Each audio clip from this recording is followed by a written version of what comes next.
I think that we're supposed to be live now. We are coming to you live on Prince of Queens. And there's probably there's zero people looking, so we can Facebook friend Zhang Fei that we're live. He's about to join in. Oh, okay. Tweet it. Oh, I'll tweet it. Yeah, I only have 45 followers on Twitter. I guess that since we're going to be recording this one, we should start saying some interesting things. So, hey, this is Prince of Queens, and this is my channel that is hosting this shit. And I have my friend, Lyra, who, if you were tuned in last night, Lyra was chatting with us about whatever the fuck we were even talking about last night. I don't even remember. Like, I was kind of drunk. We didn't really, we did not have a subject that we were supposed to actually be speaking about. But we had fun little talks about stuff. We were maybe talking some shit about lots of people and stuff. And Lyra is fun and is a non-SJW, talks shit about SJWs, and even though Lyra probably mostly knows SJWs, similarly to myself. So yeah, that's a brief description of them. And I'm also with Sky Ninja, who I have never talked to, but we're friends on Facebook, and is also a SJW warrior. We just made a joke earlier tonight because I have just about 300 friends now on my, or 300 followers on my YouTube subscriber list, and it's like we're going to be the Spartans. We're just going to fuck some shit up. Us 300s, we're going to destroy. We're going to be majorly outnumbered, but we're going to win. Is the point? This is SJW. What's up, Lyra? Is that what you're naming your followers now? Are we now your Spartans?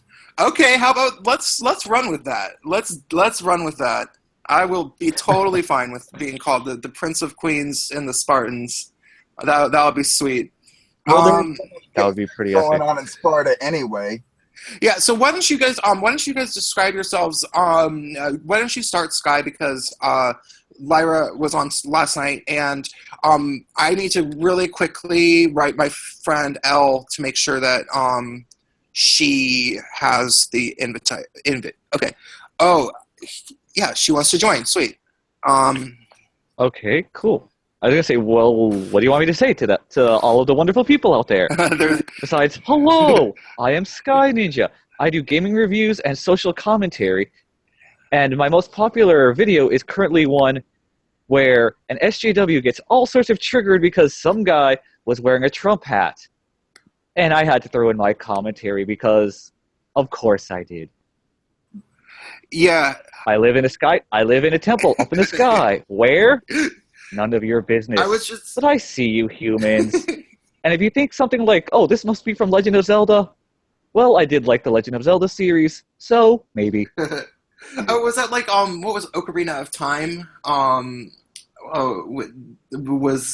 Because that was when they first introduced the sage characters into it, right?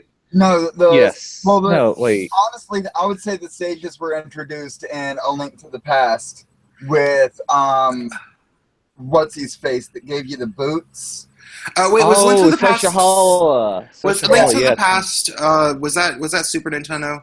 Yes. Yes, it was. Okay, that's the one I didn't really play very much. That was one of the major ones. Yeah. Like, honestly... That was the introduction of the Master Sword. Oh, what's the Master Sword? That's the... You played Ocarina of Time, right? I played Ocarina of Time. Yeah, that's okay, Nintendo 64 that's one. The Master Sword is the most important sword you get. What is it? In Link to the Past. Is it just... In Link to the Past, it lets you fight a Ginham, which is later becomes Ganon, and at least try to rescue Zelda. Then, of course, we all know from everything else afterwards, you need the Master Sword to defeat Ganon. What does it do specifically? Like, what is its master qualities? It's the Sword of Evil's Bane. It's what? It's the Sword of Evil's Bane. The only reason it exists, if you follow the timeline that was released in the Hyrule Historia, the only reason the Master Sword exists is to seal the demon Demise, who keeps being reborn as Ganon. Okay. That's exactly correct. Skyward Sword was freaking incredible, by the way. Yes. It's been Also, one of the cool things about the Master Sword in the Super Nintendo version is that when you have full health and you swing the sword, you get like a little laser attack shot. So you can say, Link's firing his laser. Feel that one too. Like, that was something that was true back in the first Zelda game too. If your hearts were full, you could shoot lasers, but you could do that with the wooden sword back then. This is true, and oh, that saved me so many times. Like, okay, throw, oh god, look out. That was my first video game, the original Legend of Zelda. Oh, I know. Nice. It was one of my first ones too. I was like 5, and it was the so only sweet. like present that my mother ever got me that I remember. That's cool. Oh my god, Acid Saint is already in the chat. Acid Saint is Nice. Welcome back. we've been trying to get him on. Okay, Elle seems to okay, she wants me to send her the okay, keep talking guys. I gotta send her an email. Okay. Well, my first video game was probably Super Mario Brothers for the NES, and I only have had to replace my NES once after it died after 25 years of service because the internal system was just not receiving power. How old are you, Sky? Yeah, I am old as the sky. No, I am in my mid-30s. That's all I'm going to say. Okay, I'm 34, so 32. We're all in okay. the ballpark. So we're all okay. We're all in our 30s. Cool. oh, I still have my original Super Nintendo, and I got rid of my 64 because 64 just was the system that basically led me to PlayStation. My PS1 died. 64 was pretty weak system. I still like overall. or over the PlayStation. I was a Final Fantasy guy for a while, so of course I went to the PlayStation. It took me years before I actually got a chance to play 12, because I first tried to play it when it came out and hated it, but then a buddy of mine let me borrow it after he told me how it was really good, and I actually played through Final Fantasy 12, and I was like, wow, Wasn't Final this is really good. 12 the MMO? No, that was 11. Okay.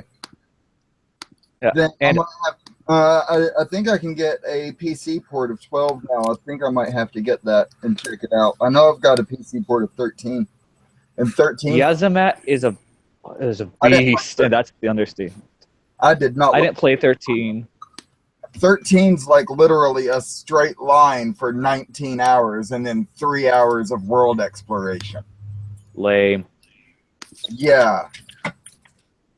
Yeah, for 12, the super boss Yazamat, holy shit. Most people, it takes 6 to 8 hours to beat. It took me 6. There's actually a stream somewhere of someone who fought Yazamat without healing. I don't know if it was without healing, but they didn't have to leave the arena, and it took them 2 hours. Damn. For me, 6 hours, but it was done. 52. Yazamat is a 52 million hit point super boss. Yeah. Yeah. That was rough, but I did it. I beat Yazamat. The only Final Fantasy I got all the way through was 7, which was brilliant game, of course. The only problem with 7, though, is it dragged on for freaking ever. Yeah. 7 had... I will admit, okay, I was a bit of a 7 fanboy, but I dropped out of it. It's so long. Also, Chocobo breeding sucked. Yes. The gold Chocobo was worth it, but... Oh, God. All the work... It's not worth it. I would give up Knights of the Round just so I wouldn't have to fucking deal with the Chocobo. Fair enough. But it is kind of fun when you get to Sephiroth, you cast Knights of the Round, and you're just like, what up? Don't even have to worry about any of his attacks. Just, okay, Knights of the Round goes, and goodbye. Okay, I gotta share the live stream in a group or two, and then my friend Elle is trying to join. She says she's having problems connecting for whatever Make sure reason. you're connected. The writing's on the wall. And, Anyone? Yeah. Anyone get the reference? Please get a reference. I do not. Oh, it's a Wait, song no. It from was the Stereo original. MCs. Stereo MCs. Is that what that is? Prince, you are correct. Oh yeah, That is correct. I am an official nerd. That is Aren't an we all? obscure song. That is a not a very well remembered song. Let's see. Wasn't it like yeah or something like that? Okay. Yeah. Don't want to go blind. Oh yeah. You make sure you're connected. The writing's on the wall. But if your mind's neglected, stumble, you might fall. You might fall. Some you might fall. And I did that all from memory. Yeah, pretty much. We grew up in the 90s and the 80s. Yeah. I was there. Okay, now I'm trying to add Acid Saint. See if we can get Acid Saint in here. Oh wait, did I not send it to 11? Oh no, she got it. Okay, wait. Fuck. Now I gotta. Oh, I keep losing all my windows. I'm not good at doing this. I'm not a good chat host. Prince needs to get good. I need to get way better. Definitely. I have a lot to learn about live chat hosting. Hey, this is oh, there we go. Broadcast. And then Don't feel bad. Now say hi to my dog. Hi, puppy. That's Dominic. Hey, Dominic, come down here. Come here, puppy. Okay, don't. Oh, where's my fucking power cord? There's my power cord. I'll be right back. I'm gonna get my dog. Okay, so Okay. getting my power cord, and then I'm gonna have to blah blah blah blah blah. So Sky, tell us more about yourself. You live in Sky.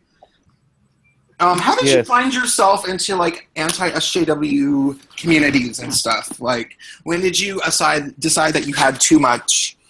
You were done with SJWs, and you had to find people that felt like you. Well, a buddy of mine who was in the groups recommended, like, hey, you should really join this, because I have had a lot of the views like, hey, wait, this doesn't make sense, that doesn't make sense. And the thing that really put me over, and I can hear myself on somebody's end, but it was the whole Shirtgate thing with the guy who landed the fillet on the comet. I'm like, holy crap, the guy just completed an incredibly challenging and basically the biggest thing of his life, his entire life. Boom, success. I mean, the lander bounced, but still, the lander was on a comet. It was safe. They gathered as much data as they could. After a 10-year mission, fucking awesome. And then he goes to his interview, which who wouldn't? And then all the feminists and whatnot saying, well, we don't care that you landed a comet on them, or you landed a lander on the comet. Your shirt is sexist and needs to be talking about. He had to apologize and broke into tears. That was my "Are you fucking kidding me?" moment. What was that? Over a shirt that had cartoony women that was designed by a woman and given to him as a gift. That was my moment. That was my "this is bullshit" moment, and it's just compounded since then. Yeah. Elle was saying, 11, who is in the chat and listening, she was saying that her moment was the Tim Hunt thing, which was the similar moment of like, I mean, it was, and Tim Hunt was almost. Hello, Acid. Is he in here? Acid Saint just joined on my side. Yeah, I'm here. Oh, yeah, I see him. Hey, what's up? Those wooden keyboards. No, Acid okay, is. I see now. Never mind. What did you think? Oh, Acid's a person. Yeah. Acid is a person. Acid has a YouTube channel. It's pretty small. You don't probably have even more than 50 subscribers yet, but he's good. He has good opinions. You actually used to maybe even be a full blown SJW sort of. Yeah. Isn't that what you said? You were. Yeah. Tell us about that a little bit. I don't know. I just kind of fell into it, like the way how I interacted with the world. I was on Tumblr a lot, like as a teenager, so that's kind of it. I guess that's pretty much it. Like I was like an SJW for like probably a year, but that was like probably one of the worst years of my life. I get the feeling that none of them are happy. You know, like I'm never happy. I was always like trying to be someone else that I'm not. Yeah. Yeah, well, because you kind of have to be, because Janice Fiamengo, she made some great video about it. It's called. Have you guys watched the Fiamengo Files? I have not. Okay, so Janice Fiamengo, she's one of the kind of anti-feminist MRA women. Janice Fiamengo actually used to be a feminist. And she's a professor from the University of Ottawa, I believe.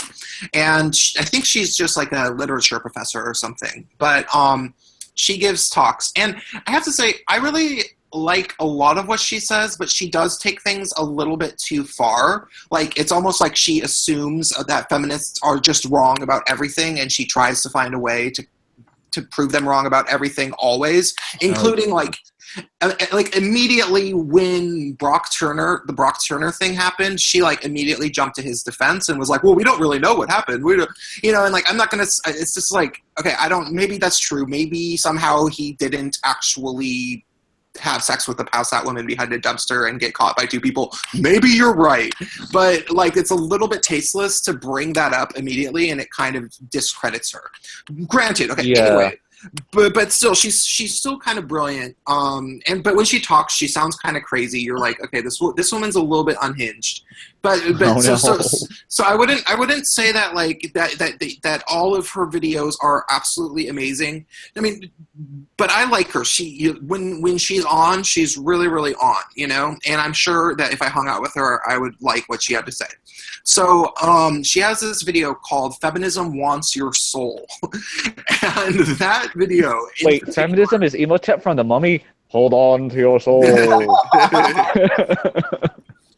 Yeah, that video is really, really perfect, and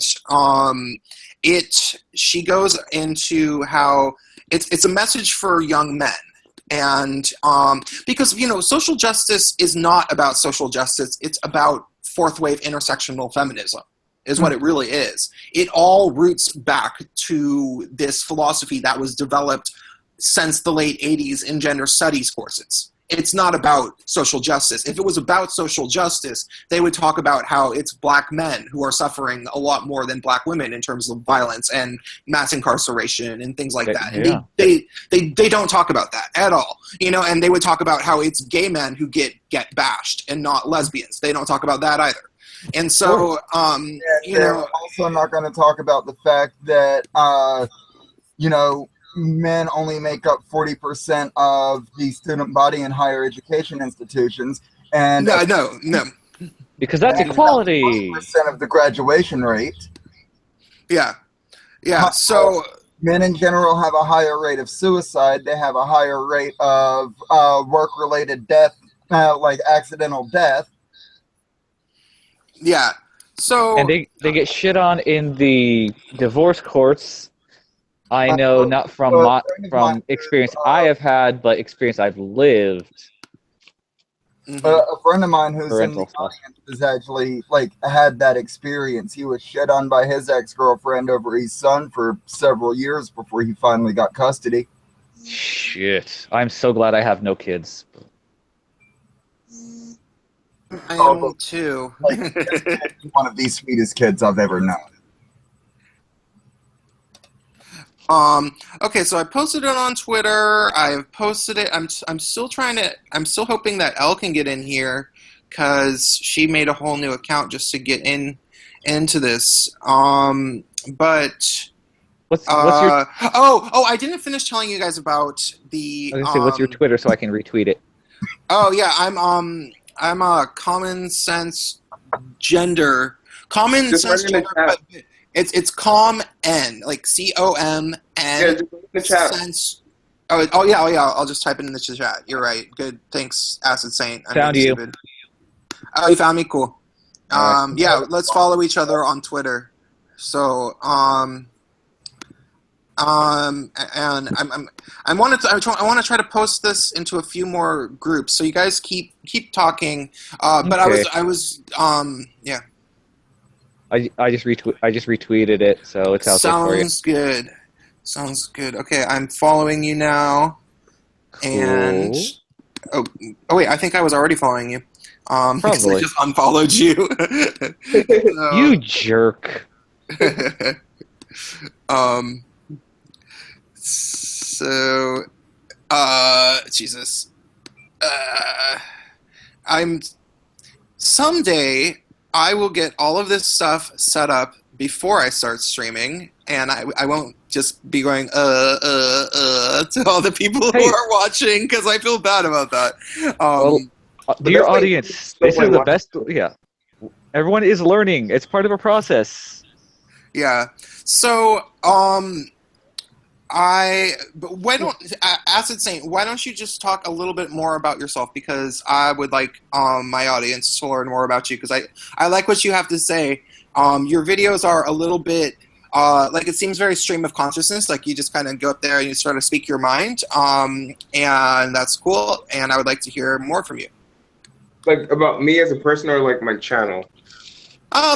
Both. I mean, why did you start your channel exactly? I mean, probably because you wanted to come out against SJW somewhere, right? Yeah, I was like meaning to, like, I've like had a YouTube channel before, but it was like about like memes and shit. Like, it wasn't even like something like serious. But like now, like, I just wanted to like put opinions out there, and plus, like, for a person like me, like as a minority, it's like sometimes like your voice isn't really heard in these type of conversations. It's mostly just other people, and like when you are a minority and you do have these opinions, you're like kind of like otherized in a sort of way. Oh yeah, I no, and can you tell me? I don't know if you're queer or not. I am queer. Obviously, I talk about it all the time. I know that you're black. As a trans black, actually. You're what? Trans black. Did you start out white? Is that what you're saying? Yeah, I'm trying to get more oppression points. Oh, okay. Oh, Okay. Well, you did a better job than Rachel Doe's, though, because Hey!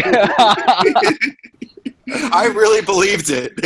I could have sworn that you were actually black. No, I'm kidding. I know. I know you're joking. So, but okay. One of the things that I noticed as a gay guy, and gay guys are in a particularly weird spot right now because gay guys are trying to be erased from the oppressive. Like, we're not supposed to be oppressed anymore, supposedly, which is really annoying. I think it's more like gay white men. Like, if you're a man of color and you're gay, you're still like kind of oppressed in their eyes, but. Yeah, unless you have the wrong opinion. Jeez. And not even that, but just like 3 years ago when I was living in North Carolina, like, people perceived me as an incredibly gay white male. And I got beat up and assaulted on an almost weekly basis. What the fuck? People are still oppressed. What the fuck? Well, also North Carolina, but still, what the fuck? I live in North Carolina right now. Oh, you do? Oh, Yeah, shit. I moved here like 2 years ago. Oh my God, that's crazy. How far away from Charlotte are you? Not that far, like, actually. It's like I'm like live near a highway, like going to Charlotte. Yeah, like I grew up. Oh my God. Well, I grew up outside of Asheville, but Asheville was the major city near me. Mm-hmm. I like live in a like little town like no one cares about, but like it's like people pass through it, but like you can like go through like different places like Charlotte or like Greensboro or like any other place there. I think I have a pretty good idea of where you're at, but I'm not going to say anything. Oh, thanks. Elle said she fixed her account, and once she gets in here, I'm gonna. Oh, okay. Let me try it again. Just keep talking, guys. I'm very. Once we get Ellen, then I'm gonna close my fucking windows, and we're just gonna talk. All I'm gonna look at is the chat, because Do you guys obviously. Like what happened in Charlotte? What about? I don't know, just it in general. I've been following it pretty close. Yeah, why don't you talk about it, Acid? Like me personally, the thing that I don't like about like Black Lives Matter is that it's not really gonna help Black people. It's not gonna help anyone at all. Like, you know, Black Lives Matter just has this sort of dogmatic ideology, and it's just like fuck white people, fuck anyone who like doesn't agree with me. And like if you're Black and you even dare to criticize Black Lives Matter, even if it's like a legit like worrying concern about like what they're doing and like how no one's gonna take their issues really seriously when you like fuck up your own neighborhoods, when you fuck up your own lives, like no one's really gonna take you seriously. And I don't know, you get a coon or a house nigger or like just any other like derogatory slur, but it's Uncle whatever. Tom. That Yeah, it's stupid, and that was the other thing that I was going to say about being gay or whatever. It's almost like they'll get even more mad at you if you are someone that they think is supposed to automatically be on their side, and you're not. They own you, like in a sort of way. They feel like they own you. And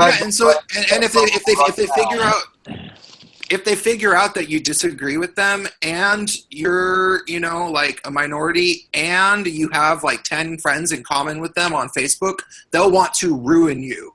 They will want to end you. They'll get pissed. They'll be like, this person has 10 friends in common with me and they're gay and they don't agree with me. I'm going to dox them and try to get their life to be over because that will just cause them to blow a fuse. They can't comprehend that. And that's what really sucks. Yeah. Fuck logic. Yeah. I don't know if any of you guys have seen this, especially with what Acid had just said. Oh, listen to all those chirps. But Tyler Preston, 20, has, I think, either one or two videos, like questions Black people have for Black Lives Matter, something like that. I think, Acid, were you on there? No, you weren't on there, but our friend Common Sensei was, right? Mm-hmm. Yeah, we've been wanting to stream with Common Sensei soon. He's like getting settled and stuff, like he's moved in place. Yeah, he's been trying to move. But we've been talking about doing that soon. So, the first time like I've met him like over the internet, obviously. Like we've like talked on the like on Google Hangout for like 3 hours, like without starting to just straight talking. He's a really interesting person. Yeah, he's hella cool. He's really smart. I am eager to get in a chat with him sometime and talk shop, break it all down, end the SJWs with the 300 Spartan army that we have developed on my channel is just at 300 now. So nice. We're at the Spartans, or maybe it's 299. It's really fucking close. 299 died in the movie, so yeah. Take it as you will. Yeah. So does that mean that am I that one? I'm the dead one or the alive one? No, that doesn't make sense. No, it does because you can't subscribe to your own. Therefore, you're right. You are the one who survived and is telling the story to the audience, to the Spartans, so that the sequel can happen. Yeah, something like that. That was a good save. Let's see if 290 Spartans right now. Yeah, 299 Spartans and the survivor. Hot damn. Okay, did Elle get in here? Who is I sending don't. these? Not yet. Oh no, that's my roommate's phone that's right next to me because I'm sitting at his desk. Battery's almost dead. I'll be right back. I'll Okay. try to plug his phone in for him, and I don't know where to do that. Fair enough. Fair enough. Okay. Oh, she's trying to get in now, and I just am hoping that she does, and then I'm gonna close all my fucking windows because this is Bonkers. fucking people. Yeah. So that's crazy that you live in Charlotte. That's insane. So, I don't really live in Charlotte. I live in North Oh no, Carolina. yeah. Sorry, yeah, not in Charlotte, but you know what I'm saying. Because I live on the West Coast, so all of that is just like, to me. But so yeah, that. I mean, I guess how many cities now have had like crazy Black Lives Matter riots? Milwaukee, Like, Ferguson, Dallas, like a whole bunch actually. yeah, it's like Jeez. it's only a matter of time before it's in our everyone's backyard. So. Right. I wouldn't be surprised if Los Angeles gets it next. I am not in Los Angeles, Yeah. but I know Los Angeles is relatively close to me. We'll say at least an hour. I'm not saying which direction. Mm-hmm. Up, down, left, right. Because remember, I'm in the sky. Ha ha ha ha. And you know what's so bizarre about this? Like there's still black people that will defend these people, even if they're destroying, the black people's neighborhoods that they so-called like care about. There's white people who will. and Seriously. most of these people don't even really follow like what's actually happening. Like they have not even really seen the footage of stuff, and they don't, or they'll justify it, like they'll quote Martin Luther King out of context and say, oh, well, Martin Luther King said that riots are the voices of the people who can't be heard or something. But like, if you actually... They have two different problems. They have two different issues. Martin Luther King has a total different oppression than even... I don't even think black people are oppressed, but I think some might be oppressed. I don't think as a whole we are oppressed, but I think there are some black people who are oppressed. I think that life is a complicated mix of benefits and burdens that are all very circumstantial, is what I think. Like I would say that gay guys are oppressed in most instances in life, but there's many times in which I am totally glad to be a gay guy, and I'm not complaining about it. That's what I think. So, yeah. But your opinion, Acid Saint, is... Wait, on what? On black about about black people. I'm sorry, I was just talking about myself for a second, and I realized I interrupted you mostly. Oh, I don't necessarily think black people are oppressed. I think in certain instances, black people can be like oppressed, but I don't think overall, universally, we're oppressed. And I've never faced any sort of oppression in my life. Like, I mean, I've obviously had hardships, but I've never really faced any problems for being black.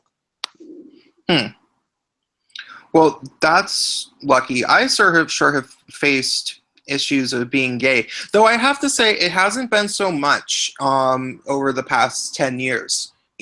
Like it growing up, yeah, and even in college, and even just on the internet last decade, it was, people will call each other a faggot as like a joke, but like they're not like, they don't really mean it super homophobic, but like last decade they really did. Like they really were blatantly homophobic, but that it stopped being cool in our culture to be like that. Like overall, and now it's like, in my experience, that the word faggot is more of a term of endearment among gay men now.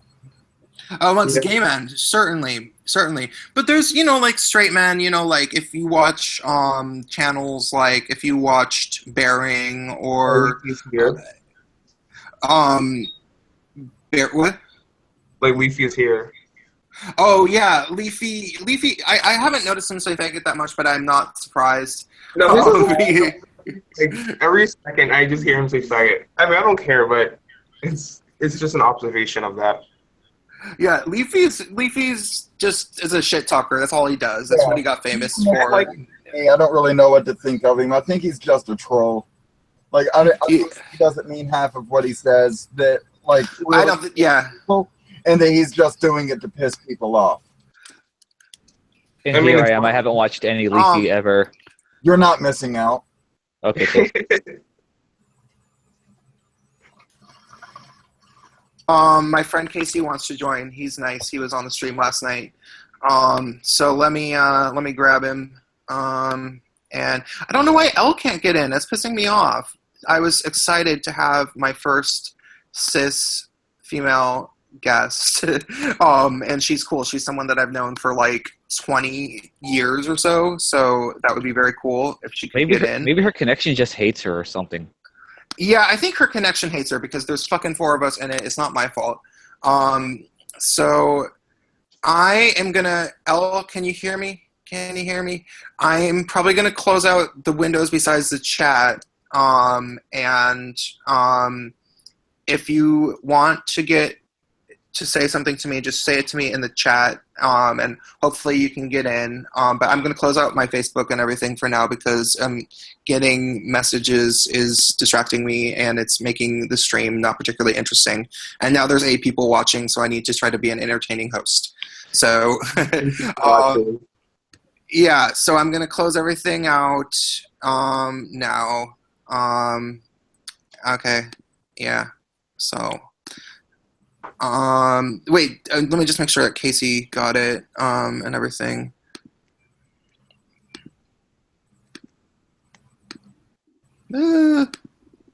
Talk, guys, talk. Talk.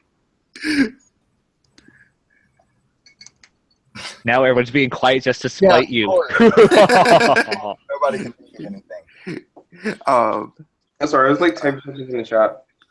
Oh, no worries. Wait, where's... Let me just make sure they... Hello, Casey. What's up? How's it going, guys? Oh, Casey's here. Okay. So, okay.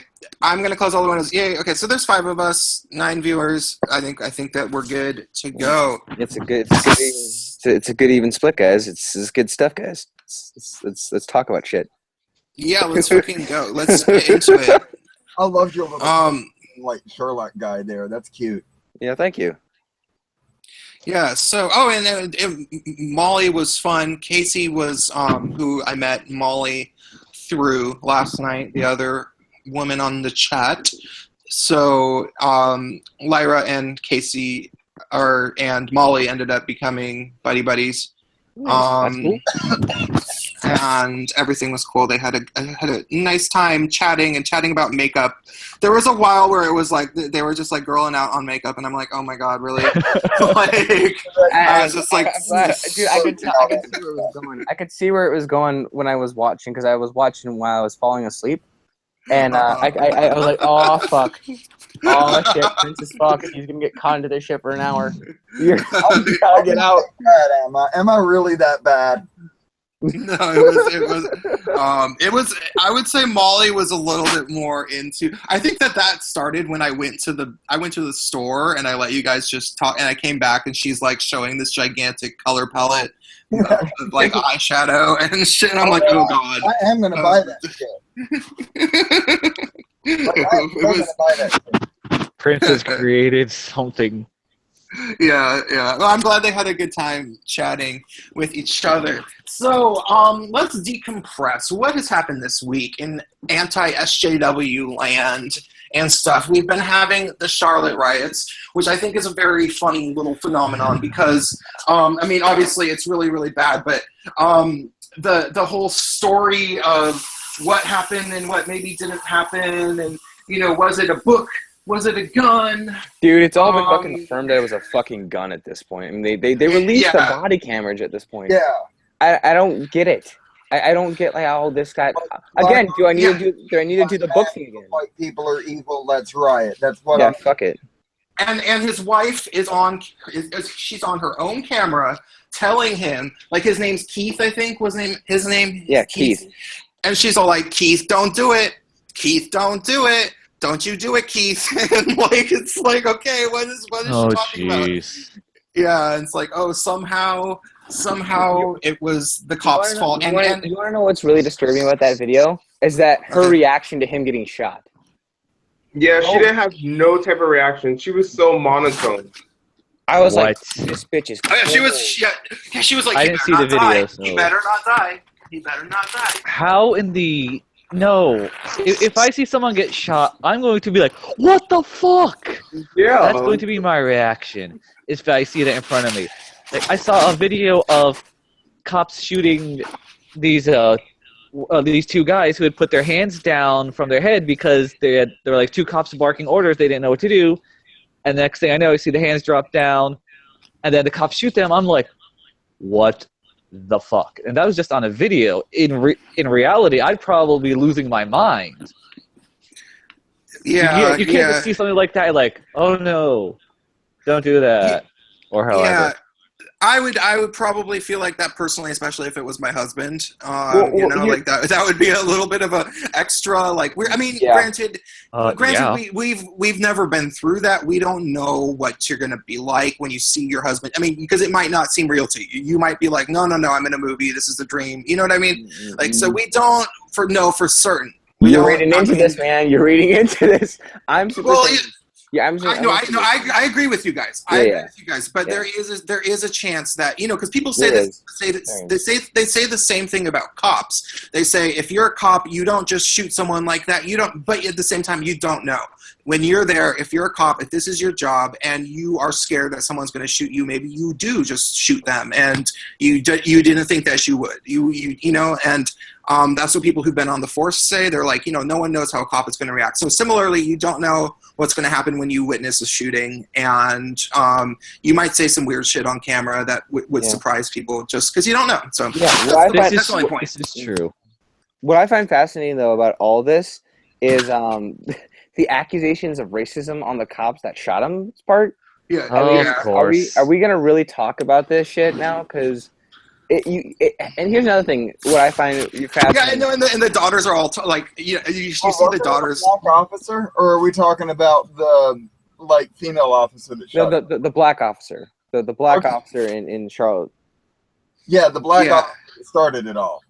Yeah. Yeah. And his daughters or nieces or whatever, they're standing around the scene getting video of themselves calling a bunch of people coons and shit. They're all like, what you looking at, you motherfucking coon? And all sorts of shit like that. Like, it's like, oh, damn. Like, so they're trying to make this officer as like Uncle Ruckus. Yeah. Some shit like, yeah. Uncle Ruckus. I think it's isn't it Uncle Remus? Isn't it Uncle Remus? No, it's Uncle Ruckus. No relation. It's Uncle Ruckus? Uncle Ruckus. Yeah. But no, I'm a huge fan of the Boondocks. I love that show.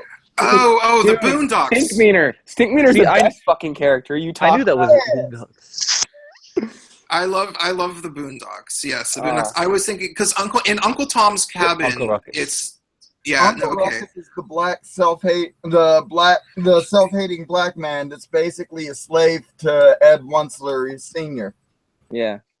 Oh, that guy with the glass eye, huh? Yeah. Yes. Oh, that guy. Yeah. Okay, now I remember. Yeah. Okay. Yeah. So that whole situation is weird. And then we got okay. So I live in. Okay, fine. I'm just gonna fucking say the city that I live in. We've been talking for a while. If somebody wants to stalk me, they can fucking figure it out by watching this live stream, and they'll have to get about 15 minutes in or so, or even an hour. This has been a while.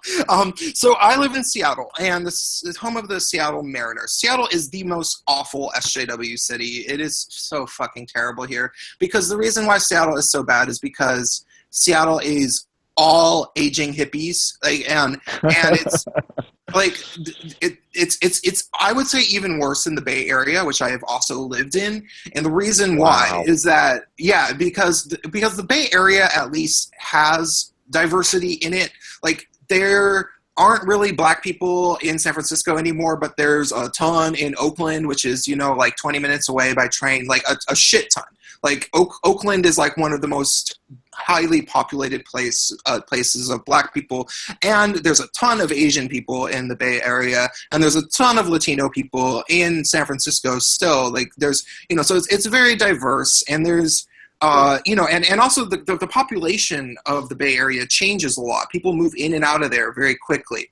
Whereas Seattle people, it's like fucking white and Asian is all there is. And there's some black people, but mostly not. Very, very few Latino people up in Seattle.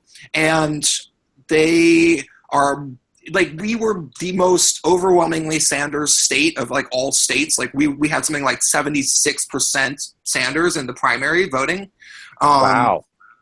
Yeah, so we're incredibly leftist, and everybody's obsessed with trying to be an activist, but there's not really a whole lot of because if you're that incredibly leftist, like, what are you trying to fight for? Like, who are you fighting? There's obviously nobody who disagrees with you, so you're just protesting for protesting's sake. So it's particularly weird, and so everybody here is like all these white people who are like, yeah, Black Lives Matter, Black Lives Matter, and it's like, do you even know any black people? For real, like, what are you know? And it gets. I grew up in, like, there was only one black family in the town that I grew up in. They all lived on one hill, and it's like this nice little liberal commune out in the middle of Western North Carolina, where like the hippies and the rednecks are starting to live peacefully side by side somehow. Wow. Well, here in Minnesota, Maybe trading weed for moonshine. I think that's how it's working. Well, yeah. Well, here in Minnesota, it's pretty diverse. I mean, we're not. Let's say this: the demographics have changed so much in the past 20 years.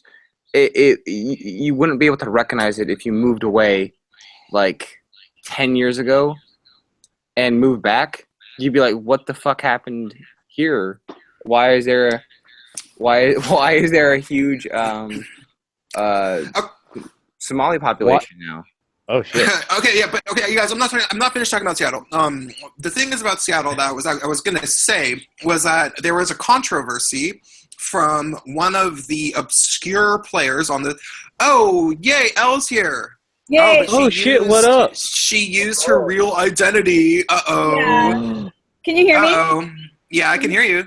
Yeah, I don't even know what's going on. I just wanted to join in because I was like, I don't even care. I tried creating an account. I don't know what's happening, but. Well, I just admitted what city that I'm from, so we're slightly outed. But you know what? There's 9 viewers. What are they going to get us with? What are they going? Unless somebody who knows Lindy West is watching, I think we're going to be fine. Yeah. So, well, to be honest, I mean, if I'm just talking about predictions, it's not. I'm not trying to like give my own opinion per se. Like my prediction and my opinion might be completely different, so that's fine. Yeah. Well, no, everybody who's in this chat, well, Casey is a Trump supporter, but he's not an asshole. Like he like the people that I have met and talked to through Casey are pretty much unanimously trans women. Like to Casey and I's mutual friends are all trans women. Wow. Yeah. It's and there's actually a lot of not asshole Trump supporters I'm coming across, actually. No, they're actually generally nicer than Hillary supporters. Actually, it's really it's strange. You want to know why? I'll tell you why it is. It's because we generally like our candidate. They don't. They're actually pissed they have to fucking do this. They're like, we have to vote for her now. Those Hillary supporters. Oh, there's no other kind. There's honestly no other kind. No. There's people who are legitimately just ignorant and they don't know anything about politics and they honestly don't want to know anything about politics. They just know that they always root for the girl and they remember the 90s fondly. They were like, oh, I loved the 90s. The 90s were awesome. Ass. The 90s was ass. I had a good time in the 90s. Yeah, 90s were awesome for me. Well, dude, I was like, looking back on it, there were some major fucking issues with the Clinton presidency. I'm not even that's talking. True. That's definitely true. But I was growing up in Seattle, and Seattle was a thriving. Okay, Seattle in the 90s. Elle can attest to this. Mm-hmm. Seattle in the 90s was pretty fucking sweet because it was like a cultural mecca during the grunge era. It was still cheap to live here, and yet there was also this gigantic tech boom, and Microsoft is located right outside of Seattle. So there was all of this money, this new money coming in, but it was also a cultural mecca. And it was just a sweet time to live in Seattle, to live anywhere. It was one of the probably the best places to live in the world during the 90s. So we all have this kind of like super nostalgic, awesome memory of the 90s. Us Seattle people probably who lived in liberal cities in general. So, but looking back on it, the policies were not all that good universally. Now, let me just finish telling this story about the Seattle, because while I'm on the subject of Seattle, this guy from the Seattle Mariners, I guess he's like a replacement catcher, so he doesn't play very often. He only plays if somebody like, what's it called when they slam into the catcher? What's that called? Ejected. When they're was it that, Casey? Was it ejected or what? When they're running towards home and they check the slammer like in hockey, like they fucking check his ass so they can try to knock the ball from his hand. Remember, like in the end of a League of Their Own? Yeah, I remember, man. It's been a long time since they played. Anyhow, maybe if the catcher gets fucked up because somebody like body checks him really hard, then they put this guy in. So he's like some obscure Mariners player that's not a star at all. Nobody probably gives a shit about this guy. He after the not Milwaukee riots, the Charlotte riots, he posted on Twitter. He posted a number of tweets, got in trouble for 2 tweets that got heavily retweeted, in which he said he heavily criticized Black Lives Matter. He didn't really heavily. I mean, how much can you heavily criticize anything in 2 tweets? That's not a whole lot of. But he did say that. He said Black Lives Matter is pathetic. Obama is pathetic. Oh shit. And then he said everybody involved should be behind bars like the animals that they are, or something like that. So in Seattle, which is progressive SJW fucking mecca, and with very, very few black people. But still, it's chock full of white people who are falling all over themselves to try to prove how incredibly not racist they are, which is really easy to do. When it's really easy to talk about how racist you are when there's no black people around. You know, like that's, you know, room full of white people loves to talk about how not racist they are. You know, and so of course he's like getting crucified over this. You know, I've heard about this guy, and it's bullshit reasoning, in my opinion. I mean, it's a bullshit. It's bullshit that he was suspended too, wasn't he? I think he was immediately suspended. Yeah. And but here's the thing. What's funny about it was I was like, you know, I was talking to a family member of mine about this, and I try to you know, think about. I guess it's called playing the devil's advocate. I'm like, well, here's what the guy's thinking. And she was like, well, you don't know what he's thinking. And I'm like, no, I'm going to make an educated guess, which is that he's actually watching YouTube, and he's actually watching channels like Paul Joseph Watson and shit, and he's actually seeing the riot footage and stuff. You know, like he's actually and he realizes that there's literally millions of people who are seeing what's really going on, you know, which is that there's crazy riots, and people are acting like fools, and, you know, it's not constructive. And in his mind, he's probably thinking, there's millions of people who are on my side. And then he forgets that he plays ball in, like, the most fucking liberal city in the world, where he can't say that, even though there's millions of people on his side. So there are restrictions on what you can say while living in the most liberal city in the world. Mm-hmm. Exactly. Yeah. Sorry. He lives in the most regressive city in the world, and that's the point I'm trying to make. And I'm going to take another shot. Shot. Yeah. So, Elle, do you have something to say about that? About Seattle? What do you think about that whole scenario? Sorry, I was kind of distracted there for a minute. Don't worry. But just, I mean, I heard the part about how I think it's changed a lot since the 90s. I think that's true. I do think that was like probably, I'm hoping I'm not just showing my age in this, but like I think that was kind of a better time here. And I do think that there's been a good big shift, like It's always been a really left city, and it's a liberal city, and I think that what it is now is completely different than the values that I grew up with here, and why I like it so much. Yeah. Have you have you lived in other cities, or did you mostly stay around Seattle? I have not. I have like 100% stayed here, actually. Like I did go. I mean, I haven't lived extensively. I've gone abroad a little bit in high school and stuff, but I haven't really actually moved outside of this city. Okay, yeah, just curious. I don't remember that about you.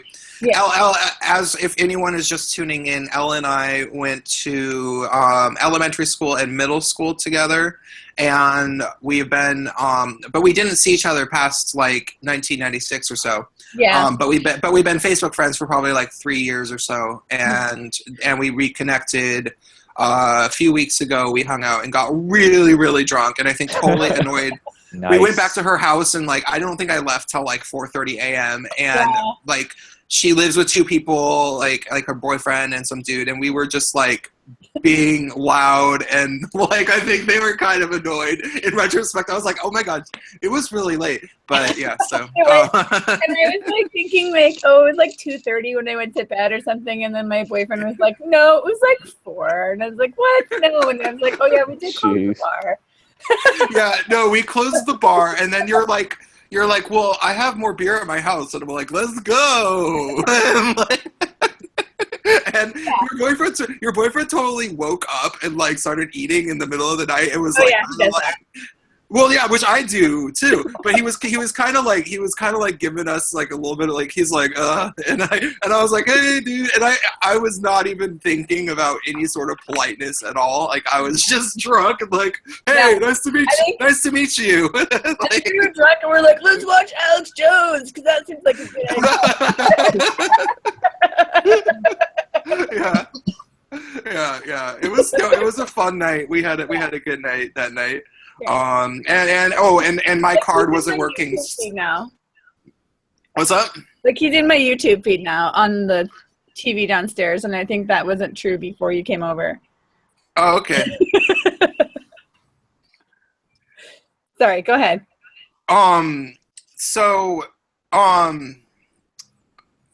But I also I owe you a good like $100 or so because you bought me a lot of drinks that night because my card wasn't working. So yeah, okay. Everybody else, we don't need to catch up about Elle and I. That's how we know each other. And so why don't we?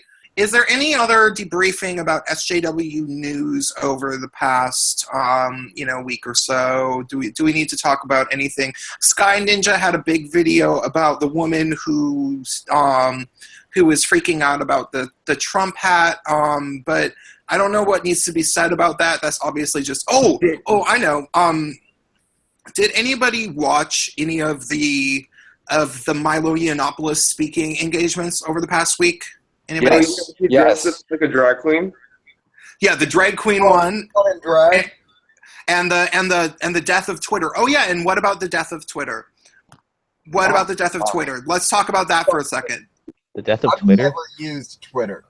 I hate Twitter. Oh my god, I hate it so much. I'm sorry, the 144 character limit, that is training your like it's doublethink training. You have to get your point down into as few characters as possible to the point where there is no point. Well, I'm chuckling right now because I'm reading 1984 and I know exactly what she's talking about. Yeah. And I actually don't mind Twitter because that's where I connect with a lot of YouTubers, and that's how I've gotten on some streams, and that's how I got a huge popularity boost thanks to Sargon because Terminator tweeted to Sargon and boom. So Prince, we were talking about this last night. How that platform was destined to fail. It was just there was from its inception, it was just a shit posting site. That's all it was. Fair enough. It always was. And then I think. At some point, it got co-opted by. Are we just going to call them SJWs? Yeah, SJWs. That's what we call them in this on this channel. That's yeah. We can safely say that. Yeah. What about it, Casey? Well, I mean, I think we could have predicted Twitter's downfall, starting from about 2 years ago. I want to say now, with the GamerGate controversy. That's really where I kind of came in there. When that happened, I think it was just a matter of time until an even bigger scandal came in there and destroyed everything else. So I think the flaws were really brought out during that time, and people for the past 2 years have really, more and more people have started to notice, wait, this site is kind of shit. I don't want to be a part of it, and not have since walked away because there's a viable alternative really still hasn't come out yet. But it's been losing more and more people every day. Oh damn. Yeah. Yeah, I only got on Twitter. I literally got on Twitter, I think either the day or like within 48 hours of Milo Yiannopoulos being banned from Twitter, but I didn't even know it when I logged in. I only did it to promote my YouTube channel because I decided that I didn't have a way of, like really contacting other YouTubers. So, and that's how everybody kind of does it, they go on Twitter. Yep. So I did that, and then almost as soon as I did it, I realized that Milo had gotten banned, so I made my first video with my actual voice, like literally that night, same 48 hours period. And you know what's really creepy? I've made 3 videos about Milo now, but the 2 videos that I had made, which are older, about Milo, both have mysterious errors in them within the first 15 seconds, and you cannot view them on YouTube. Oh, of course. They were not flagged. They didn't have a lot of downvotes or anything, but there are mysterious errors, and it's really weird. And they were not even overwhelming. Like neither video. One of the videos was just about the pros and cons of him as a gay spokesperson. So it had negative things about him, and like a lot of negative things about him. And then the other video was just about how I didn't think he should have been banned from Twitter, and I even admitted, I just thought it was a freedom of speech issue and that it would destabilize the internet as a whole, because if people felt like they couldn't communicate on such a big platform as Twitter, it would inspire a lot of people to start, being hackers and shit and like fucking it up, because that's how hackers work. Once they think that they're disempowered, it inspires them to, get mischievous. And both those videos were censored. I think it was just some sort of shadow censoring. Like they pretended that it was an error, but they were doing that to any small YouTuber that made videos about Milo, probably. That's my guess. Damn. Yeah. I wouldn't put it past them. I would not put it past them at all. But I don't even see why they would try with your channel, though, because you are like the absolute least inflammatory SJW commentator there is. Like, listen to TJ. Oh yeah. Yeah. I don't think that they were. I think that it was a bot, probably, or it was somebody who was working. Like if there's somebody that's going around planting fake errors in small YouTube channels, that's not someone that's getting paid a lot of money. That's not a particularly fucked up. Honestly, it's not like it's like some CEO going around planting bugs in my fucking channel. It's some fucking like noob. Yeah. So they're not someone that knows their job that well. They're gonna fuck with my channel just because it has his name in it. That's all they know, because they're getting like $15 an hour, and they're fortunate. They feel glad to be getting that $15 an hour. I'm gonna put my tinfoil hat on for a second and possibly go even a step further and say that Google's very probably using like their flagging system in their comments and stuff to train some form of deep neural net, because that's where the vast majority of their research money is going right now. If I can stack on with that, the whole YouTube heroes bullshit that's going on, that's a ton of potential data mining. Yeah. Oh God. Yeah. And all the mass flagging that can happen.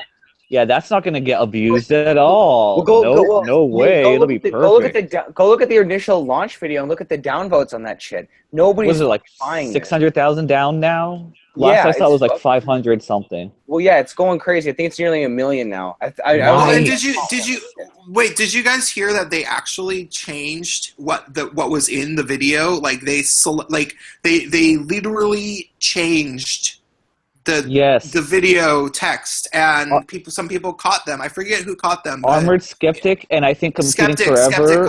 I don't know both of those guys, but Armored Skeptic definitely did. And he showed the superimpose, and he tells you the difference, and you're like, oh shit. And I do believe Computing Forever did it as well, and that was another.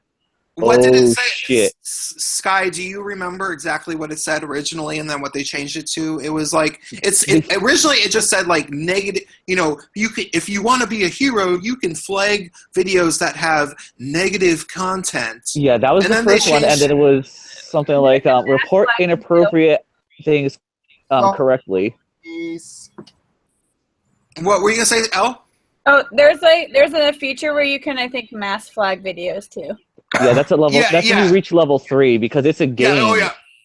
Only after you have done your part and scoured you collect points. The scariest notification I've seen so far, I think, actually. Yeah, it's RPG. humorous. Yeah, it's humorous though. It's 10 points for every flag. No, what it reminds me of is like the hallway monitor system in like grade school where they train kids to be tattletales. Yeah. You know, and do you remember in The Simpsons where they gave Bart like where Bart got to be a hallway monitor, and at first he was like he didn't really want to do it. He's like, I don't know, that sounds like an awful lot like tattletaling to me. And they're like, well, you get to wear this like sash, and he was like, hell yeah, I'm gonna do it. You know, like yeah. Oh yes. Yeah, I remember that one. Wow. Yeah. So another thing they're adding like captions and whatnot. Mm-hmm. That's good and bad. It's good because okay, sure, it'd be nice to add captions to a video like so that matches say, hey, I need a pair of scissors. Hey, I need a pair of scissors. But here's where it can get nasty. If someone speaks multiple languages, and let's say you don't speak one of the languages, they can make subtitles for, say, French, and they could say that instead of, hey, I need a pair of scissors, hey, I want to cut off the heads of whatever. And all of a sudden, your captions can now turn out to be I'm going to cut off the head garbage, of all Jews with this, and then the algorithm will flag it. Yeah. That's I never thought of it like that. What? That's a good... Wait, what did you say, Acid? I never thought of it like that, about the caption thing. I always thought that one's pretty harmless. Competing Forever brought that up, and I'm like, oh shit, that's a good point. Sky, do you work in like programming or anything like that? No, I am a total flipping noob. I only use Movie Maker and Audacity for all of my videos. I wish I had better stuff. Yeah, your pictures, your avatar does not inspire me to think that you're big on the digital. Something about it gives me the impression. I'm clearly a pro with graphic design. If you look at my fucking shit right there. Hey, colored pencil and paper. What else am I supposed to use? So I guess our two women in here, we got Lyra who does computer type stuff, and because Lyra said earlier that she could make me a fucking gaming system that would be better than a fucking Xbox One or PS4 or whatever. That's what she thinks, but it would be so much easier to walk 20 minutes to the fucking mall by my house and get a PS1. But Elle is also, she recently completed a graduate program, and she's some sort of database programmer or some shit like that now. Nice. So, well, I'm still looking. So hopefully doing these videos won't kill my job search. No. Well, but you know how to do it, regardless of whether you're my real face, which is awesome.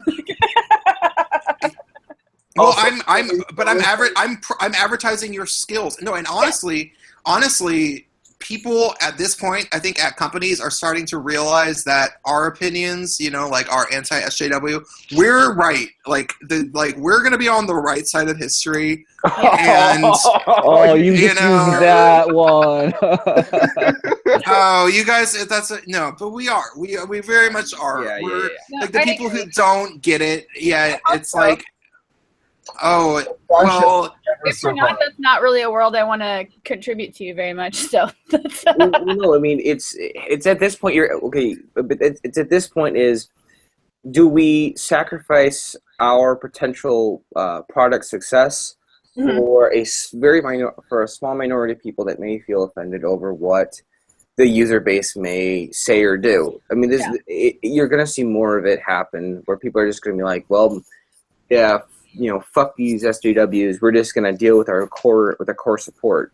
So why even bother kowtowing this? Now, I personally, just moving aside from the tech for a second, I want more companies just in general to start doing that, because there's been a couple incidences over these past, really the past year. There's one instance that stands in my mind of somebody telling the SJWs to go fuck themselves, and that was the. God, was it it was a campaign in England. I think it was Chicago. Said that they were not going to allow trigger warnings or safe spaces on campus this year. Yeah, that was cool.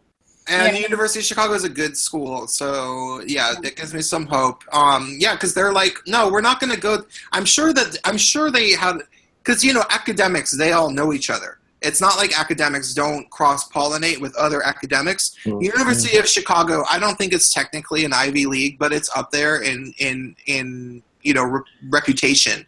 And I'm sure a lot of the people from fucking Yale, when they had that whole fucking meltdown with it is not about creating an intellectual space. It is not. It's about creating a home here. Well, but the problem, educational institution. It is there for an educational space. Well, the problem with this is, because if we're going to talk about schools now, schools are very insulated. Very rarely will you get any incidences reported to the public, unless they're like viral shit. I think it took that whole Yale thing at least 3 days before it was released and went viral. Damn. And what I find very scary about the whole insulated nature of it is just how the mindset of an SJW, the kind of Borg hive mind really pollinates in these. I don't know what to call the departments anymore, because they're not social sciences anymore. They're more like social indoctrination. Yeah.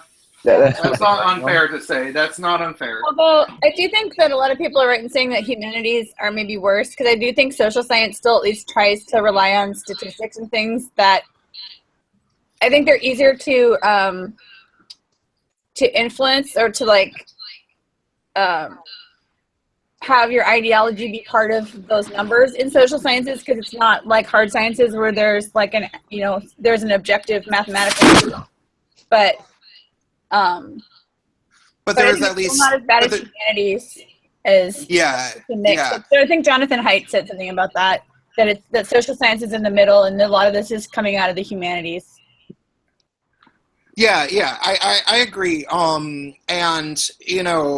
Social sciences at least sort of pretend to have some sort of scientific basis, as opposed to gender studies, which is just, the gender studies will say, no, statistics, that's just the patriarchy. We just, it's really, it's really so, has a gender bias.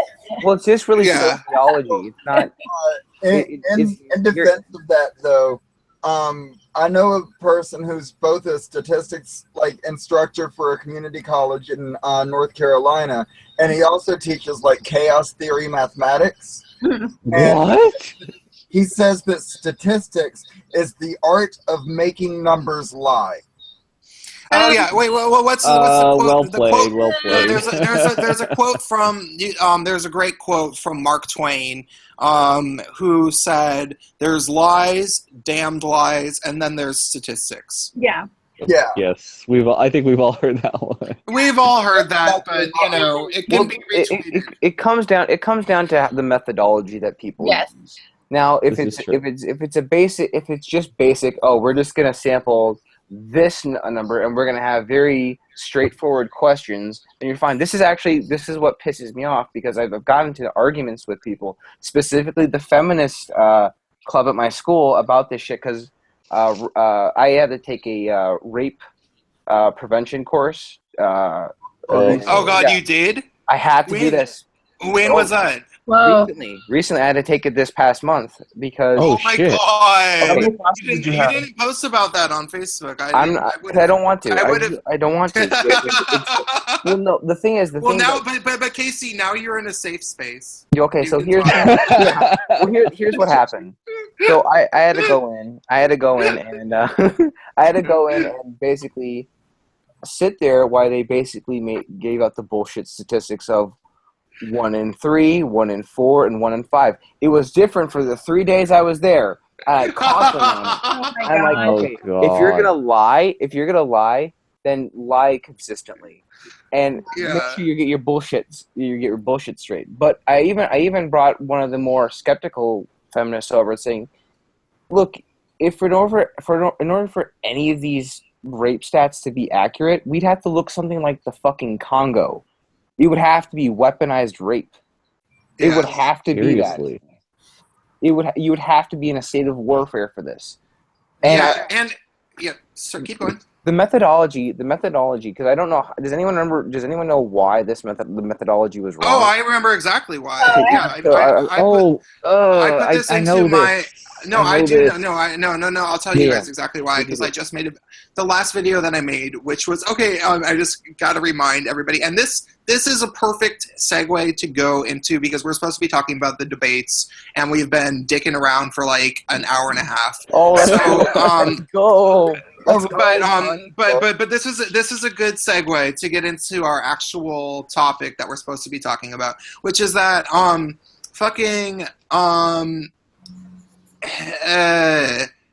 the methodology is flawed because it was gathered from an internet survey that was anonymous. So nobody knows, who it was sent to exactly. It was sent to about 750,000 college women. I don't know how they got their. I don't even know how they got their email addresses. Like, they probably had some little, clipboard that said, "Do you care about rape? Do you want to help? Do you want to be a part of a study that will end rape?" And they put their emails down. I don't know. I don't know what it was. And they sent out about 750,000 of them on one campus. And or maybe like 3 campuses. Very small amount of campuses. And also on just on campuses. It wasn't like. It wasn't like they surveyed people in the rest of the city to see if this was specific to the campus or if it was. Those campuses randomly selected. That's what's important too. Yeah. No, they were. It was very specific. It was, and then only about 15% of the women that were actually sent the survey even responded at all. So damn. Yeah. So that's already very suspect, because a lot of, we don't know what that means, but a lot of people would speculate. If you were raped, you'd probably be a little bit more likely to say, yes, I was raped. And if you weren't, you'd be more likely to just ignore it and be like, I'm not going to talk about that. Fuck off, Or the reverse. It could. Let's be honest. That they should have thrown the survey out by that point. When you get a low response rate like that, it automatically taints the study. Yeah, so, exactly. But it gets worse. Yeah, it gets worse. Keep going. You gotta tell the whole story.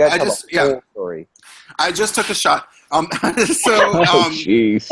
After you did a shot. The drunken prince. Yeah. It gets yeah. Prince of Queens gets drunk all the time.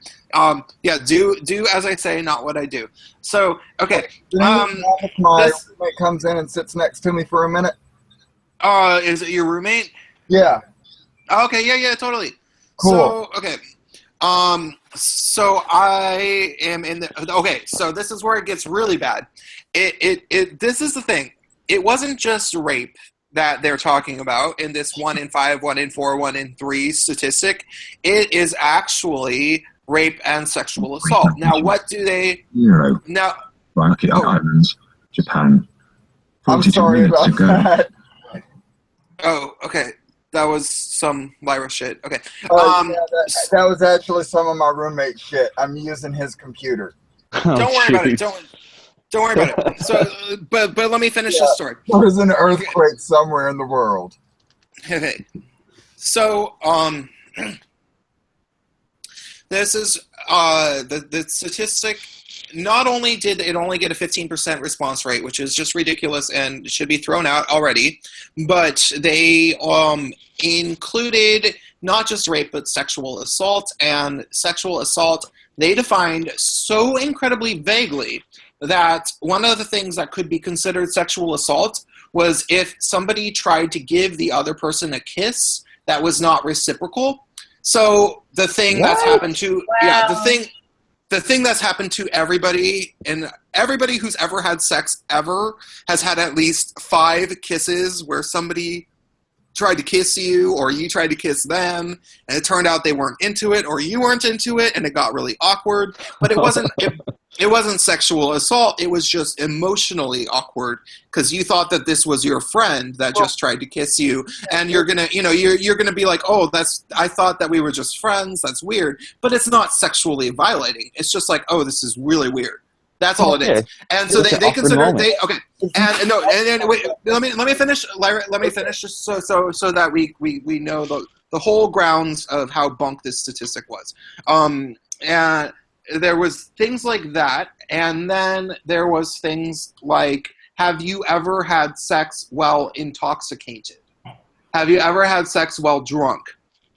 And so the women said yes or no. And granted, I don't think there was a caveat at the bottom of this survey that said if you answered yes to these questions, like I don't think they ever said at any given point, if you answered yes to these questions, it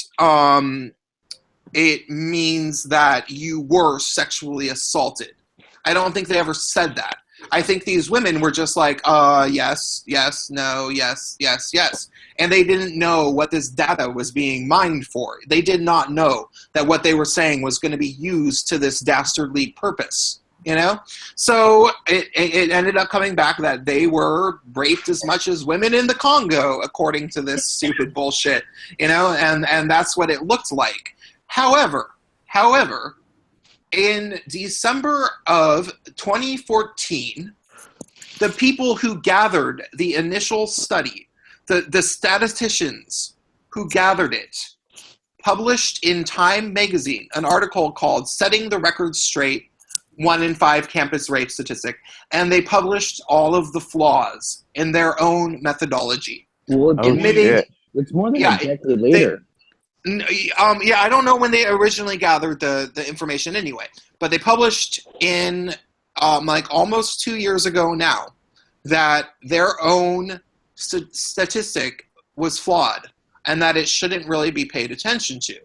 And I'm pretty sure that they did that because they knew eventually it would come to light and they wanted to have careers as statisticians, you know, or whatever the word is. The thing is, immediately after that, feminist lobby groups did their best to recreate the study at other universities, but they had the same flaws in the study, and they probably did it in almost the same way. And that's probably why it's been 1 in 4 or 1 in 3. It's because there's been numerous studies that have been conducted with the same flawed methodology that have created it to be the same bullshit result, which everybody knows isn't actually true. Everybody that we probably know has been raped or sexually assaulted under this definition. And it's very, very odd. And this is why I want to segue into our topic. Hillary Clinton still has on her homepage, I checked it out because I just made a video about this the other day about gender baiting. She still has an estimated 1 in 5 women will get raped or sexually assaulted on college campuses. She still has that fucking bullshit on her homepage. Everybody knows it's not true. I mean, not everybody. A lot of people purposely want to believe it. A lot of people purposefully think that women are just getting, hide your kids, hide your wife, because they're raping everybody up there. Prince Antoine over here. Yeah, that is what a lot of people want to believe. And, but Acid Saint just accused me of toxic masculinity. Fuck you. I just read that. No, so now I want to talk about. I'm going to give a little bit of a prelude to this discussion. I want to talk about the fucking debate that we're going to have tomorrow, and I'm going to give just my general, and this is what I've been saying since the beginning of the year, when I started really, really studying up on counter arguments against feminism. Like when the feminists fully lost me, when I was just like, you pieces of shit, you guys don't know fuck about shit. You don't know anything. Like you're completely out of touch with reality. And then I started looking into, Christina Hoff Sommers and Karen Strawn, the Honey Badgers, and the men's rights movement, and I started learning statistics about men's issues, and I started really looking into it, and I realized that not only was feminism, pretty flawed, but Hillary Clinton was trying to use feminism as her main selling point. That's her golden crown is, that she's trying to ride in on the Trojan horse with, is feminism. She knows her demographic. She knows her demographic. She's trying to pander to the liberals and shit like that, like the people who are about oppression points. And she knows that her being a woman is seen as being oppressed, so she'll use it to her advantage. Well, absolutely, you're exactly right. I should say, and and she fucked up because it's just not true. The shit that she's trying to say. She's exaggerated. She has false statistics like we just talked about on her fucking homepage. And this is what I'm saying, is that I saw Milo Yiannopoulos speaking the Trump gospel, and he's going into, he's infiltrating universities and planting the truth in people's heads. Because, not the truth that Trump should be president, but the truth in terms of the factual data. And but this is my prediction, is that Trump has been holding off on really attacking Hillary Clinton. He's been holding off. He calls her Crooked Hillary. He puts that idea in people's head. But he has never really even begun to list out all of the real reasons that, we know that she's a liar in terms of the emails. We know that she's a liar in terms of the shit that she tried to cover up for Bill Clinton when he was in office, in terms of the sexual harassment and that kind of shit. We know that. Everybody knows about that. But what people don't know, what the American people don't know, which they're going to really connect with as the average person, the average citizen, what the people don't know is that current feminism is entirely based on a lie. It's all a bunch of lies. It's just full of shit. And everybody has encountered it in their day-to-day life at this point. Nobody has escaped fourth wave feminism. We've all dealt with it. We've all dealt with these people on the internet trying to talk about the patriarchy, trying to talk about male privilege, and then try to talk about mansplaining and manspreading. We've all encountered it. So all Trump has to do is get up on there face to face with Hillary Clinton and just start calling her a liar and call feminists liars, and he'll just say, that 1 in 5 statistic is untrue. It's provably untrue. And if he does that, he will demolish her. he will rip her to shreds because everybody watching will be like, yeah, you know what? I never thought that was true. That always sounded crazy. So that's my prediction because Milo Yiannopoulos is his little lackey. Like, Milo Yiannopoulos is his little attack dog. Milo Yiannopoulos is his right-hand boy running around. I think he's paying Milo more than anybody because Milo is not to be fucked with. Like, Milo is a smart motherfucker. He knows exactly what he's doing. He's getting his intel from a source. And I think that Trump is going to start sounding a lot more like Milo in the debates. And that is what's going to win it culturally for Trump. That's what, because once the average American citizen realizes they've been lied to by feminists and SJWs, then they're going to want to side with Trump because then they'll have a personal connection to this election. They'll be like, wait, Hillary Clinton was the one who was lying to me. All these fucking feminists that were lying about me, I'm going to side with that guy. So that's my prediction. I want you guys to talk. That's what I'm going to lay out. So wait, when is the first debate between those two? Tomorrow. Oh shit. I better get some popcorn because I said in one of my videos I'm going to have a popcorn and Crystal Pepsi for the debate because it's going to be entertaining as all get out. Well, yeah, of course it is. But if I was going to go, I think you're right that he is going to attack her. I don't think he'll do it until after she attacks him. Because he cannot come out guns blazing. He has to bait her. He's got to bait her. Oh yeah. Oh, don't think that I'm. No, he's not gonna. They're not gonna say, "Hey, Trump, what's your opening statement? Hillary is a liar. Feminists are liars." No, that's not what's gonna happen. That would be amazing. Yeah, I know, but because she's already attacked him. Like, she already had that stupid ad with the fucking, tween-aged girls. Like, oh, I'm so insecure because Trump said something bad about Rosie O'Donnell. Like, or I'm just gonna say this though. Trump is. Everything is in Trump's favor. Everything. The optics, the facts, everything. The fact that she got denied her little stool to make her look as tall as Trump is fucking hilarious. I didn't even hear Wait, that. what? Oh, okay. You want me to tell the story? Okay. Yeah. So Casey's our token. He's beat. Like, most of us are people that I think in here are people that used to be liberals probably, whereas Casey is fully behind the Trump. He's on the Trump train. Yeah, he's on the Trump train. He's younger than everyone. Well, Acid Saint might be a little bit younger, but Acid Saint used to be SJW. So, Casey, tell us from the Trump side what has been talked about Hillary Clinton's height. Oh, buddy. So you got to no. This is because we have there's a guy. I think his name is Max Simpkins. He's one of the producers over at the place where they're holding the debates. He's one of the guys setting it up.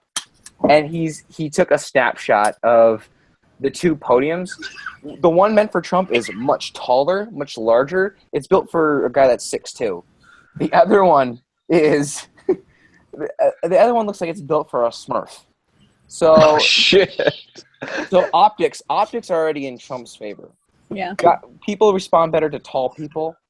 And although we don't know if that's true with women involved, because with teen I agree. That's true. I agree. This is true. Yeah. I know, but I say it's typically true. But yeah. Think of how. But if it was a 6'2" woman, that would just be weird. Yeah. Here's the thing, though. It would be like Janet Reno up in here. Like, it would be like. Wow.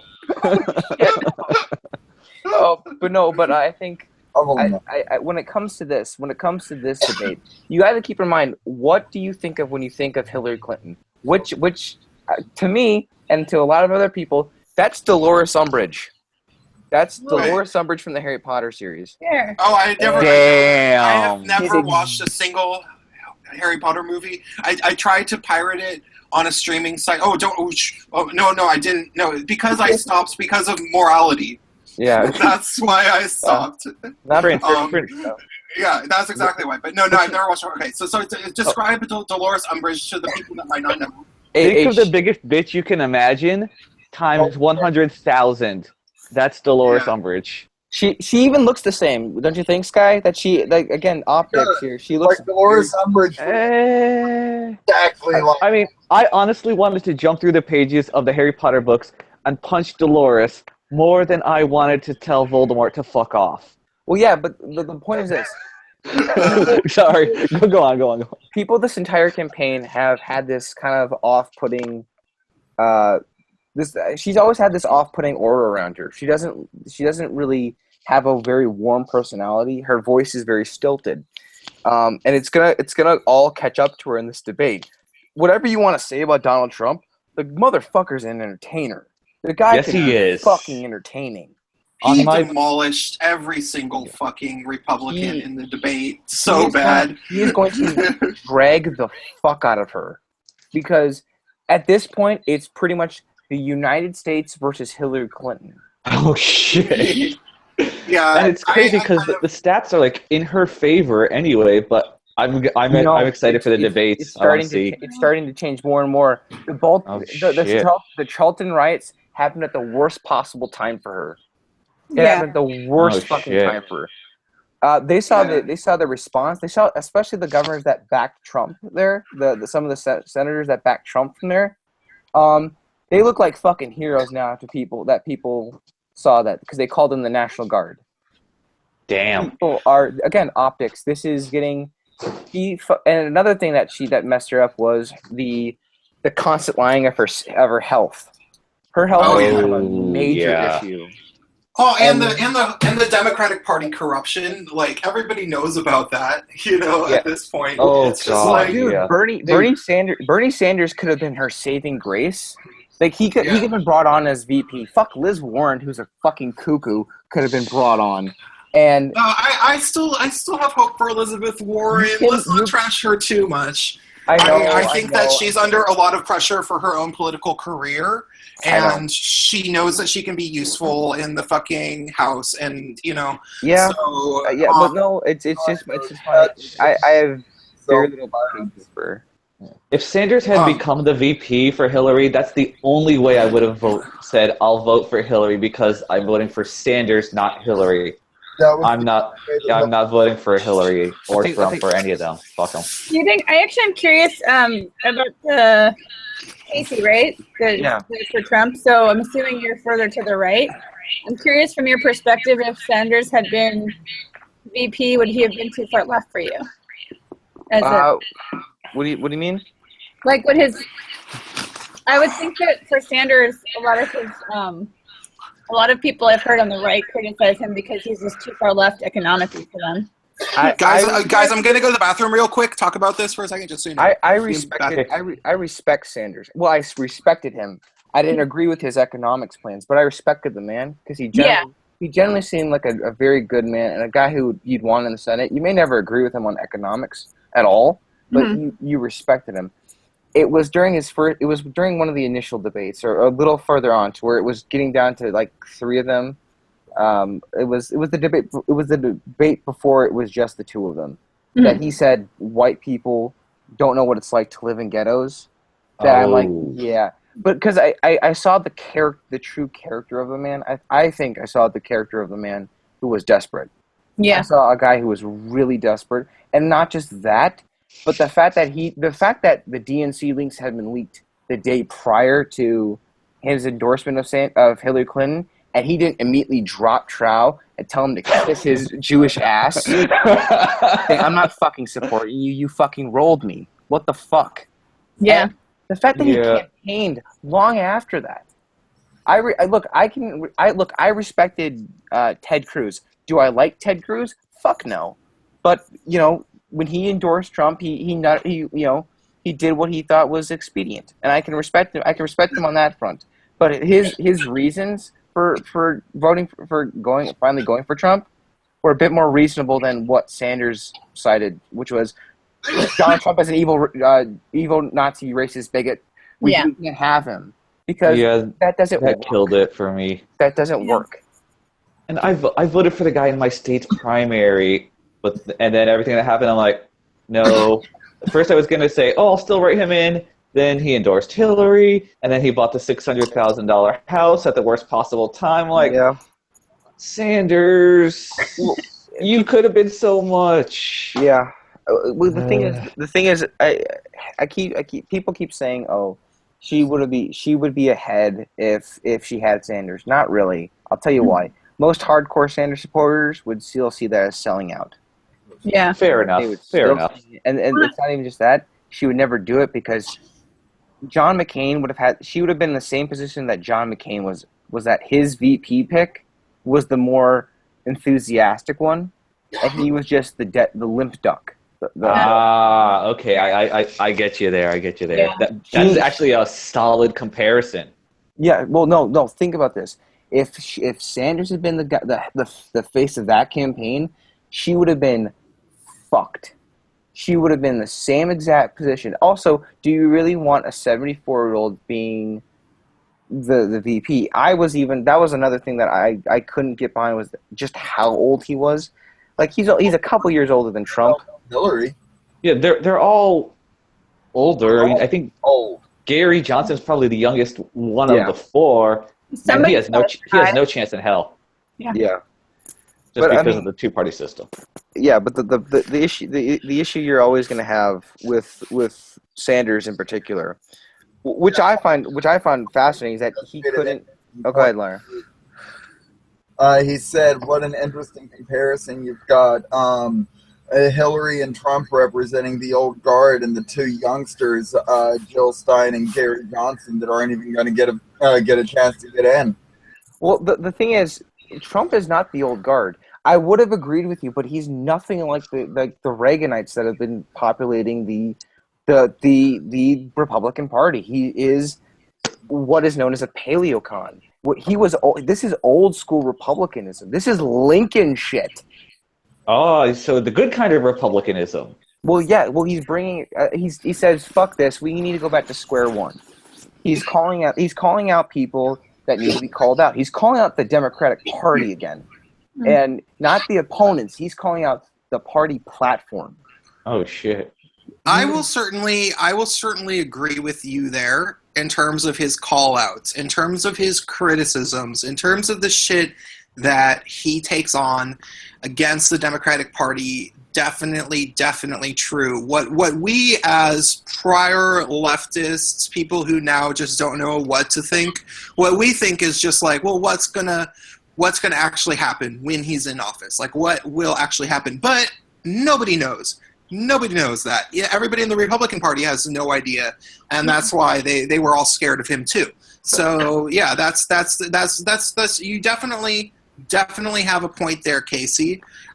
We're just terrified because we remember the Bush years. You know, people in our 30s, we're just like, really, guys, Republicans, really? You know, but it's also,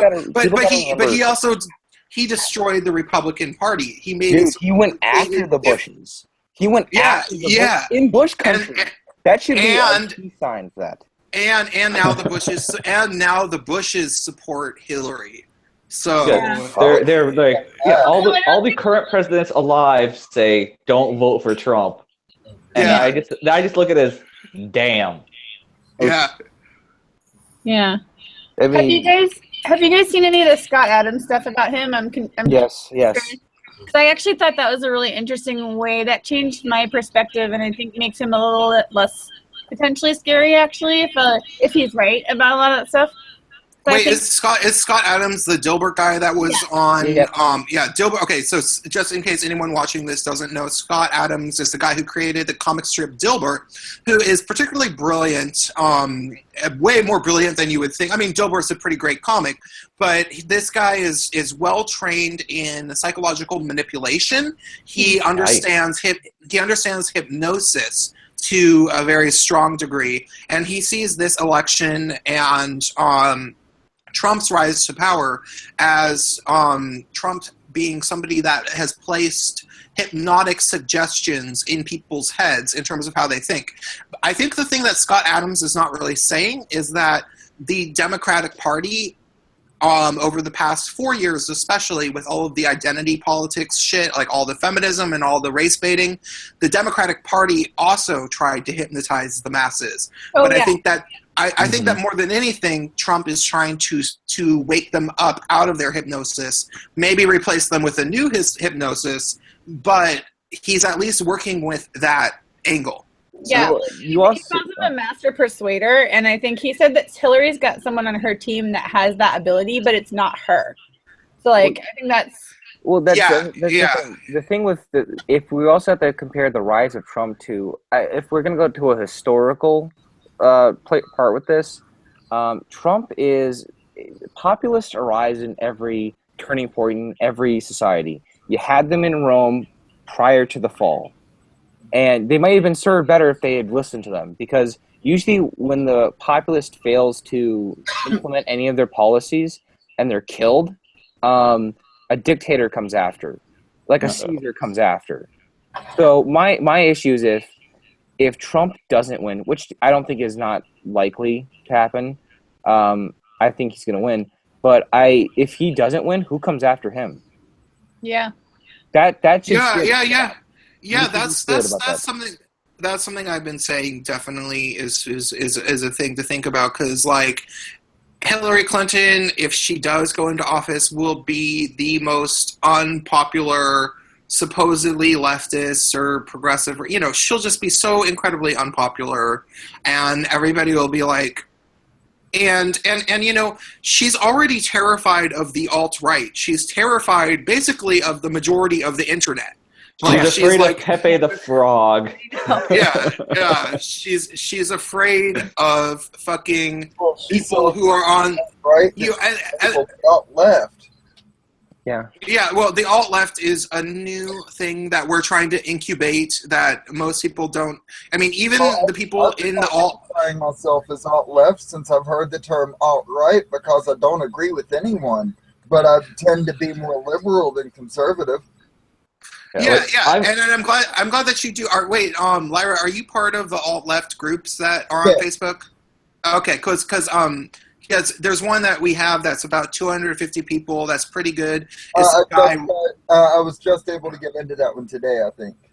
Okay, cool. Yeah, so it's this guy Ryan who's I was trying to get on the stream tonight, but he actually has a job and a wife and kids, so he can't actually be completely dedicated to YouTube. But he's really smart, and he's basically been talking about these type of politics. He said he's probably in his 40s. And he's probably been talking about this for the past 15 years, like trying to separate himself from the actual Democratic Party, but also not be a conservative, but also, criticize the identity politics bullshit and everything. So, yeah.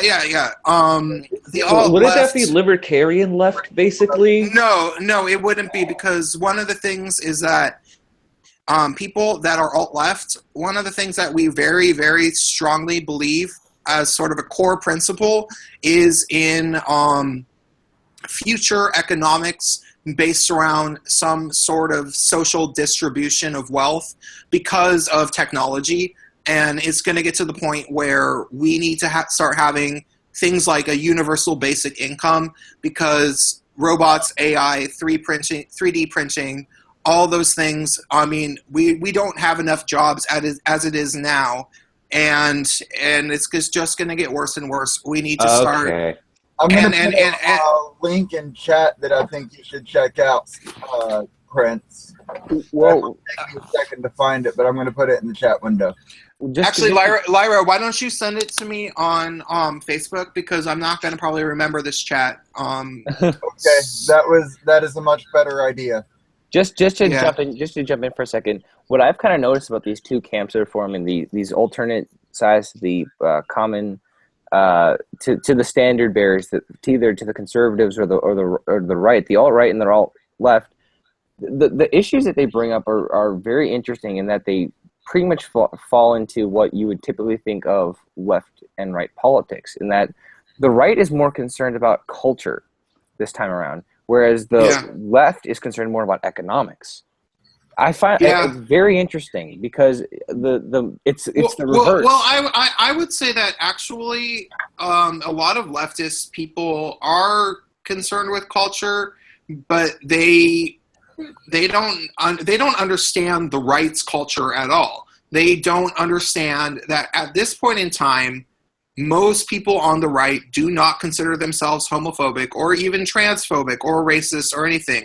They just think that the people on the left think that the right is basing all of their politics around identity politics. Yeah. And that's just not true anymore. You know what? But the left has made so inherently sure that the left believes that the right thinks this. Like they've brainwashed the left into thinking. Well, it's so that much your worldview, right? Too.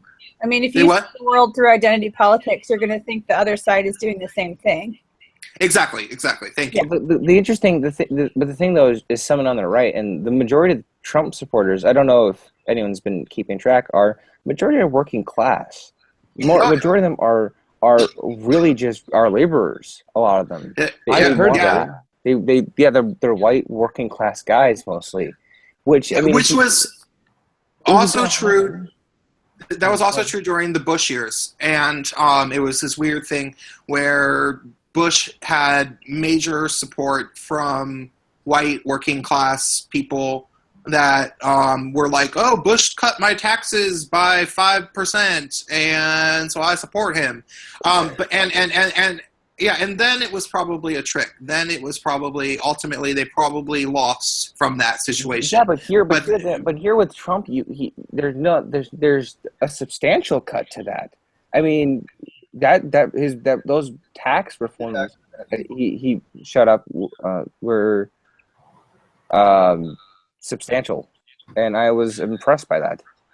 I mean, I haven't looked into the details, and honestly, we don't know how it's going to pan out until it actually happens. But I was surprised that he put this out, that he advertised this. I mean, it's this whole election, and going back to the whole topic of the debate. What I think is going to happen, because what are the topics right now? Does anyone know what the debate topics are going to be about? I tried to look it up before I started this stream, and the only article I saw was who decides what questions are going to be asked. So yeah, I don't really fucking know. Yeah. To be honestly.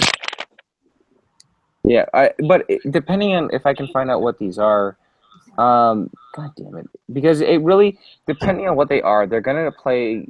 Obviously, because it's going to be hosted by I think CNN, they're probably going to play to Hillary's strengths, which there aren't many. I mean, there aren't. There's not. I mean, you can't. I would love to just do a detailed analysis of why Hillary Clinton was what the strengths and weaknesses. It's like a prize fight almost. That's what I want to kind of frame this as. It's gonna be Muhammad Ali versus, I don't know, what's a good comparison for fucking. It's not. No, it's gonna be fucking. No, wait, no, I'm trying. Sorry, keep talking, Casey. I'm gonna try to come up with a good comparison. But it's basically gonna be this brutal. She's gonna come out strong. It's gonna be guns blazing from her side. There's no way she can stay on the defensive because everything's gone to fucking shit for her these past couple of weeks. Everything. No matter even if Trump's fallen by 5 points, she's fallen by 10 points. I mean, it's people have to understand that she is a wounded animal going into this. She is gonna not hold back, that's true. She is going to, and this is a massive fail. This is a massive failure on her campaign's part. And I think if we were to analyze, because again, I can't really say what's going to happen, but as it stands, Trump is in a much better position to do ridiculous amounts of damage. Yeah, and I think I think the bottom line is that, as people have said, he's an entertainer. And she's a born politician. Yeah, and her strengths have always been in persistent policy pushing and not necessarily speaking and not necessarily debating. Because she's never made it this far in a debate, and she always lost before. So she's not a good debater. She's not a good debater. And whatever you want to say about Trump's style, the guy could fucking go up against 17 other fucking Republican candidates and just kick their shit in. He curb stomped the Bush dynasty, for fuck's sake. Yeah. Yeah. Well, granted, the weakest Bush. The weakest. You know, the weakest Bush. You are the weakest Bush. Goodbye. I actually thought Jeb was the stronger of the two Bushes, but he didn't get. Yeah, he was. He was early on. Oh, yeah. He's. I mean, he might be better than. I mean, but Jeb had to live in the crypt-like decaying shadow of the prior Bush administration. The Bushes, that really were still the Bush was still popular though amongst Republicans. I don't get it, but it was this. But if you look at every single candidate, he went up against fucking neurosurgeons. He went up against lawyers. He went up against pretty much the cream of the intellectual crop, regardless of what you think of the person themselves. Okay, wait, but let me say this, Casey. Okay, yes. I honestly do. I am, crazy wacko conspiracy nut and everything, and I kind of honestly think that there was a little bit of a potential bait and switch going on with the whole Republican primaries, because those, as many candidates as there were and everything, and as smart as they were supposed to be and everything, it was such a fucking clown car full of candidates, and I saw from the beginning, I'm like, these fucking guys, Trump is just gonna annihilate them, and people were like, no, it's gonna be Marco Rubio. Well, I'm like, no, it's not. There's no way. And people were like, I saw the same thing, because I think you and I, because we both come from, you watch wrestling and shit, right? Not anymore. Not anymore, but you didn't you? In the 90s. I recognized what he was right the fuck away. You're looking at the heel character of this. Nice. Everyone loves the fucking heel. This was knockdown, drag out wrestling politics to a fucking T. It's especially funny because Trump has been on WWE and he helped shave Vince McMahon's head. Exactly. I remember that. And again, but you could predict Trump was a stronger candidate, and I got shit from my my true Republican, like farther to the right than I am, Republicans saying it's going to do. Oh, that's not saying much, but they all were hedging their bets on either Cruz or Rubio. I'm like, no, he is going to get stomped. Hell, I'm crazy. I'm pretty liberal, and I honestly thought that Trump was just a joke candidate. Like, oh, haha, he's just jumping in for the fun of it. He's not going to get anywhere. And then he started winning, and I'm like, what the fuck? It's just so strange. And then I honestly, if anything, I knew it because I fucking started paying attention to mainstream media, probably about halfway through last year, or even around March of April 2015, and every fucking time you would turn on CNN, you would not hear Trump shut up for 20 minutes straight, and I was like, okay, this is the nominee. They're framing it that way. They're setting this up. This is not an accident. Well, he acted like the fucking nominee. He acted like the nominee. Yeah. I mean, fuck, dude, he met the Mexican president. He met Benjamin Netanyahu like this past couple days. He's meeting foreign dignitaries. What does that look like to you? That looks like a president. Yeah. Well, yeah. I mean, look, it's already. You guys, we've rode Trump's jock for a while. We're all admitting that Trump is very, very prepared for this debate, very, very likely, and it's likely going to go in his favor. But can anybody think of an ace in Hillary Clinton's sleeve that she might possibly pull out that might thwart him in some way? If anyone has thought of that, like if anyone has, what can she do? What can she do? Like a lie or something. What's up? It's probably going to be like a lie or something. She's going to fabricate something. She'll cough on him. No, I think. I actually heard the opposite. I've heard people psych her out by coughing in the audience and get her to cough. honestly, yeah, that's a good point. Yeah. If all someone has to do in the audience is like cough into like one of those lifeguard cone things, and she'll be done. Oh, what I think she's relying on, and this is what I'm gonna go on. She is gonna try to bait Trump. Obviously, we've talked about it, but I think that's really what she's banking on. She's trying to do a gambler's bet, and it's not really working. Now, what she could do is rely on her record. She can't do that. She can't. She cannot do that. So everything that would be in her arsenal has been taken away from her, either by her own actions or inactions. So the one thing that she might be able to pull off is the woman card. That's what I'm gonna say. Yeah. If she but remember.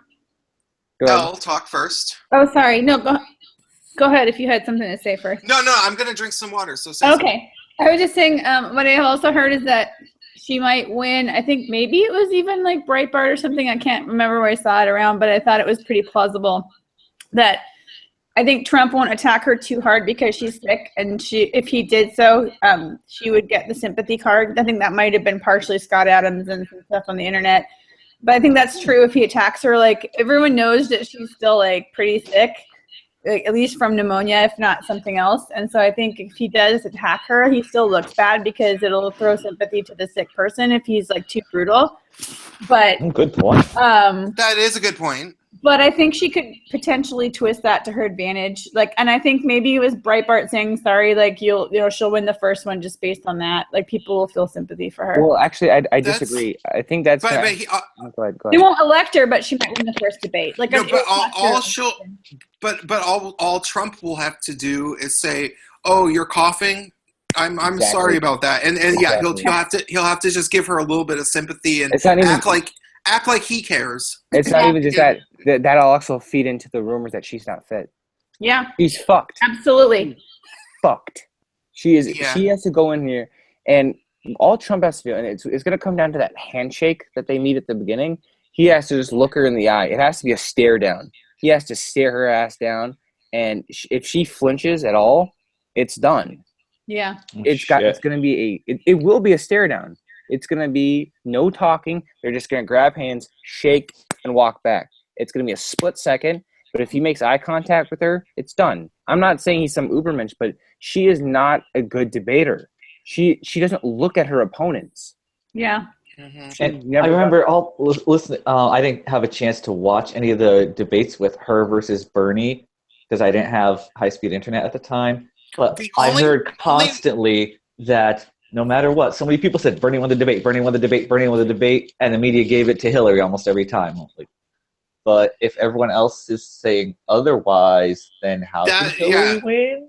That definitely happened. The only memorable moment of Hillary having like a good moment in the debate was that Bernie kept kind of alluding to like corruption coming from politicians and Wall Street and blah, blah, blah. And she had some moment where I think that she like interrupted him and she was like, just fucking say it. Just say it. What are you trying to accuse me of? We know what you're implying. Just fucking say it already. That was the only endearing moment because it was kind of funny. But other than that, yeah. Well, that's another thing that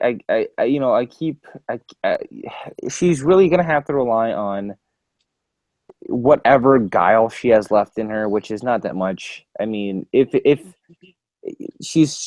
her lies didn't work these past couple of weeks, which they weren't going to because they're shit lies and they catch up with you in the end.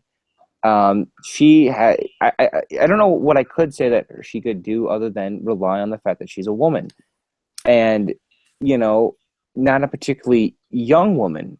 She's an old crone, and I don't mean to put this off, but it's true. Men in general, unless they have about moms the same age, don't feel. I don't say pity, but they aren't that strongly connected with much older women. It's interesting, but I think another thing that will that she could use, and I don't know. I don't know if she does bait Trump. Let's say that in this realm of possibility, Trump gets baited on, let's say, Trump University. That the case that I don't know what the fucking what the current status of that case is. It's kind of gone away, which I think is a boon to Trump again. But she could hit him on that, but then he'll hit her with the Clinton Foundation. So it's basically she is in a Kobayashi Maru situation. There's no winning here. There's no possible way out unless she relies solely on the women card. She has to bank that everyone in that audience will support her on that. And we already know that's not going to be the case. The Lester Holt might do it, but I mean, you guys got just the people that are going to be there, because you have. I mean, I don't know if you guys been paying attention to who's on the guest list to sit in the front rows. A little bit, I think, and that's a very interesting scenario. Actually, I think it's pretty. I heard like Mark Cubano is supposed to be in the front to maybe try to psych out Trump, which I've heard might probably going to backfire, not work. But did you also hear that Hillary Clinton, Bill Clinton's mistress is going to be there? Yeah, Jennifer Flowers, right? Yeah. Oh shit. Yeah. So basically, Hillary has to be publicly humiliated in front of America again. Yeah. So they're both doing it, but I actually think it'll affect Hillary more than Trump. I agree. This is another. I've been watching a lot of Scott Adams this morning, so this is where a lot of my stuff is coming from. But he was saying like Trump doesn't take to that like most people. Like he'll get like energized by the fact that Mark Cubano's there, and he already knows him, and he'll probably feed off of that. And like Hillary might get psyched out like a normal person, like, which I don't know, like. We'll see, but I do think she does. For all of the talk about Trump losing is cool, I actually think a lot of times when he does appear to do that, it's actually like more calculated for something in the future. And I think when she does it, she actually is losing her shit. Like Trump is yeah. That's what I think too. If I was to sum Trump up in a word, or if we're gonna say that the majority of the things that he does are consciously on his part, he is a masterful tactician. Yeah. Yes. He is a fucking tactician. Yeah. Yes. If you he want, must have had a minor. All of a sudden, he had you're to like, learn psychology. Wait. Yeah. Seriously, if you want to go in business, go into psychology. Yeah. But even more than that, he's theater. Like even more than that, he's a theater artist. Yeah. And I can say that because I'm 34 years old, and I knew who Donald Trump was when I was like in the first grade. Somehow he was on the news and on television, and like and the kids on my bus, like the kids that were like, kind of scrappy and rough, and they would be like, man, when I get old, I'm gonna be like Donald Trump. Like that's what they would. They looked up to him like he was the original, rich ass Jay-Z gangster to them, Yeah. And somehow they knew about him. And like, there's a lot of rich people. Why was Trump the one that they knew about? Because he played the media. And he always did that. And he was always interested in doing that. And he, and then he had the reality show, and people loved that reality show. So yeah, so he's good at that. It's an ego thing. Well, I mean, of course it's an ego thing, but I think the thing, if we're going to talk about character flaws, all politics is an ego thing. I know, but I know, but the reason I say Trump's egotism is actually a boon to him is because it forces him to be better than his opponent. Mm. He has to look at. That's fair. I actually think this is the reason why he'll be a okay president, is because he'll look at what Obama did wrong, and his egotism will force him to do the exact fucking opposite. It will force him to be not a shitheel, not a fuck up. And plus, let's keep in mind how old he is. He's now 70. He's getting up there. Now he wants to this wants to be the cornerstone of his legacy. Yeah, this is a legacy move for him. He wants to say, this is a one-term presidency for both of them. But for Clinton, it's a cash grab.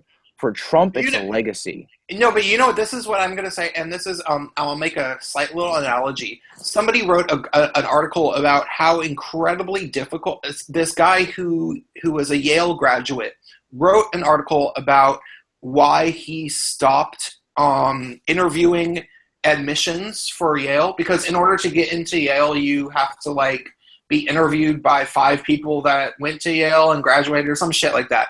And it's because it's so hard to get in now. And every kid, has every talent and a 5.0 and so and he said, he was like, it's gotten to the point where it is as admirable to have graduated from Yale as it is to have gotten admitted to Yale. Even all you have to have, you could have dropped out in the fucking first quarter and that still looks amazing on your resume. And this is what is the thing about Trump versus Clinton. I think, in my head, that the main thing that Clinton has motivating her is just to be elected the first female president. I think that's her driving force. I disagree. I disagree on this, because I think you have to keep in mind that the way that these people have operated for the past 30 years, that's a mafia mentality. They could give 2 fucks about the titles. That's an added bonus. The legacy is an added bonus, but the driving force for them is to get that cash money flowing again. They want that that thing to last. And I think, well, I don't know for certain. It's hard to say.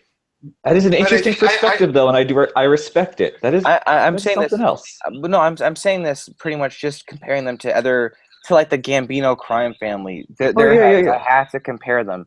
So with Trump, though, is the mindset he's in is that he is a second generation self-made billionaire. His dad started it. He finished it. He's now a billionaire. I don't care what how much money he says he's got. It could be $3 billion. It could be $20 billion. He is self-made. There's no getting around this. Hillary Clinton's old blood. She's old money. She's not this humdum little thing. And I've argued with people on that. So Trump already has that thing to him. He's got that working class optic for him. Mm-hmm. And again, I keep trying to find, and I'm honestly trying to help you out with this question here. What does Hillary Clinton have going for her?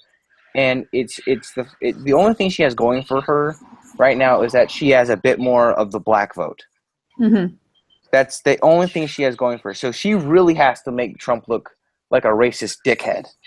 Yeah. Okay. But so now let's ask. We have a token black here in this Acid Saint. Acid Saint. And granted, Acid Saint is somebody who probably gets called a coon and all sorts of awful things because he has unplugged himself from the social justice matrix. But Acid Saint, if you're still listening, I haven't heard you talk in a little while. Okay, do you think that it is likely that after this debate that people might change their minds? Do you have any idea? What do you think? I think a lot, for minorities, they think Trump is legitimate racist. They think, Trump's going to send them back to Africa or Mexico or whatever. So it's kind of, difficult for that. A lot of people, even if you ask minorities, who are you going to vote for, Hillary or Trump? They will say Hillary, but they will just because she's not Trump. That's the only thing. Yeah, that's the impression that I've gotten from a lot of people. Just to jump in here real quick, what I find interesting though that mentality might be true for blacks. I'm not so sure if it's going to be true for Latinos and Hispanics this time around, because Trump's got 36-37% already. And he has been seriously backing down on his wall comments. Well, it's not even just that. It's the fact that you have Hispanics, legal Hispanics, supporting that shit. People in the fucking border towns are like, yes, build this motherfucker. And that's scary. That's starting to. This is the reason I've been kind of just laughing my ass off because the Democratic Party's just been, in general, been flipping their shit over this. The numbers that are coming from their base, which is pretty much every minority in the states, are crumbling. The backbone is just dying. So if you had said the party that would come out of this election weaker was going to be the Democrats, nobody would have believed you. But now it's looking like that's what's happening. And the thing that they had going for them was that, but they started prioritizing the wrong kind of minority over another. Yeah. Well, and just being poor strategists about, like, they've done such a bad job. They don't play the long game. They don't play the long game at all. They've done a really bad job with the gay like white male population. Dude. They've done such a bad job, and I'm starting to see more signs of it. Like, because I'm outspoken about my political beliefs, and I have a lot of like Facebook friends and stuff, and more gay guys.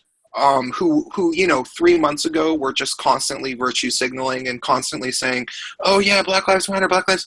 Now they're starting to be like, "Wait, dude, you're right about a lot of shit."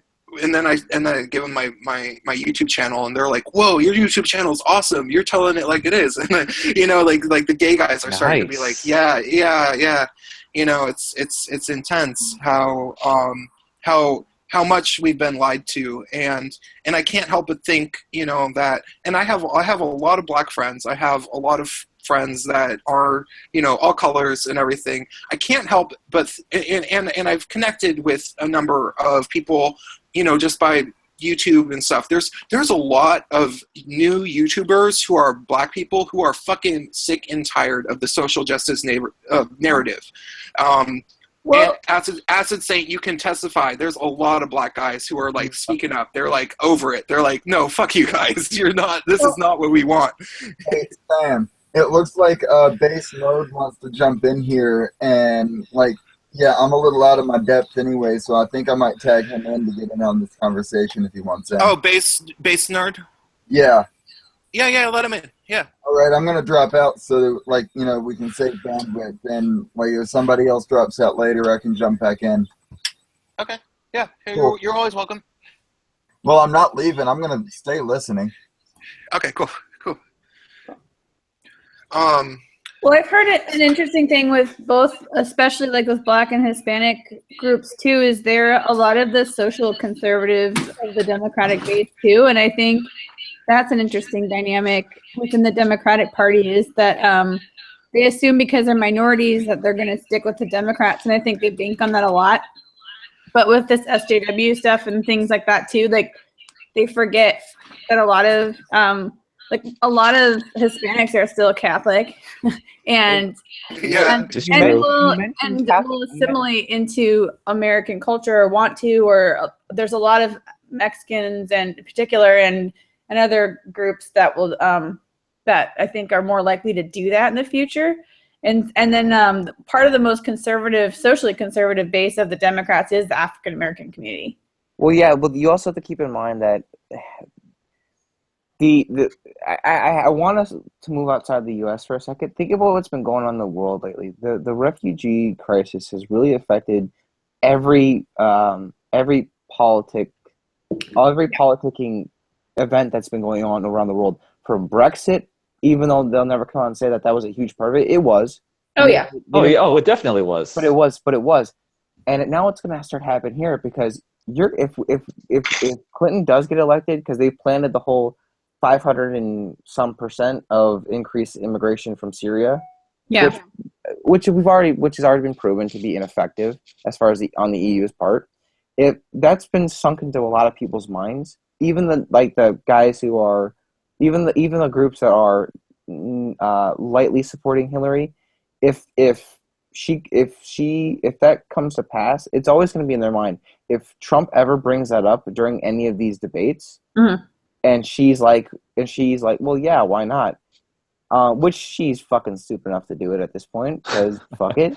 Yeah. But if she does that, it's done. The Democrats will lose everything. The people that the minorities that are losing, the minorities that they're losing now outside the gays, the Hispanics, and Latinos are a trickle. I think Trump's now at 20% with blacks. Wow. He's Wow. at 20.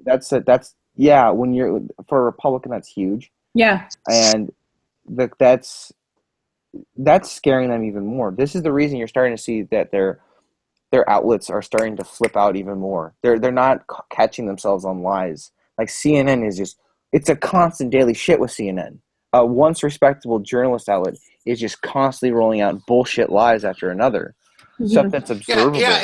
And the second somebody watches one of the videos that illustrates the lies, they don't just realize that they're lying, but then they start looking to the alternative news sources, and then they start believing everything that Paul Joseph Watson says. Who is, he's entertaining. I give props to that guy. He knows how to play the game, but he lies a lot too. It's he's about 85% truth and then 15% total fucking bullshit. Well, that's most of InfoWars. I like that show. It's good shit. But I think another thing that you have to keep in mind is going into this race, you had 6% of the population that trusts the media. That's gone now. So the big boon, the big boon to the Democrats was that 6%, and now that's gone. It's dwindled to 0.5%. That is how many Americans. Holy shit! That's in a small amount of time. In a year, that happened. A year. That's insane. Well, I thought it was. We live really in such strange times. Yeah. Well, that you also have to keep in mind that we are in a paradigm shift. Everything is kind of starting to swing. I don't want to say it's swinging to the right because it's not correct. It's on the swinging in the opposite direction. Well, yeah, but that's all you can say, or swinging back. But it's not. I've been hearing this a lot recently. But it's not even just that. It's the fact that the axes have changed. It's no longer the XY axes. It's no longer the left versus the right. It's the authoritarian versus the libertarian. Spectrum. True. And I shouldn't say it's starting to swing there. It is starting. It's just a pendulum really that we've never had to deal with in America. It's always been left-right politics, and they've been kind of a mixed bag. But now it really is. How authoritarian is this guy compared to this guy? Mm-hmm. That's what people care about the most right now. You're right. You're totally right. No one's gonna come out and say that it's that because most people still don't think in those terms quite yet, but they're starting to understand it. It's growing. Yeah. It's growing, and we need that. I've also heard there might be a kind of dichotomy between nationalism and globalism. There very much is, and nationalism was bound to grow because globalism. I'm just telling you as an amateur has failed. Yeah, it's utterly. I think the libertarians are actually going to end up being in the more nationalist camp. To be honest, just as I'm seeing things. Libertarians are totally nationalists. They're totally nationalists. I've heard, I've heard that part of that movement is to preserve that kind of liberty. This is the thing. I think that the libertarians and the nationalists are easily going to live. They're going to win that conflict, the direct conflict between globalism and nationalism, because there's not a person who is on the globalist side that actually advocates for globalism. There is not a single citizen that's like, yeah, fuck yeah, globalism. Nobody talks about that. They just repeat the same rhetoric about racism and stuff that is the globalist agenda. But they don't have some master plan about, because we should be globalists. They might talk about no borders. They might talk about that kind of things, which is globalist rhetoric. But libertarians have a very solidified and fine-tuned version of why they think smaller government and nationalism is good. And they have that argument very well developed, whereas globalists and the globalist followers don't have that argument developed. I should also jump in here and say that when I'm talking about libertarians, and I don't know if your guys are talking about them, we're not talking about the party. Yeah. The Libertarian Party has been, in my opinion, starting to be taken the wrong way. Okay, I was actually about to ask, do you mean big L libertarians or just more libertarian. The general the mindset is more like that. The party itself is being taken over by a bunch of anarcho syndicats, and that scares me because these guys are basically, when I say this, and don't take any of this the wrong way, there's no such thing as a left-leaning libertarian. You're just a liberal then. You're just a liberal then. Well, but one of the things about libertarians, and all libertarians will completely admit this openly to everybody, even like the higher ranking libertarians, they'll admit that libertarians can generally never agree on anything. Yeah. Well, I mean, no, I'm simply saying from the most basic definition, which is a rightist that is culturally liberal, that is socially liberal, but is, it's the most basic definition. That's the one most tend to work on. Socially liberal, fiscally conservative, kind of a yeah. That's what most people tend to work on. Fair. That's what most Americans are. I'm saying that as a broad sweeping generalization, but it's true. There's some overlap there. Yeah, you're not wrong.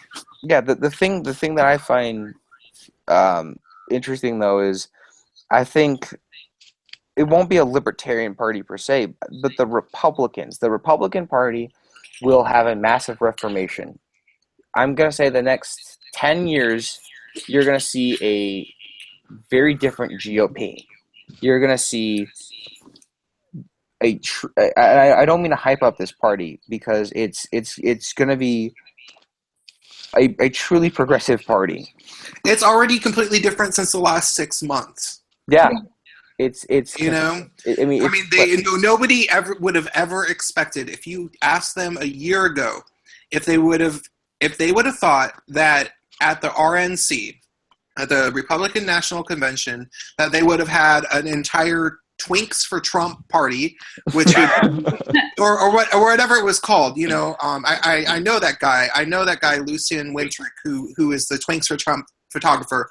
This like gays for Trump fucking party. And then if they had that dude speak, and who was a part of the Republican Party, who mentioned that he was gay, Thomas Dale. Yeah. Nobody would have ever predicted that a year ago. Well, and so we already know that. Hey, but Base Nerd is here. Let's say hi to Base Nerd. What up? Hello. What's up, B? Hi. Sorry, I've been commenting like crazy on the video, and I figured that maybe I should just probably harass somebody into letting me join. Yeah, no worries, mate. I've been barely checking the comment thread. Like I'll dip in and out every 15 minutes or so. So hosting. You're trying to. Where'd your friend go? Lyra dipped out to, I don't know, go Sky. Lyra dipped out and said that to tap me and to tag me in. That's what she said. What about your lady friend? Elle is here. Molly doesn't. Elle is the lady friend of tonight. Molly does not want to come in tonight. She says she has to get up tomorrow, but she can't really go to sleep, so she's just. I guess she's just. Oh yeah, watching I saw that. Yeah. Yeah. So we're all nice good. I like her. Yeah. Oh, she's super nice, isn't she? So yeah. So now that you're in this, you don't have any shithead friends. I'm really I've liked everyone that I've met through you. That's cool. I'm still deciding if I like. I'm still deciding if I like everybody. Oh no! No. Breaking news. There's been an explosion in Malmo. 16 people are dead. Wait, what? Say that again. Malmo, Sweden is currently seeing 16 cars set on fire. Whoa, cars! Well, what source? What's the source? The source is, hold on. It looks like RT or Al Jazeera. I think. Hold on. Express.co.uk and something in Australia I saw too. Oh Yeah. shit. Okay. That's legit. Al Jazeera is usually pretty legit. RT is hit or miss. Yeah. Shit. Yeah, I don't really have a whole lot of confidence in Al Jazeera. Oh, yeah, you guys, hey, I can probably screen share. News.google.com. No, wait, no, maybe not. Do it. Maybe Do I it. don't know how. I don't know how to do it that well. I'm new to this chat hosting shit, so I can probably Gotcha. put some news shit up on here. Figure out how to do it because I've seen people do that. Yeah, I've been on streams where people screen share. Don't Oh, ask me links, how. links. Yeah, I think just went to news.google.com, but I'm not seeing anything. look up Oh. Malmo. Malmo, Sweden. Malmo. All right. Oh, it's But no, but I still don't know how to put it onto the screen so that the viewers can watch. I don't know about that. Let's see. You press the button that says "Hey, help!" No, I'm just fucking with you. Yeah, help, Dogbert, help us. Dog actually, okay. nice. So, if you go up to the left of this screen, you'll see a green button that has a screen share. Like if you Screen hover share. over it, it'll Yeah, say screen share. and then I put desktop or Google Hangouts or select a window. I've never done it before. Let's try. Well, Wait. I have 3 monitors. Oh my so God. Like It's sharing. Okay, sweet. Okay, I'm gonna close it, but I think I can do this. Okay, so Yes. I believe in you. You can do it. I think I can I do believe it. in you. it. So You can do it. somebody post in the fucking group chat with the link, and then I will put it on the fucking desktop. Wait, the link to broadcast. You don't want to do that because He did it. He just did it. Casey just did it. It's a news.com site. It's a news.com. Yeah, that's the Oh, word, gotcha. though. All right. Okay, so I'm gonna do this. You guys saw for a second how incredibly chaotic my actual desktop is. Did you see that? Yes. Because I make videos every day, and I do not do a good job of sorting all of my fucking like pictures that I grab off of YouTube and everything in my slideshows. And because No kidding. I am not I did not go to the school for organized girls. I went to the school of hard knocks for crazy artists, and that is okay. So screen share. Let's do this desktop and start screen share and boom. Do you guys see it? Yes. Wait. It was there. No. Hey, No. you need to put Yeah. There we go. Oh, is it Yeah, only yeah. coming up when you're talking? Is it here? Yeah, Is it yeah. here? It only Yeah. shows up when I you don't- talk, so you have so to make it as I- primary. I don't see it. Talk the whole time. Everyone should mute themselves. Just mute yourself. Everyone wait. be quiet. So now we're back to my Yes. chaoticness, and I only see a black screen. present to everyone. Oh, and there we go. And there we go. There we go. Are we Yes. seeing I got it? nothing. Yes. Definitely. Oh my god. I still have nothing I see somehow. advanced Mac cleaner. Yep. Oh, I know. I haven't gotten rid of that little fucking buggy thing. Fucking Mac cleaner. Fucking. This is funny. It's, But keep going. Keep going. so Yeah, Malmo okay. shooting, Swedish city, rocked. But I'm trying. I like the word. I like the I word don't see rock. it. I like that they're trying to put a positive spin on it by saying rocked. Swedish city is rocked by gunfire. Reports of explosion. I like both being rocked and exploded. Those are Can I fun make a things. Can I make a really bad joke real quick? Yeah. Yes. Rock the Melmo, kaboom! The bomb goes. Kaboom. Yeah. Rock the Melmo. I'm sorry, that just happened. Gary, you will like it. Rock I like the it. Malmo. So If anyone wants to turn that let's into a song, go ahead. let's scroll down here. Sweden remains on high alert after 4 people were injured in a shooting in which rocked the city of Malmo. They're still using the rocked word. Gunmen opened fire on a car they had been chasing through a neighborhood in Sweden's 3rd largest city, which probably has like 20 people in it because it's Sweden. Yeah. Now, They had like a total of 15 million people. I think in their entire country, and like I'm from a city. I'm from a city that has more people than that. Like just just the whole Phoenix area has more people than Sweden probably. Yeah, probably. Sweden's Phoenix is a very big city, but so let's go through. You know, we're so desensitized because we actually follow terror attacks in this decade or these past 2 years. How long did you think before their memes come out?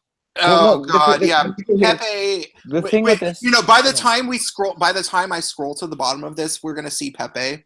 Well, look at the Yeah.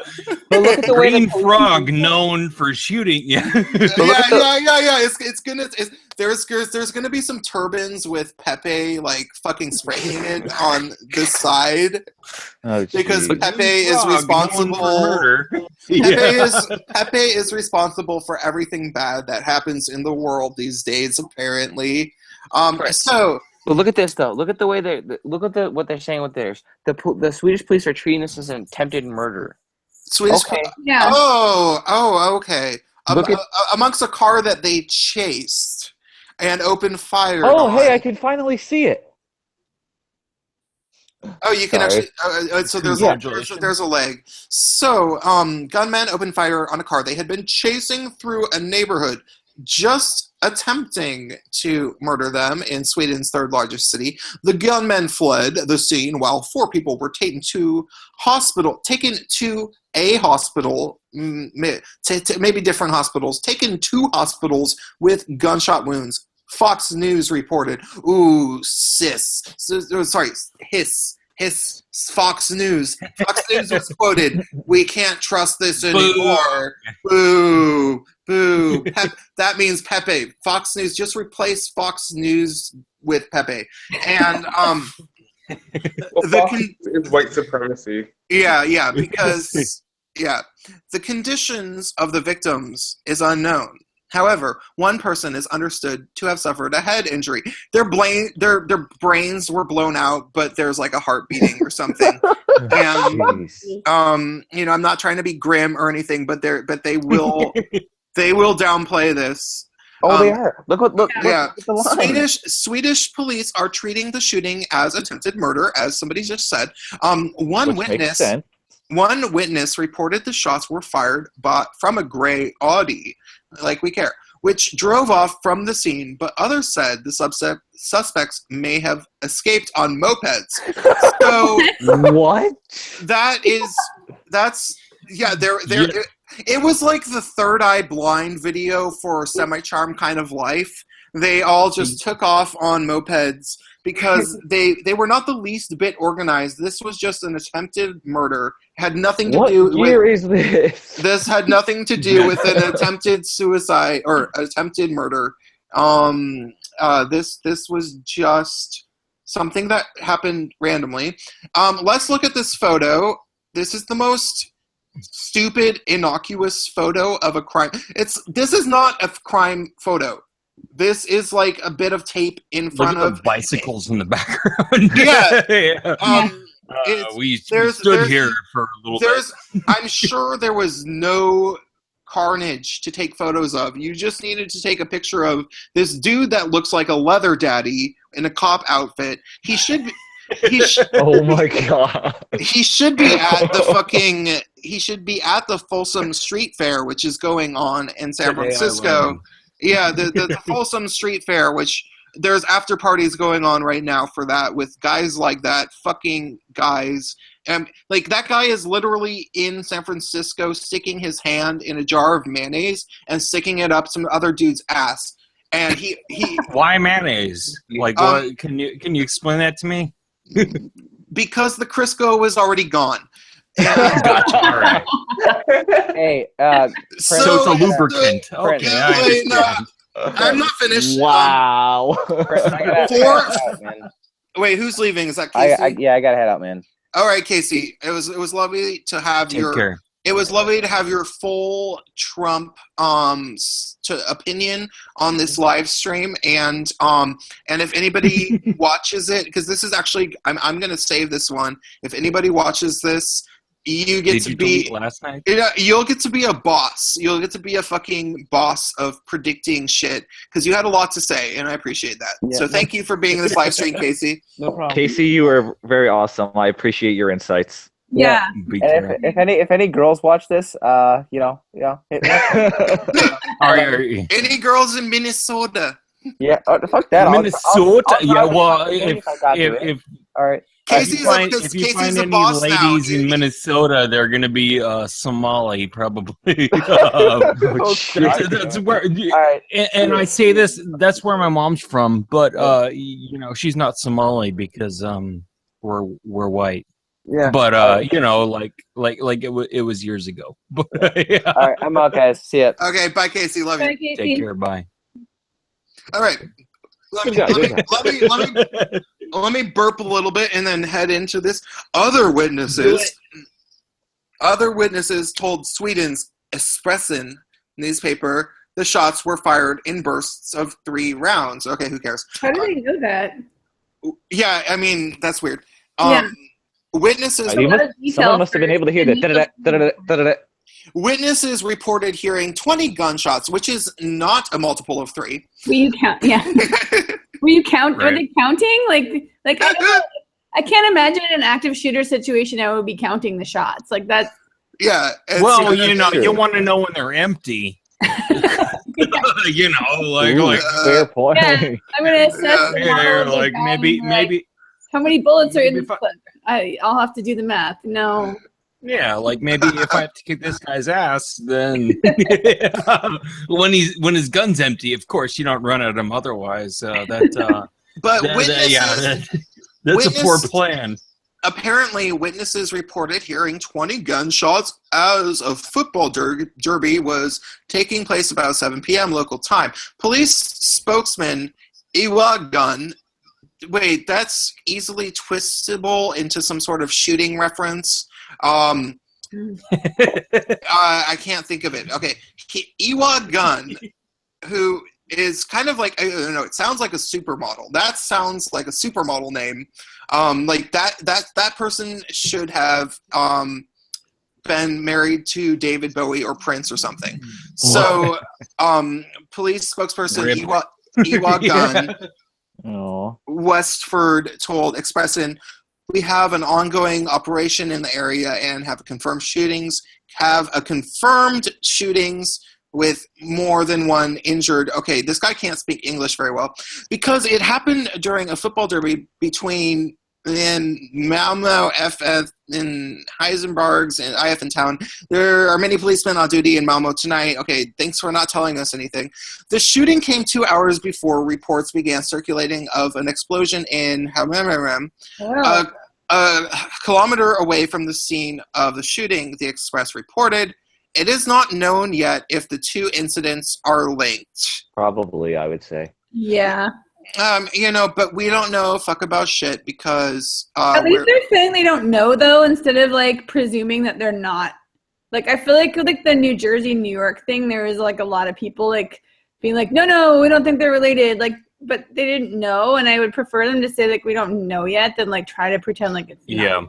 Yeah. Well, in the same way that the Washington State shooter that went into the mall, that fucking dickhead. Yeah, no, Sorry, I have a lot of anger right now. He was on camera, and it is not known if he is Mexican or Middle Eastern. They said. But they said that. They were like, "Oh, he could be Mexican," and I'm you sure. Can look at a big ass fucking nose. And weren't we just talking about a half hour ago about Mexican support of Trump? I don't think Mexicans are going to appreciate. I do not think that Mexicans are going to appreciate being blamed immediately for potentially shooting up malls. The Mexicans are going to be like, fuck no, it wasn't us. Are you fucking kidding? Are you fucking stupid? We're not going to... This is the time in which we're least likely to commit crimes. We know they're trying to fuck us over right now. We are trying to, you know... And no kidding, seriously, like if you look at the the aspect of it's just totally not fucking, you know what I mean? Like it's not a Mexican crime. I've lived around Mexicans. Like I went to a high school that was majority Mexican, and you know, like it wasn't, you know, they don't fucking do that. That's not a crime of theirs, not usually. Yeah. I mean, If we want to take patterns of demographics of crimes, Mexican crimes might be a little bit more likely some sort of gang drive-by shooting at a house or something. Not going to Mace. You know, like that might be your little gang initiation ritual. If you want to be stereotypical, if you want to talk about the things that Mexican gangs maybe do, you don't go by yourself into Macy's starting to shoot up women and look more Muslim, Middle Eastern. Rifle, yeah. It's just sort of if we want to be stereotypical, if we want to be totally stereotypical, I think you're onto something. Let's finish this article. It is not known yet if the two incidents are linked. However, police at the scene of the reported blast site have not confirmed if anything suspicious was found or if an explosion concern. Wait, yeah. Can we just analyze this sentence?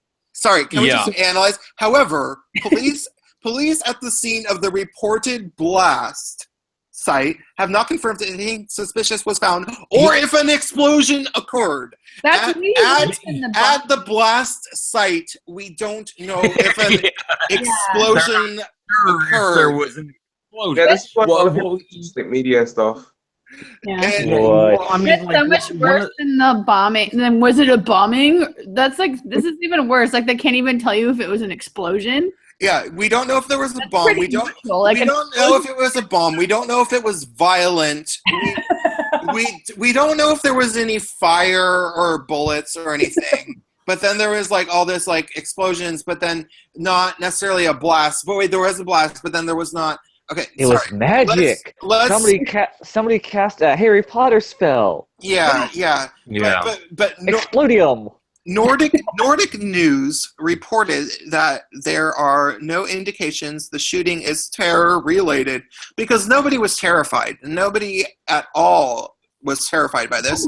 Oh, yeah. And Explosions are so they're common. Swedish, Blam. so, you know. Boom. What the hell? Swedish have Kaboom! they have a remarkably thick skin. Swedish people do not get terrified very easily, apparently. That's why They don't know if an explosion occurred. Yeah. Because we're not sure. They were like, "Were you humming? Were you humming a tune?" No, that wasn't me. I was not humming. "Ode to Joy." Did you hear the bomb blast? No. I was just singing. I was busy. I was just singing Chumbawamba. Quietly, and maybe you heard my Chumbawamba singing in my thoughts, and you thought that was a bomb. Okay, so there are no indications the shooting is terror-related, and stressed there has been no confirmation a blast had even taken place. That sounds believable. Shooting. Blah, blah. I'm not gonna read their fucking tweets. I'm not gonna. Okay. You know, you guys can go to hell with your fucking tweets. That's the least true thing is whatever the fuck you put in your tweets, and I'm gonna say that right now. Nordic News. Yeah. Also, at the bottom, Sweden has been rocked by a series of shootings in recent weeks. Oh, okay. Just a couple shootings, you know. Yeah. A couple dead bodies, whatever. Because that happens. No, because what are we calling Sweden now? It's like Swee Rock. We call it fucking Stan. Yeah. We call it Swee Rock these days because Sweden got some ghettos up in it. It's like some fucking, like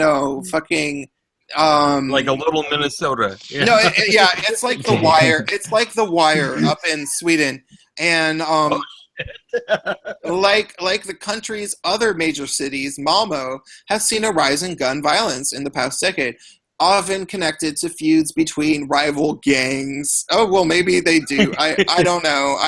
I've never been to Sweden. Associated Press reported, reports of a possible explosion in Malmo follow the news that a suspicious device was blown up outside of a school in the city. What the fuck? That's not terror at all. That doesn't sound No, because children get remarkably calm about bombs, and so explosions. They like bombs. But it's like fireworks, but it's an explosion and not a blast. There's a big difference. According to this article, explosions and blasts are different. So, and that's the end of the article. And it's a possible explosion when a suspicious device is blown up. That sounds like an explosion. Sorry. Yeah. Okay, so we're done with that article. Yeah. That's I like how fucked up your desktop is. Just saying. Oh yeah, my desktop is I get ready to rumble. I don't know what to say. Well, I mean, seriously, maybe we're not all the most organized, but I can appreciate it because I've been organizing my hard drives recently, so I my shit talking is just it's for goofs. It's cool. So Base Nerd, what did you have to say that made you want to join the chat exactly? Nothing in specific. I was just watching it, and I had been part of the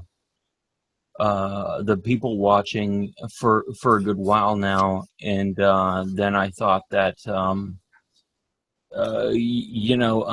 that other guy, that other woman, said that they'd leave to make some room, and I thought that I'd capitalize on that. So yeah, but I've just been I've been watching the channel for well over an hour, and I thought that maybe I'd try to harass somebody. Okay, well, so we're all fucking here. We're all fucking here, and we got you now. You're on our fucking team. So I think that we all kind of decided about the debate, which was what we were talking about. None of us has any doubt that Trump is just going to walk all over Hillary Clinton. I don't think that he's going to beat her ass. He's such a fucking monster. Yeah, definitely. And I can't. I can't. There's this big part of me that says that I'm supposed to not want to think that, right. and I'm supposed to hope for her to pull some rabbit out of her pantyhose or something, and if she can find them, fuck. Yeah, if she knows which way her legs are, and during the debate, yes. If she can find them. yeah. She's so weird. I don't I'm firmly in the Trump camp right now, but I don't, you know what I mean? It's strange territory for me, and it's not something that I would normally be a part of, but she's just such a weird woman, and I don't, you know what I mean? I don't like her, and I don't like her for several reasons, and the way that she handled her relationship with her husband after, it was proven that he cheated on her and stuff, that's not something that I can adore or support. It's that guy's a fucking scumbag, and her staying with him to me only illustrates that she did so out of personal reputation sort of thing, and I don't like that. I really I'm not a fan of that. I think that she should have fucking told him where the curb was and fucking sent his ass flying. But it's blah. You know what I mean? Like I can't tell other people how to live their lives and everything, but it's just, to me, she could have at least that's a fucking shitbag thing to do. Well, it was. I mean, she could have definitely, at the very least, been a little bit more assertive to the public about it. Like, I mean, she has all sorts of reasons to, not try to divorce her husband and shit. If they're if they're a political duo, which they are, they're very House of Cards. Right. They're very House of Cards, Claire and what's his name. Does anybody think that House of Cards was completely modeled after their relationship? Am I the only one who thinks that? dude, I've only watched a couple of episodes, and yeah, I totally get that. Like, you should watch the whole thing, because the thing is that at first it's like, what's his name? What's the guy's name in House of Cards? What's Kevin Spacey? Kevin Spacey. Okay, so Claire is the wife, Claire Underwood, and then fucking, so at first it's kind of like, oh yeah, this is the wife, blah blah blah. No, she turns out to be every bit as devious and intelligent and manipulative as he is, and she plays the game with him, and they're like this little duo, duo of terror.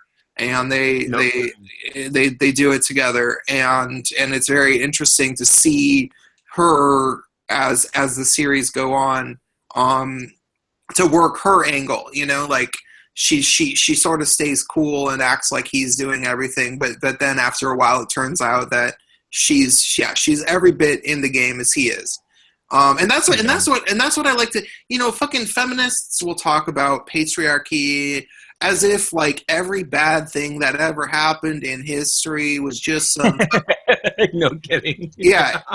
As if it was always just some fucking man doing all the bad things, and as if I can't believe that a man did this, and like seriously, like my experience with women is that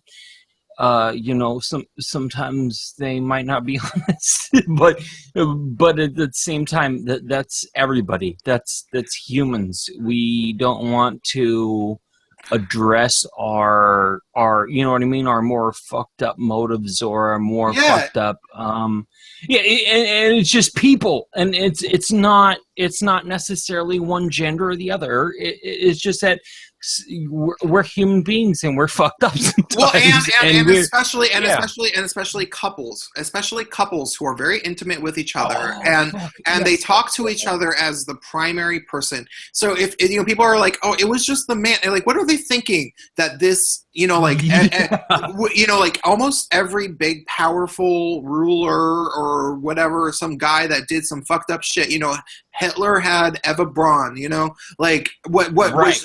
was she taking him to bed every night trying to talk him out of things, like, oh, you shouldn't do that, you shouldn't, don't kill. Throwing them in the ovens, maybe not the best thing. Because I'm a kind woman, and I want you to know that women don't. For the sake of all of womankind, Hitler, don't do that. And he just did it. He was like, "Shut up, bitch! Open your legs." No, that's not how it went down. When I'm sure in the vast majority, especially if you think about, like, people try to talk about like slavery and like, oh yeah, it was just the white men and they treated their wives. No, that's not what happened. That's not what happened. The fucking there were black of slave owners as well. Oh yeah, okay, that's true. But no, but think about this: like white women these days try to act like, oh, it was just the patriarchy, it was the white male patriarchy doing these bad things during slavery. Oh yeah, what about all of the white wives of slave owners that totally fucked the hottest black guy on the fucking plantation? Like, she was like, okay, my husband is fat and nasty, and then there's this black guy who's like hella ripped and he has a really big dick. I saw it when he was pissing, and she like and she goes up and she fucks him, and then she gets pregnant, and she has a mixed baby, and there's this baby that comes out, and her husband's like, oh shit, why is the baby mixed? Yeah. What happened? What happened here? She's like, oh, he raped me. And then that guy gets fucking beat to death because he supposedly raped, and it was like totally her idea. She totally wanted to fuck that dude. It was totally her idea, and then she lied about it. And these fucking same feminists, these same white feminists, are still lying about it to this day. They are still they're still trying to say that they're innocent, and that white women are virtuous, and that they're looking out for no, you aren't. You're just looking out for yourself. It's all you're doing. Yeah, exactly. Dude, that's fucking hilarious. But yeah, I totally understand what you're saying. Is that it you know, like I don't want to shit on women, but like I don't want to shit on women. I want to fucking shit on women that think like that, which is current feminists. Like, right? Oh yeah. Fourth wave feminists still have that mentality where it's like, no, women never did anything wrong in all of history. If you are if you're that delusional to still think that, you are part of the problem. Right. That's Would you say that's problematic? Oh, problematic. Triggering. I try to avoid the word problematic because of the way that they appropriated the term problematic to stop meaning what it's supposed to. That's funny. See, okay, so I have this. I have a sister who is one of those people that she's like a lifelong, I want to say employee, someone who's been at college for much longer than she should have been, and she's one of those. She's so fucking stupid. But you know what I mean, like when you I have a PhD or I'm working on my PhD, like, but you're like seriously Chrissy Winters. I've ever met. Do you guys know who Chrissy Winters is? No. Yes, I've that big heard old the fat name. cow. Yes, this blonde cow. Yes, I know. No, Chrissy Winters is not blonde, I think. I mean, maybe she is recently, but no, she is the most. But she's okay. She's kind of hysterical. If you can just imagine her as a character in the social media. I know her. She's the one who debated Sargon, right? Yeah. Oh, she's out to get Sargon because the thing. Yeah. As I was saying, did you watch the debate between her and Sargon? I did not. Yeah. I sort of did, but yeah, she's just. It was intolerable. It was really hard to get through because the debate was between choker. Oh, you want to fucking go through the you want to go through the internet and like stick 1,000 needles into her until she dies. Like, damn. No, she was. She could no. not. He's very accurate. No, she was being such a piece of shit. She could not stay on topic. She tried to change every point he tried to make. That was like, like he would say, "Oh yeah, 78% of the suicides in the West are men," and she'd be like, "Well, where did that statistic come from? Where did that? Can you source that to me?" And he was like, No, everybody knows that. And she was like, well, but I don't know if I know that, so I think I need you to source. And he was like, I don't know what to tell you because everybody knows that. That's very well known. You can look into, the FBI database of suicides or what the fuck ever, and then, she needed she needed basically a source from a feminist source to back up every claim he made. And then and then it got to the point where the topic was, is feminism a good thing or a bad thing? She didn't have a very good argument. And then it got to the point where he brought up what I was talking about earlier on this stream, which was the notion that feminists still propel the 1 in 5 campus rape statistic. Yeah. Even though everybody knows it's untrue, even though everybody, the people who gathered the data, the statisticians, the people who compiled this, published in Time magazine that it's untrue. Even though that, feminists still propel this myth. And he said, how is feminism a good thing if everybody knows that they're propelling misinformation? And all she did for the next 5 minutes was say, well, I don't really understand why you're asking me that question. I mean, what does this have to do? What does this have to do with the debate? And he was like, why are they propelling misinformation? And she was like, well, I don't, but this specific aspect is, I don't understand. And he was like, he almost beat himself to death with his keyboard. Like you could see him just like, okay, this was not what I was prepared for when engaging in a debate.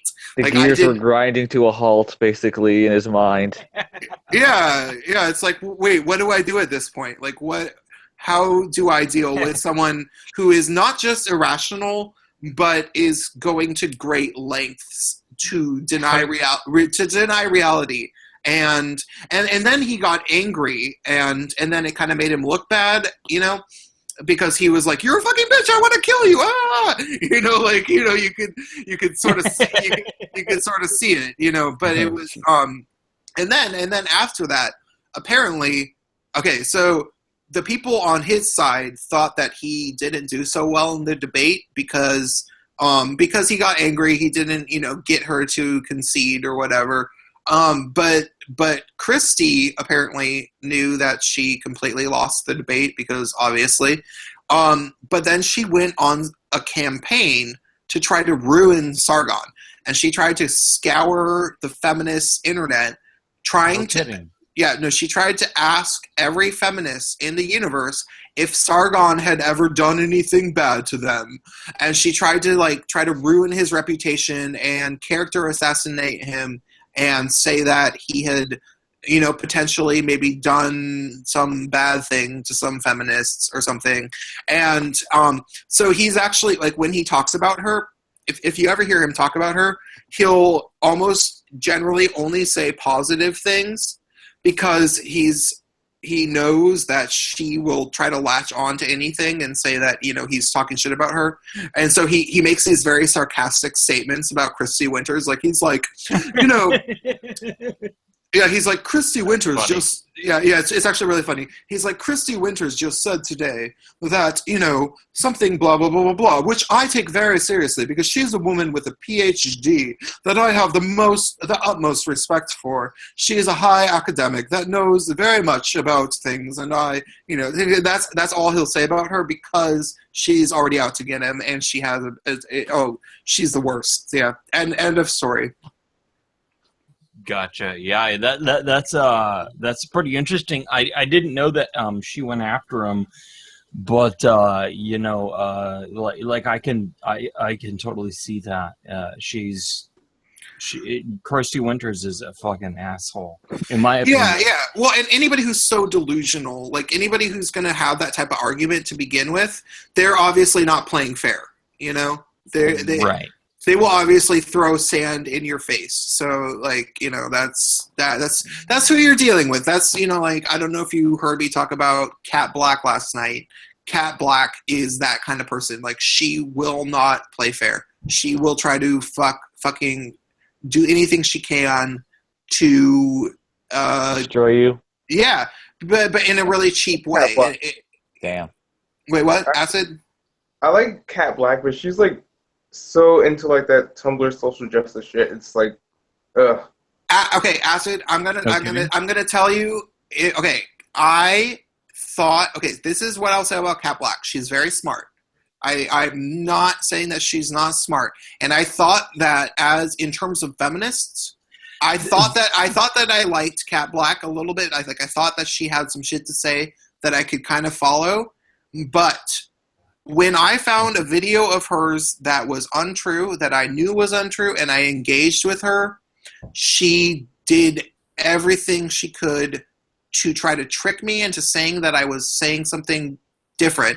You know, she tried to trick me. She tried to like change the subject, and then she tried to ruin my life. She tried to quote me out of context. She published my actual name, my actual picture on Facebook to her fucking 150,000 followers. And then she tried to frame me. She tried to lie What the fuck?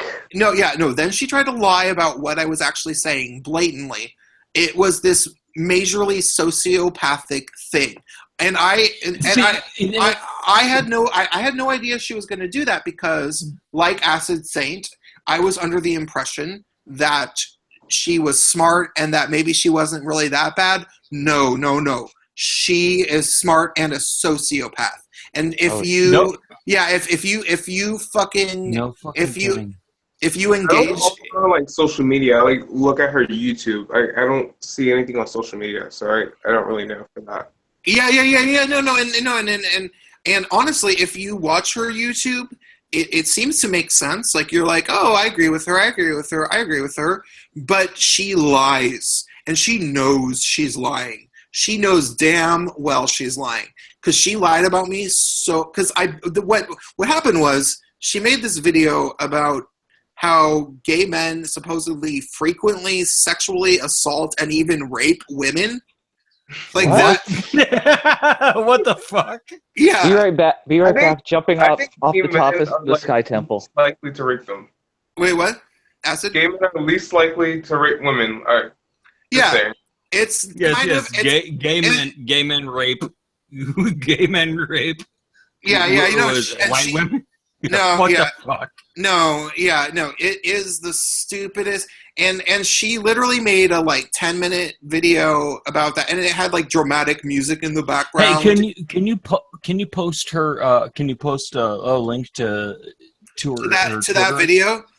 To her Twitter. Yes. Why? To her Twitter or to YouTube? Anything? Like I've heard of her before, but I've never.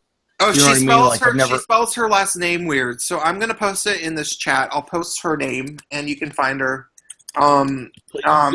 She spells it with a Q-U-E instead of a C-K. So I just posted it. But okay, so she posted this fucking video, and like I had Acid Saint, like she's pretty fucking smart for like a queer feminist type. Like mostly she says shit that you can kind of agree with, and she's not trying to be super holy all the time. She'll admit that she says things that are problematic and blah blah blah blah blah. So it seems like she's cool. Okay.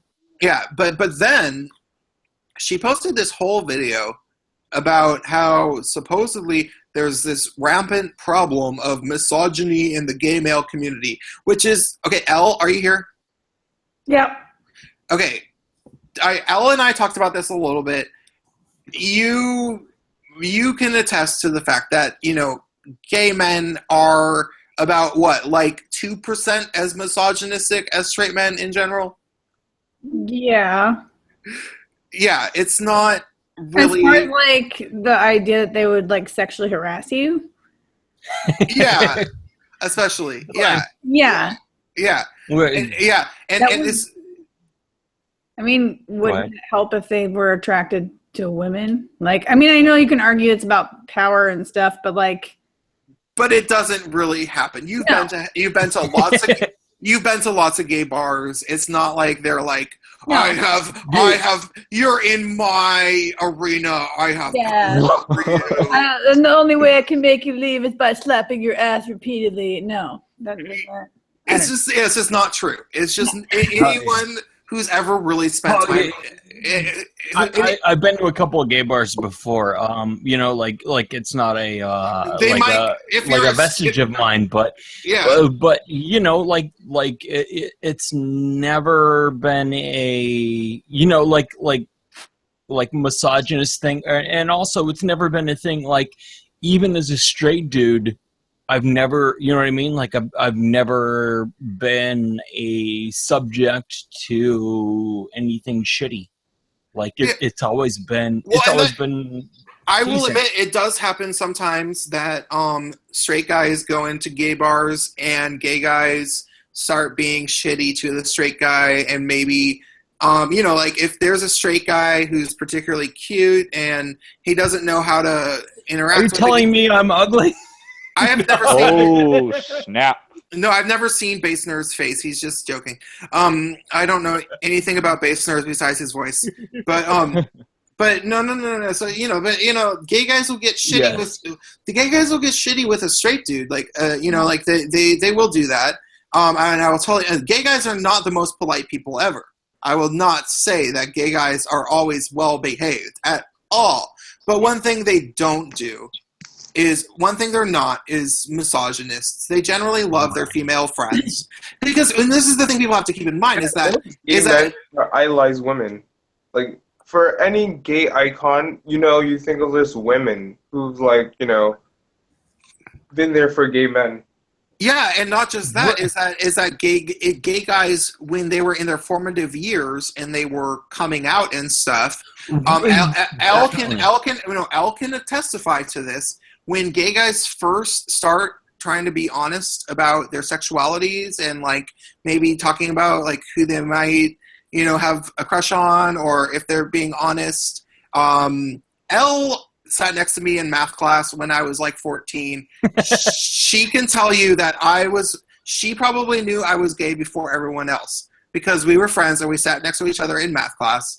And we would talk. We didn't pay attention in math class. We would just. I would have not approved that seating arrangement at 13 or 14. Yeah, because all we did was talk about like gossip and shit, Yeah.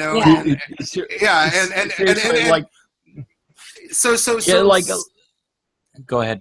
Elle knew all about that Prince of Queens being a faggot because I would open up to her, and that's what it's like with most gay guys, and most gay guys grow up with that. They grow up being honest with their female friends because they can't be honest to the guys because the guys. Hey, I had a good friend of mine who came out to me.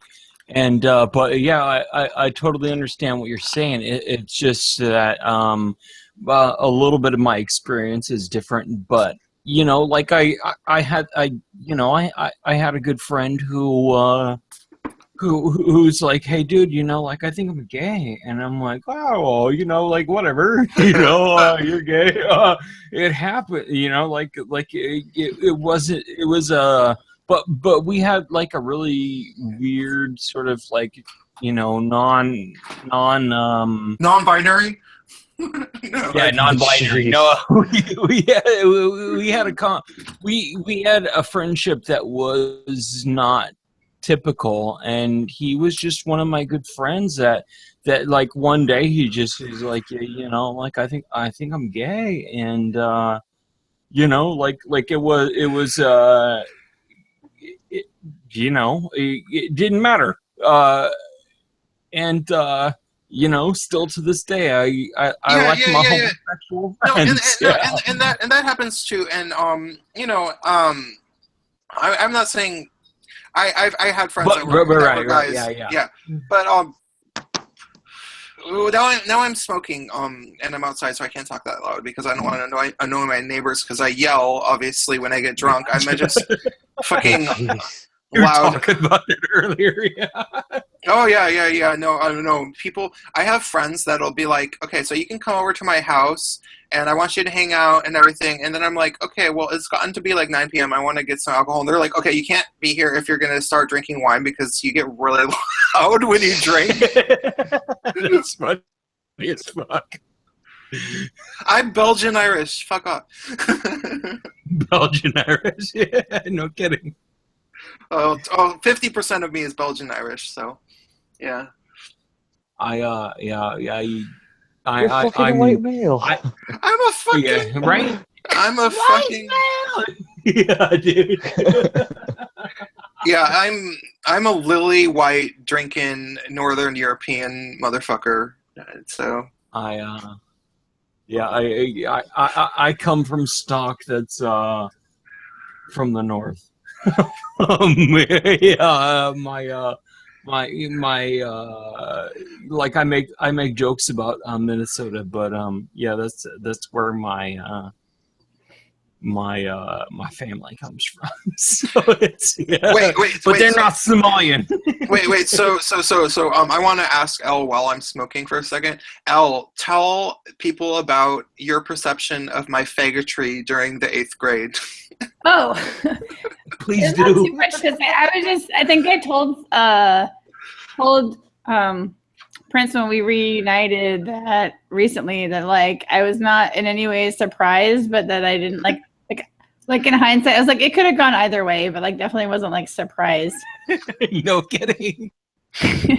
That's Yeah. pretty fucking hilarious. Well, you know, but like you sort of, I suppose that you sort of just, you know, like you feel out the people that you're around and stuff. So Yeah, that makes sense. And we were both rebels. Like we were both kids that like didn't really fit into the in crowd, and the teachers I kind of think hated both of us because we were like loud and obnoxious.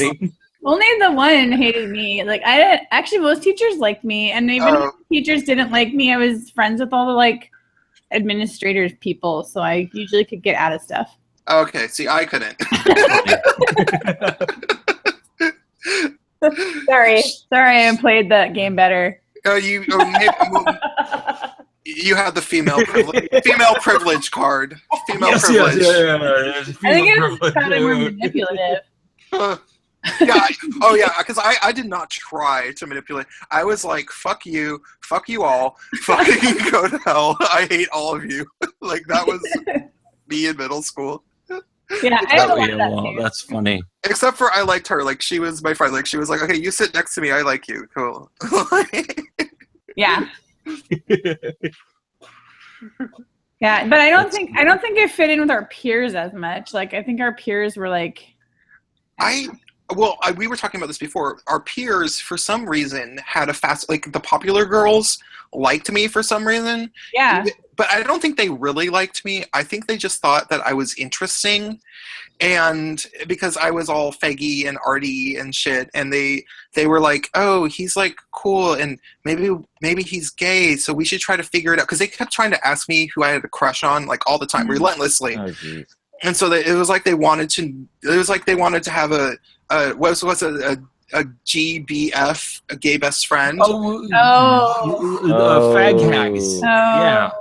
Yeah, but they were also fag hags or fruit flies. I've heard even. Yeah, like fruit flies. Oh my gosh, I haven't heard that one. Yeah, because it was the late '90s, so they were like, oh yeah, this is cool. It's like, you know, Madonna videos and shit. Middle school. You're in your mid-30s. Yeah, I'm 34.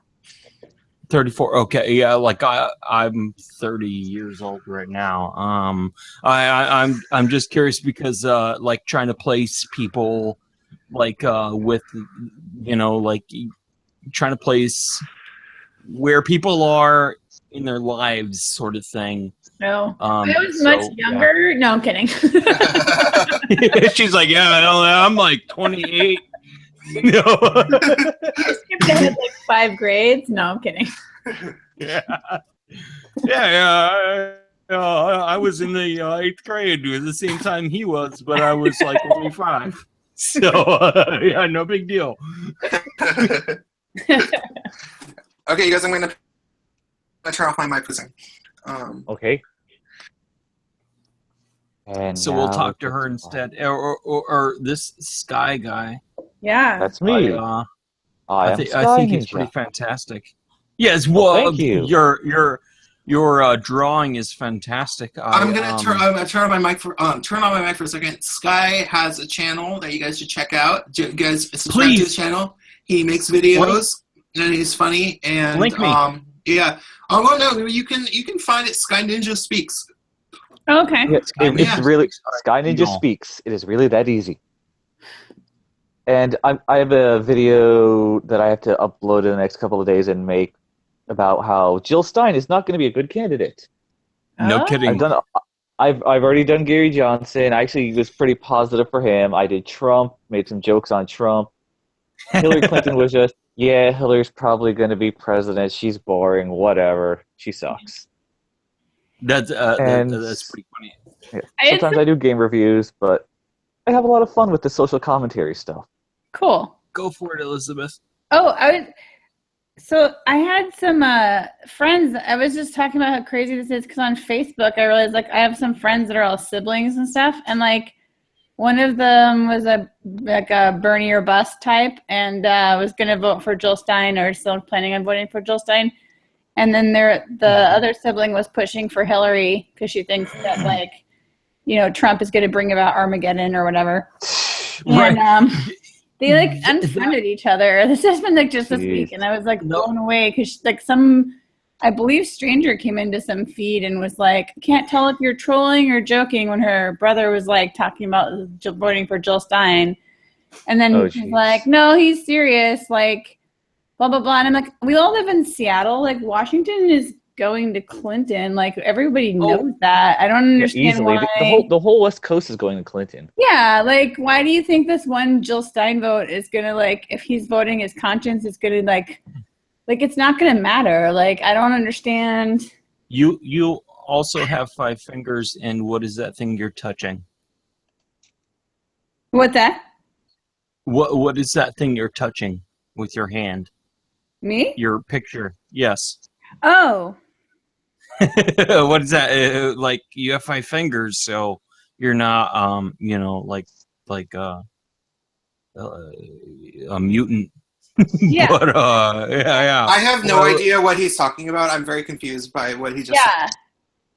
Well, no. This picture that she has, it has a big red thing, and she has her hand on it. Can you see that? I have a different picture. Yes. Okay, so it's changed my picture. Oh, cool. Because for me, it still has my old picture. I was just trying to make it not my face because I was trying to not show my face. Oh, gotcha. Like YouTube links a bunch of my accounts and I don't like it, and it was like not behaving. So I logged in the other day, yesterday, with a different account, and now they know what my name is, but that's okay with me. Oh yeah. Okay. So Elle and I talked. Okay, so I call her Elle because we talked about how we wanted to do some YouTube things together because I introduced her to my YouTube channel and she's like, holy fucking shit, I'm glad that you say this shit because fuck yeah. And so we talked a bunch and we talked a bunch and we got really drunk together and we talked about a whole bunch of stuff and I was like, you should be on my YouTube channel. And she was like, well, I can't tell my real name because I have some SJW friends. I don't want them to know shit. And I was like, well, do you know who? I was like, well, let me come up with an alias for you. And immediately what I came up with was Elle from Stranger Things. From Stranger Things. No kidding. Yeah, because Elle is a very cool character, and our friend Elle that's in the chat is a cool, badass chick, and it just made sense immediately, and because it matches her name close enough that I can always remember that, and so there we go. And then I had a whole like avatar and everything, and it worked for everything except when I clicked on the Hangout link, even though I did it from the Gmail associated with that account, which is kind of weird. Oh no, that's what happens. And I have they have my school account too when I was in school, and they like kept asking me like stuff from my personal Gmail too, and I was like, what? Like this is this is for my school. Like, you shouldn't be linking to like people I talk to personally. It's weird. I don't know. I need to figure out how like delink them, if that's possible. Right. But whatever. Yeah. It Wait. is what it is now. Hey, I'm gonna be right back. You guys keep talking and having fun and stuff. Yeah, no worries, babe.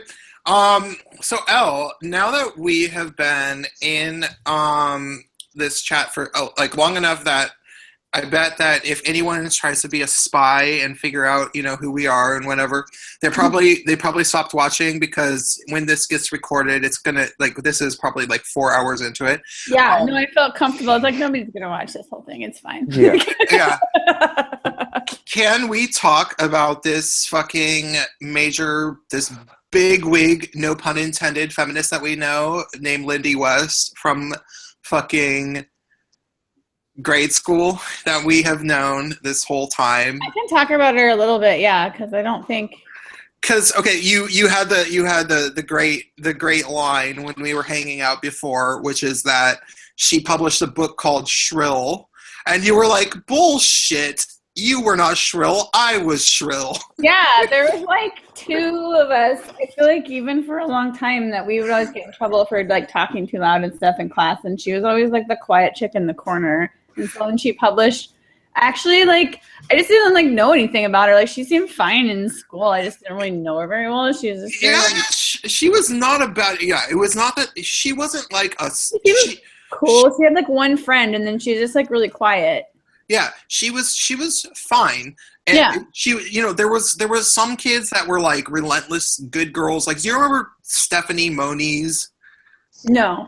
Okay, she was a year younger than us. She was in one of the classes. She was in a class or two with me, and she was a little princess, and she would, tattle on people and blah blah blah. Lindy was not a tattletale. She wasn't. She just kind of did her thing and didn't bother anybody. I feel like. Yeah. But she wasn't shrill. No, that was me and Rosie. Like, we were the two that got in trouble all the time. Oh, Rosie. Yeah, Rosie had a mouth on her. That was like the two of us, and then Aaron too. Oh, yeah, yeah. Of us. And I don't want to say last names because I don't know like who's gonna maybe watch it, but you know who I'm talking about. Like, I feel like there's like loud and like got in trouble for talking all the time or whatever and stuff. And and Erin was cool. Like, Erin was always cool. I'm still friends with her on the book. Yeah. Yeah. But this feminist that we know now has made an entire career about supposedly being kind of a loud, rebellious woman. And I don't know what she was like in high school because neither of us went to high school with her. But like, it's stand up later too with a friend, so maybe she found her like loud voice doing stand up. I don't know. Like, I think I saw her do stand up like maybe once, but I didn't really know her in that time either. Yeah. But like, again, like that's her stage persona for a second, not like her. So I don't know. Yeah, and I hung out with her in our 20s, and she was, she was loud. She had a lot to say, and she was funny, and I can see, but there was definitely a little bit of disingenuous about it all when I really thought about it, because it's just like she knew goddamn well that I was, like if somebody wants to be a boundary pushing person that was a rebel, that was also a minority, that was potentially oppressed, if we're going to talk about that. I was the loud, faggy kid that got in trouble all the fucking time. That also had a lot to say. That should, if somebody should have handed one of us, and I'm a fucking good writer. I'm being an egotist, but the people who are watching this are people that have watched my channel. I'm obviously, I can write. I know how to, make an argument and say things. It's kind of a shame that I got shafted all during my 20s. Nobody ever gave me writing opportunities at papers. I didn't get to write for things. Like, nobody wanted me to be on some big blog like fucking Jezebel or whatever to talk about my life experiences. Nobody ever gave me that opportunity.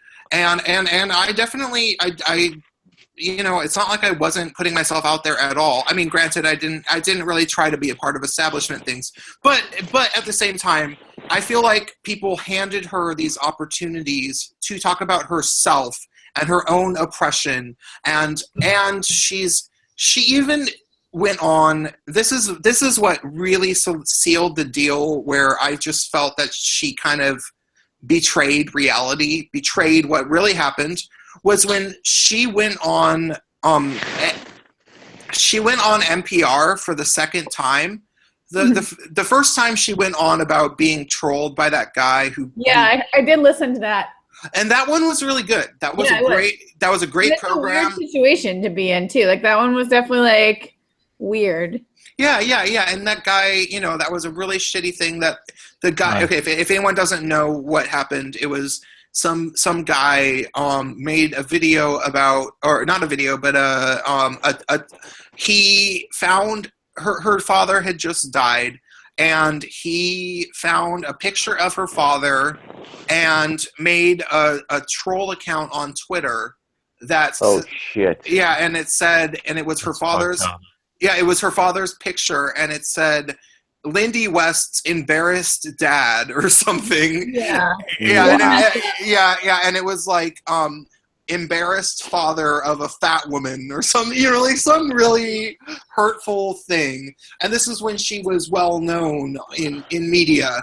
And so it was like, and I can totally, I can totally. I'm a shithead, but I would never do something like that. The amount of edge on that, damn, you could clear a freaking football field.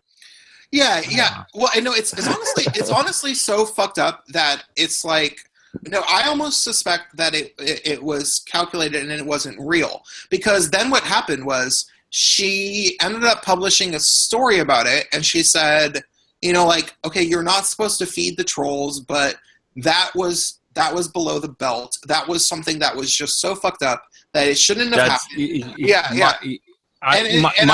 My dad had a heart attack the last 2 days ago. Oh, and I totally understand that. Yeah, and I agree that with stuff. You know what I mean? Like yeah, you don't. Yeah. You never wish it on anyone. And I agree with her, but it was so bad. That was so bad. And this is just, it almost makes me wonder, did this guy really do that? And what happened was they set up. So she wrote an article about this dude that wrote this tweet, and she was like, yeah, this is horrible. And then the guy ended up contacting her and said, okay, so her dad died of like lung cancer or something.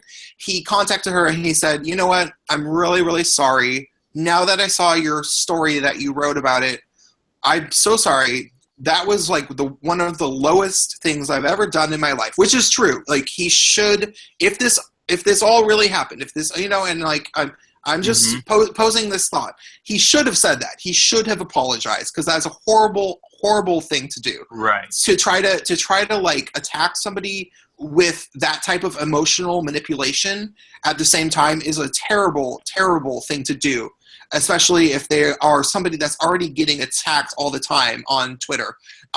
So he did that, and then he donated $50 to a cancer charity, and he apologized. And then they set up a live interview with him on not Democracy Now! What was it, Al? Do you remember? No. This American Life on NPR. Oh, yeah. Yeah, they set up an interview where she talked about it for 10 minutes. And then she called up the dude, and they had a conversation. They had a conversation, and they made up, and they kissed, and they made up, and they hugged, and who would fucking agree to that?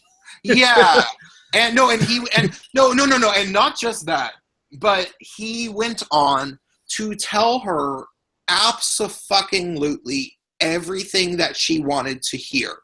Because so Lindy West she's a feminist, but more than that, she got famous for being a body positive feminist because she, in her words, is fat. Chunky.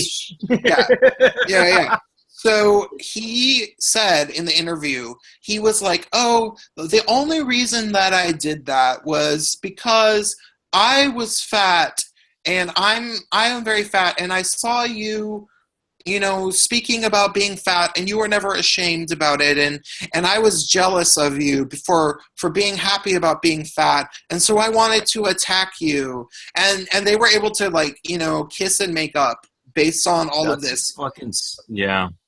And that's seriously fucking stupid. Like seriously, like okay, to me that speaks nothing but trolls remorse. You know what I mean? But it also sounded and I did not suspect that it was fake when I first listened to it. I wrote her a private message because we were still personal friends at that point, and I was like, that was really beautiful. Wait, you were friends? You were personal friends with Lindy West? Yeah. No, we've known each other since grade school. This is L 2. Yeah, L. I had a big chunk of time where I didn't really know her. Me too. But Lindy and I, in our early 20s, probably about 11 years ago, we reconnected and we hung out like once or twice. We went to a play together. No kidding. Yeah. So I totally trusted her, and I totally thought that she was no. But I now I'm very skeptical of her, and this is why is because after that moment happened where she, because I saw her deteriorating as a public, because I went through a lot of internet drama last decade. I was an internet celebrity before internet celebrities were broadcasted, internationally. Like I was we just got a hipster over here. Just messing with you. Sir. I was just having a joke about that in my own head, but yeah. I was the first guy playing Daft Punk to the Rock Kids. I played it at SJWs. Everybody got crazy. No, yeah. But when there was when it was like message boards and there was thousands of people, I was this person that was held up to a high amount of scrutiny by the small amount of people that were on the internet, and I was this sort of like celebrity, and people attacked me, but then other people defended me. So I went through all of that, and I believed her. I believed everything about this whole story, and I was like, yeah, Lindy, you need to get cool. Like you need to learn how to weather the storm and deal with these people and not let them get under your skin. Ignore the shitty ones and then make a truce with the people that you can make a truce with if you can. And that's what I felt happened with this story with this guy who had. Dude, that's totally how it works. That's how the internet works. Is that you need to be able to come to terms with the people. Come to terms with the people that seriously, some people just don't want to like you, and you can't win those people over. Yeah. But if anybody does something really out of bounds, like this guy had done, if somebody takes his time and effort to make an attack based on your recently deceased father, you should deal with that. Yeah, well, you should deal with that. You should engage that guy, and that's what I thought had happened, right? And then, and I wrote her saying, "Hey, good job. I'm glad you made up with that guy. I'm glad you gave him a talking to, but he apologized, and I felt really glad." But then I followed what was going on with her over the next couple of months. And she went right back to being a feminist bully immediately after that. She was attacking dudes. She was calling them names, and then I was friends with her on Facebook. She would take the people's Twitter tweets out of context, post it on her Facebook timeline, so that her thousands of Facebook friends that were particularly loyal, so that all of her Facebook friends could go attack them on Twitter. She was doing every fucking shitty thing. Shithead. Yeah. Yeah, she fucking wrong. Yeah, and it was like, oh, I was hoping that you might have learned from that. Instead, you capitalized upon that to keep, your side of the feminist war going. And that's what it seemed like to me. And so I started being very skeptical of her at that point. And eventually she got to the point where when, about a year ago now, when all of the SJW shit on campuses broke out, like the Yale motherfuckers. Yeah. Like when that happened. Yuki, this is a place for what this is not an intellectual space. This is a home. Yes, oh, dude. Oh man, like seriously, like you to go to such a university. Yeah, and to be entitled, yeah, exactly. Like I fucking deplore those people. I was someone who I didn't have enough money to go to school, and it fucking sucked, and it was fucking bullshit. But at the same time, it's like when you see these people these entitled fucking millennials, like I want to choke them. I want to. No, and that's what. Okay, so and that's exactly okay. And what you just said is the common sense. Everybody generally, probably 95% of Americans feel that way. Fucking Lindy being in the place that she was, being a smart person. I know she is a smart person. I do not think she's unintelligent. She defended them to the death. And me and another few people started arguing with her, like, Lindy, these kids are being bullies. This is insane. And she was like, no, the letter that the woman sent when she tried to say that people could potentially yes. She tried to say she tried to say it was oppressive, and I was like, I don't see how a letter about how people can maybe wear whatever costume they want is oppressive. Like, she was just posing that question, and she was like, it's oppressive, and so then a few other type of arguments like that. Yeah, no, but Lindy defended the SJWs to the death. And I know she's smarter than that. I know she could at least see the point, but she was purposefully missing the point. That's what I thought. And so eventually I argued with her too much. Eventually I argued with her too much, and she deleted me from Facebook. We stopped being friends, and we've never talked since then. But what was really weird is that a few months ago, maybe 2 months ago, and this is what gets me. This is what pisses me the fuck off about her. Go for it. So keep in mind, so she basically threw gay men under the bus, trying to say that her, as a fat, upper middle class white woman. She's so fat. Oh my goodness. Yes. What? Keep going. Well, because this is what it's about. She tried to say that she's more oppressed than white gay men, was basically the whole point. She went back on NPR, whatever that show was on NPR that she had reported on, This American Life. She went back on that fucking show, and she did a whole segment about how she said specifically gay people have to come out as being gay, but she never had that luxury because she didn't ever get to choose to come out as being fat because everybody could always see it. What? It's like saying if you had to come out to be black or had to come out to be white. It's so dumb. It's exactly. And it's fucking offensive. It's fucking offensive. It is like a shit on the fucking face of every gay guy. No. It's like, because there's not fat gay guys. Like, you get to, like, you are going to go and talk about how, like, gay guys could at least hide it, but you couldn't because you're just this poor fat woman. Oh, it's so hard. You couldn't even hide it if you're single. So fat. Oh my goodness. Like, eventually, probably you want a relationship that you might want to introduce people to your significant other or whatever, and like they're gonna notice that they're the same gender as you. Yeah, it was like you cannot come out, but like eventually people are gonna know, right? Like, well, and Right. even and Elle, as you remember, I did not come out in middle school, but I got fucked with for being. Yeah.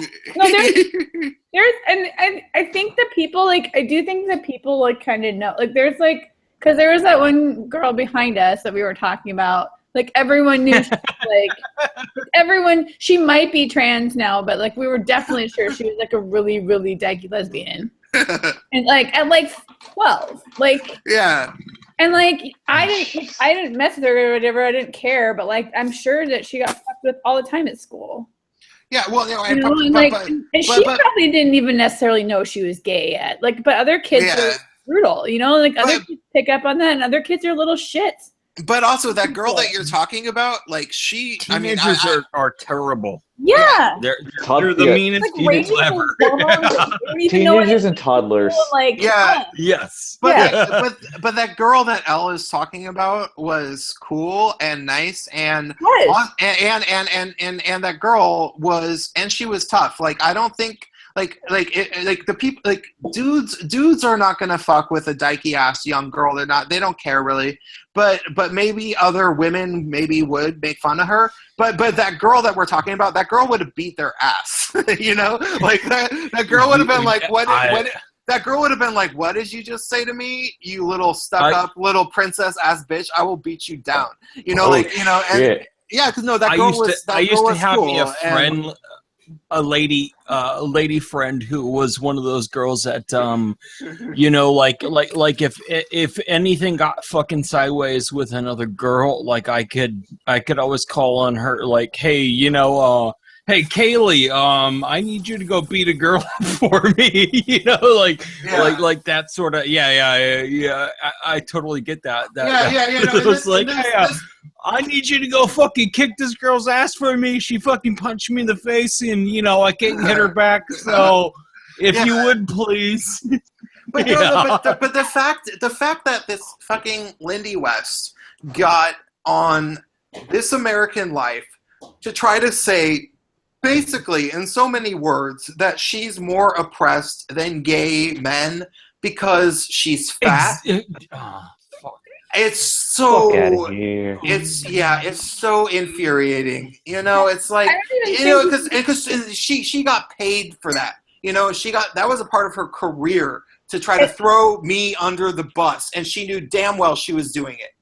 And that's what pisses me off. Minority status is a fat chick now?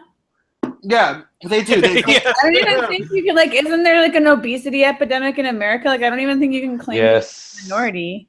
Yeah. Yeah, there's a huge amount of the population that's overweight and or obese. Yeah. And it's just going to keep going up.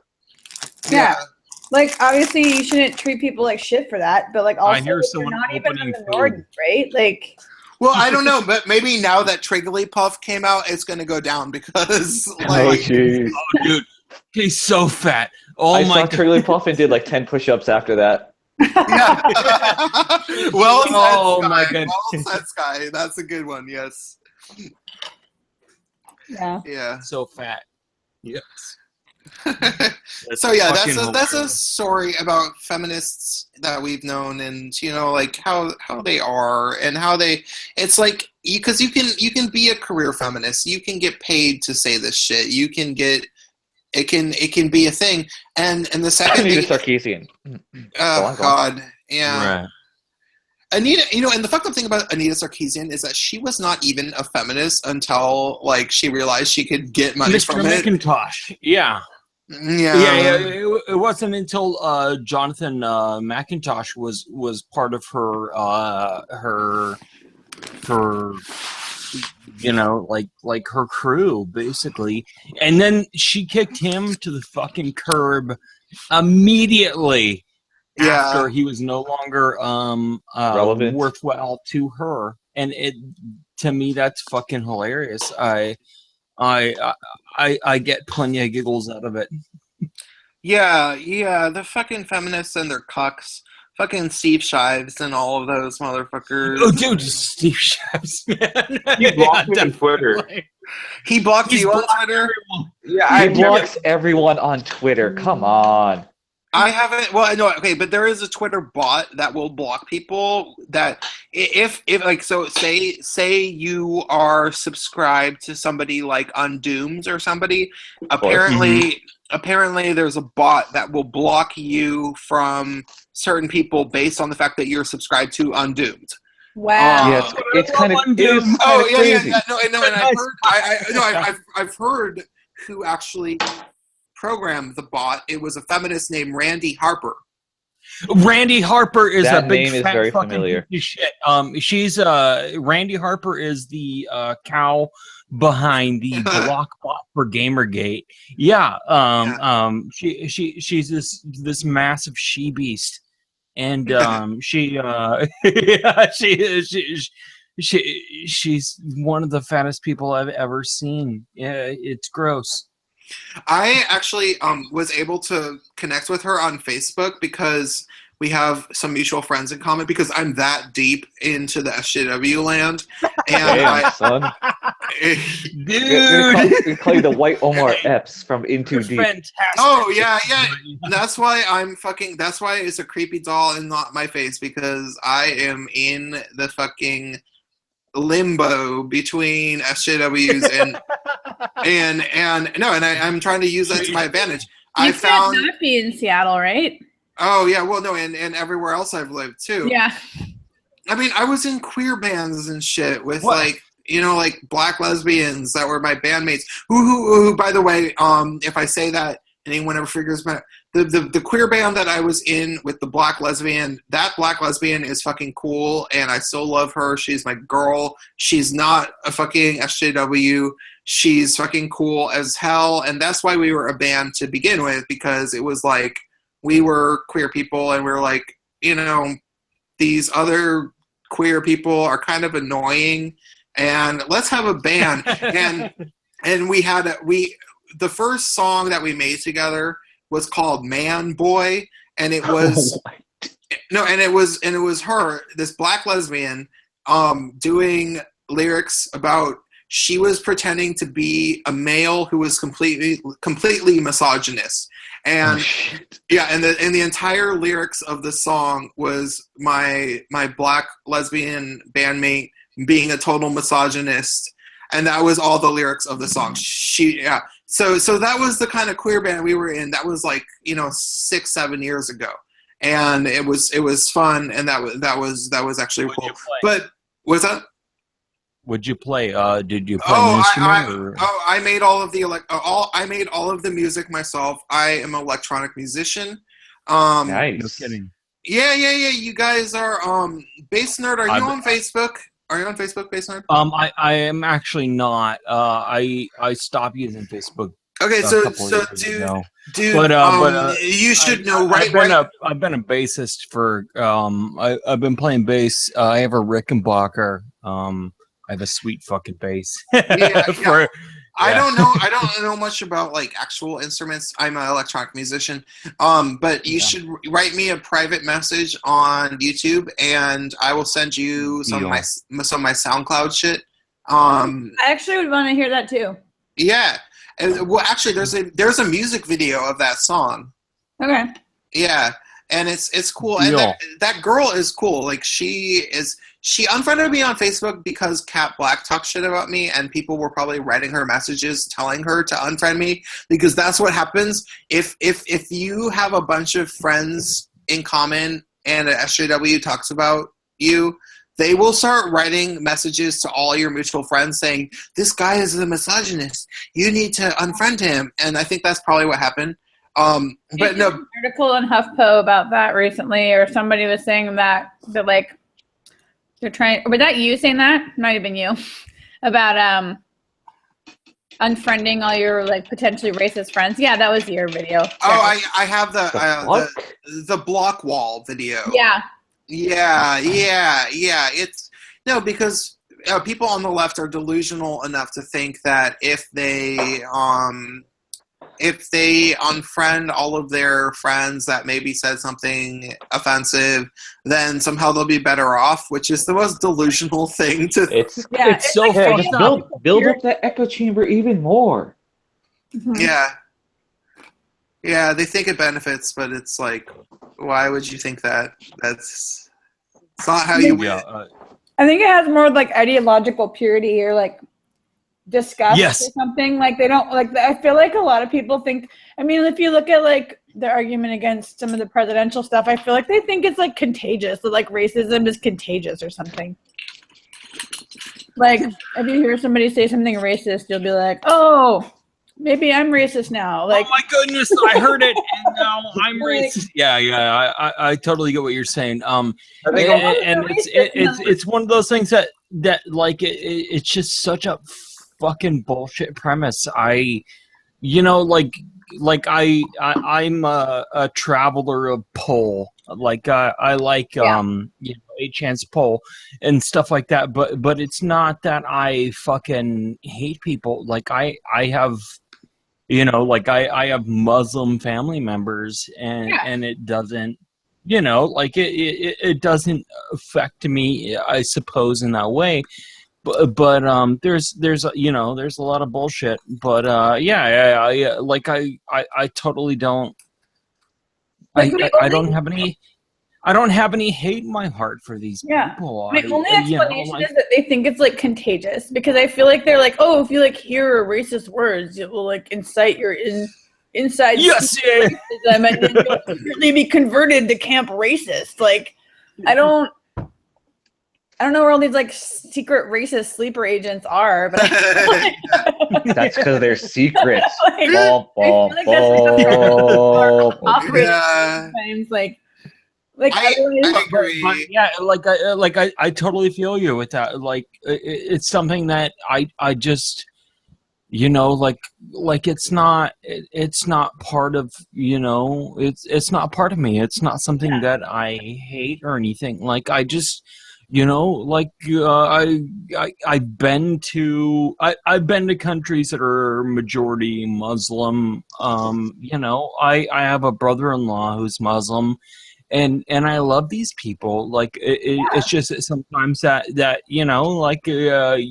I keep very close track of the fucking shitheads who cause problems in our country. And San Bernardino, we're talking about Syed Rizwan Fadouk and Tafshin Malik. Garland, Texas, where the people who tried to shoot up Garland, Texas were fucking Elton Simpson and Nadir Sufi. I fucking I keep notes. Yeah. like seriously, like it's, and not only the United States but also with Canada and such, and it these things bug me, and I don't, whenever I hear, like the Washington shooting, up, in that Burlington Mall, like that sort of stuff, it bugs me and it hurts me. I think about it, and it just, those sort of things fucking they don't escape me easily. But yeah, I keep track of these things, and I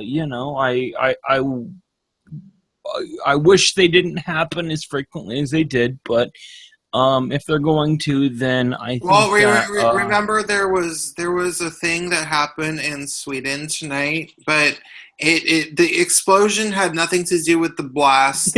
Right. Yeah, like in nice France, when that truck just decided to drive itself through 100-something people. Yeah, the truck. It was a truck of peace. It was a truck of peace, or maybe it was a Decepticon. Ha ha ha ha.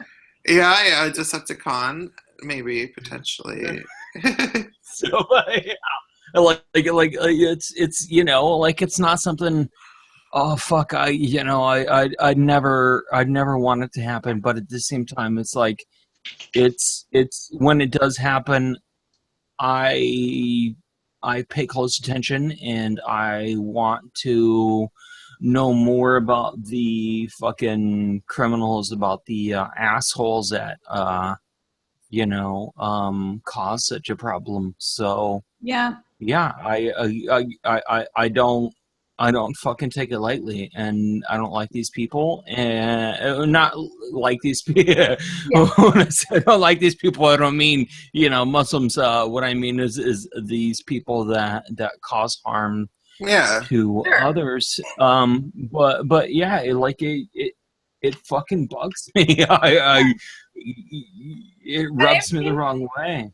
I've seen a lot of the social science research they base some of that stuff on, and it's like, yeah, maybe people have biases, but it's like if you aren't acting on those or you're countering them, that's a good thing. And that happens, I think, on your own, because I literally think it's kind of the same thing as anti-vaxxers. Like my theory with anti-vaxxers is if you had actually seen people dying of measles and whooping cough, you wouldn't even care. Even if the autism thing were true, you still wouldn't care because it's still better than these diseases, right? And I think it comes out of people just not having seen them because we live in such a good time.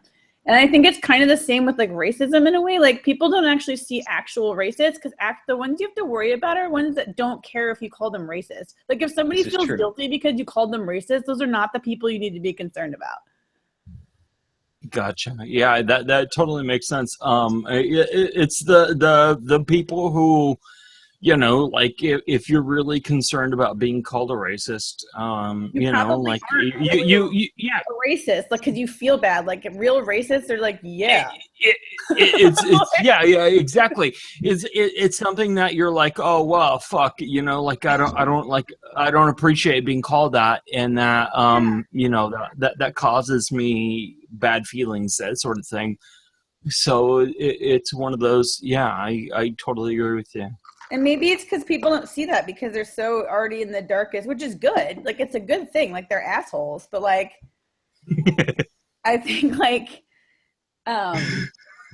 people don't see actual neo-Nazis and actual racists being racist, where they literally don't give a shit what you call them. They're proud of it. They're fucking turds. Those are the scary people. Seriously. Okay, so here's I don't know if you guys have gone through, but if you know about the alt-right, and I don't I don't have a whole lot of contempt for these people, but one of the things I know all about the alt-right. Okay, so I track them and follow them very well. Yeah. So you know about Red Ice? No, I don't know about that actually. What is you haven't heard? Okay, Red Ice is one of these people. They're a group of people who it's called Red Ice Radio or something. Yeah. See, they're not fantastic people, but they talk a lot of shit about Milo, and that's actually how I found them, was because they were saying, they were all about our representative and that sort of thing, and it's okay, that's cool, but at the same time, these people are fucking assholes. Yeah. They are not good people. Yeah, that was kind of where I hit my limit on the internet, I think, because I watched one episode of that out of curiosity. I kind of knew from the title it was going to be shitty, and then I was okay, no, I've hit actual racists now. They're just seriously, they're shitty fucking people. No kidding. Yeah.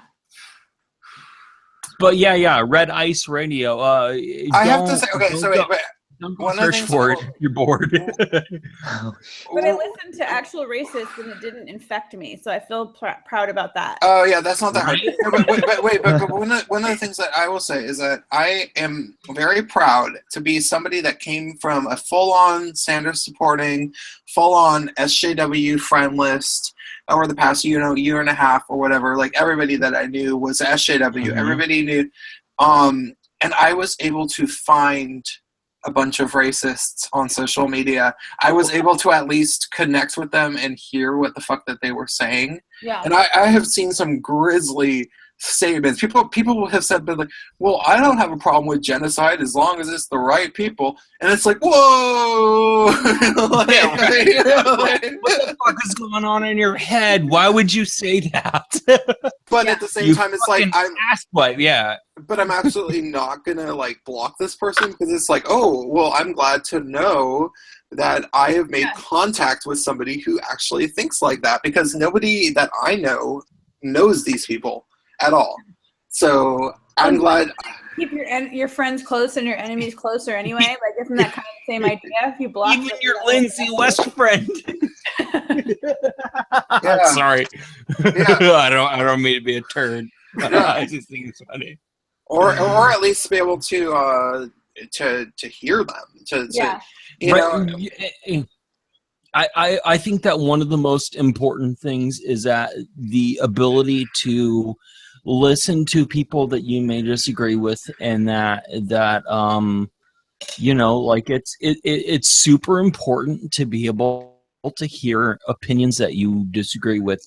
And I really I really like, I'll follow people on Twitter, I'll follow people on whatever, people that I necessarily disagree with, just because I, you know, like I think that ability to hear other voices, to hear people that you wouldn't necessarily agree with, I think that's super important. Absolutely. I'm a big fan of that. So yeah. Absolutely. It can be extremely difficult, but it's kind of necessary. It's very necessary. Yeah. Because they won't tell us, like, they won't tell us an honest perspective in the news right now. They won't tell us exactly. Like they'll say the cops are racist, but they won't talk about, you know, the real racist people that exist. And the cops are not probably as racist as these actual people, you know. And yeah, seriously, my father was killed by a police officer, and that kind of bugs me a lot. But at the same time, I don't hate all police because of that. I don't, you know, like it fucking sucks, and you know, it bugs me. But at the same time, I don't hate cops. You know, like if you put yourself in means where you're where you hate cops, it's like it does not work out well for you, and it fucking sucks. It just, you know, like it's not something. Yeah, I very much appreciate appreciate that you have the sense in you to have that feeling, even though you have such a reason to be irrational. You know, like you have every reason to hate cops as much as anyone, but you're not choosing to do that. And it's seriously like the cop, you know, like it's basically like if you were to look at, you know, like, hey, well, I was once harmed by a black person, so now I hate all black people, sort of bullshit. Oh God, yeah. You just can't. It's not fair. It's stupid. It's totally stupid. Our middle school that Elle and I went to was probably like 80% black, and I was harmed by a number of black people, and I learned maybe in middle school, maybe when I was a little kid, I might have had a problem with black kids because they fucked with me so much. But I learned to let go of that and like learn to figure out like, oh, there's reasons why black people hate white people, and I understand that. I'm going to move past that, and I'm going to be a not racist person. And and I learned to deal with that. And a lot of people apparently are not in that place. They're like, no, like they hate black people or they hate white people, and it's like, okay, you know, that's not how we solve our problems. Yeah, exactly. It's a fucked up means of dealing with the other people that you have to share the planet with, and it's you don't want it. It does not help anything. And it's really, really, you know, like fucked up. So it's like this does not make anything better for me or for anyone else. And it's just one of those things that you know, it only makes things worse. And you know, like I live in Arizona. I love my Mexican people. And I understand what racism does to other people and such. And I really, you know, like it's something that I really get. I have so many fucking friends of every goddamn type. Like, I have so many friends that are of every race, of every gender, of every sort of in between gender. And it's like, and all of these people have their own, you know, individual blah blah blah, and it's like, I just see it from, you know, my perspective, like, yeah, fuck, we gotta let go of all of that shit. But then people tell me, well, but you're able to do that because you're a white male, and it's like, well, fine, dude. Okay, I guess, but I have no patience for that. You gotta start somewhere, right?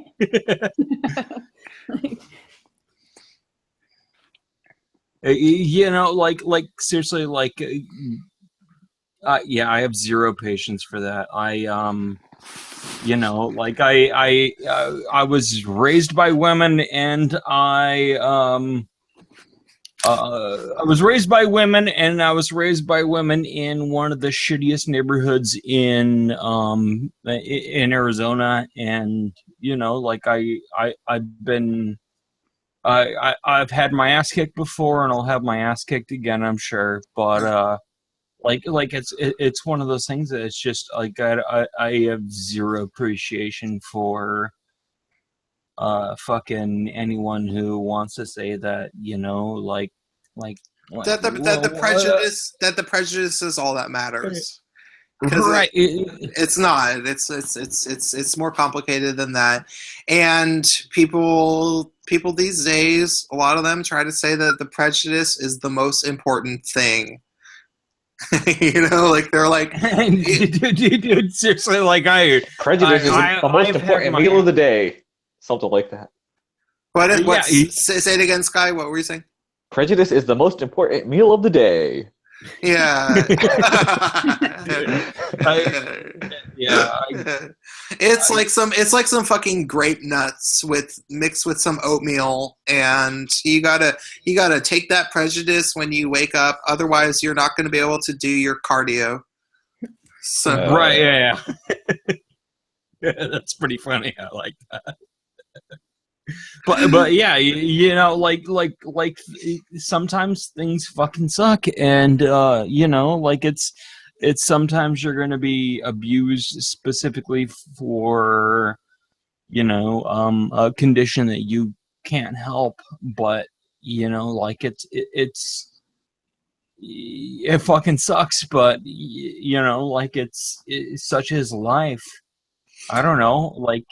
Yeah. Well, yeah, and if you try to fight it, if you try to prove to the rest of the world that, you know, like the prejudice is the most important thing or some fucking shit, all you're going to do is piss people off. Like, all you are going to do is you're going to find the people that think that there is an exception to that rule, and they're going to say, you're full of shit. Why are you so angry? Because my family, my people that I care about, is not like that. They're not like that. They don't act like what you're talking about, and you're just going to fight with them. And that's all it is. But yeah, also, you know, like just growing up where I have and where I've been and everything, I have zero hate for the Mexican people. I fucking love them. They're fantastic. If you don't know any Mexicans, you're missing out. They're seriously fantastic people, and I used to really adore going around on Cinco de Mayo and going to like Mexican parties. They just hey gringo. There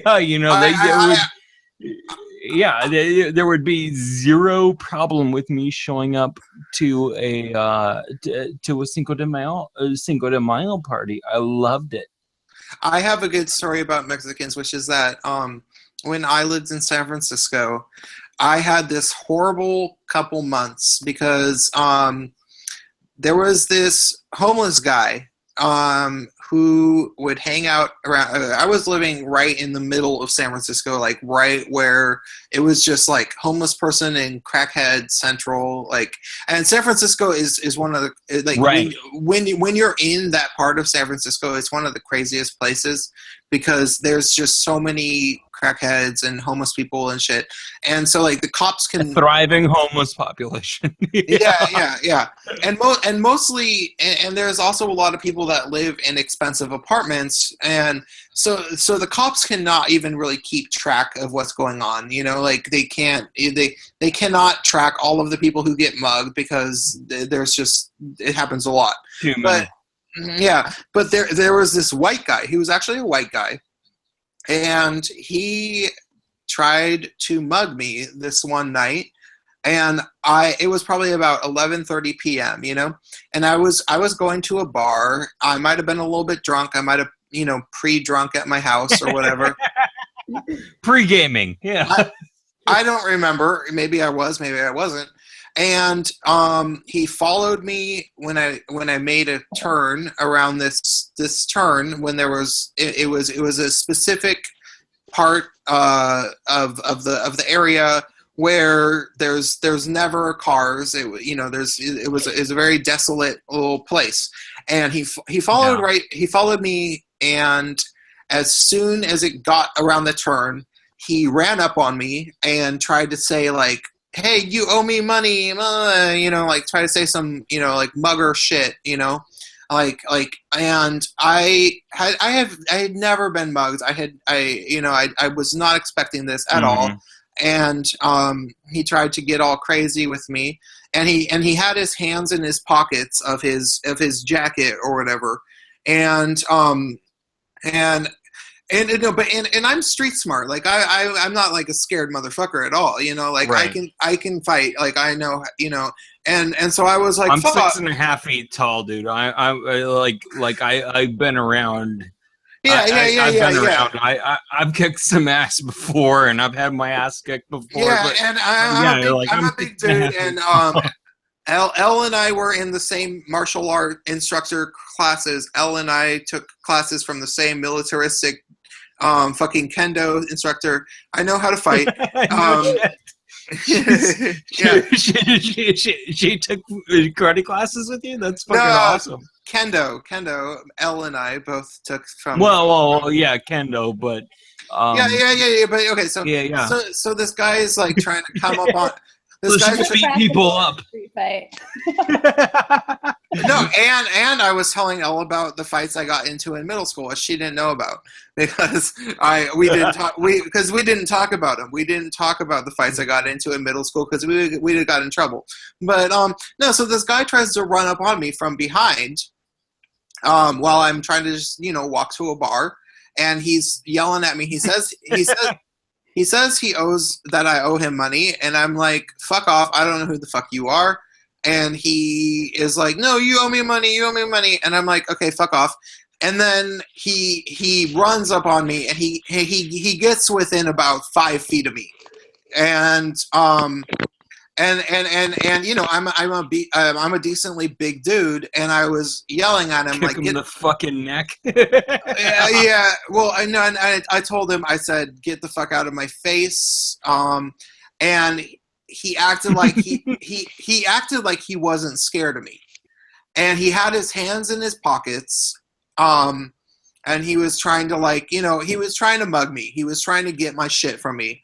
And I had my headphones in. That's the other thing you should know. I had headphones in. I was listening to music, and so he tried to start talking some shit to me, and I realized he was within striking distance. If he had a knife in his pocket, and he had his hands in his pocket, I realized if he had his knife in his pocket, and he was acting like he was on meth or something. If he had a knife in his pocket and he was on meth, he could pull that knife out and he could fuck me up. And so I realized I was like, I got to get out of here. And that's what I realized. And so what I did was I pulled out the device that I was playing music off of from my pocket by the by the cord.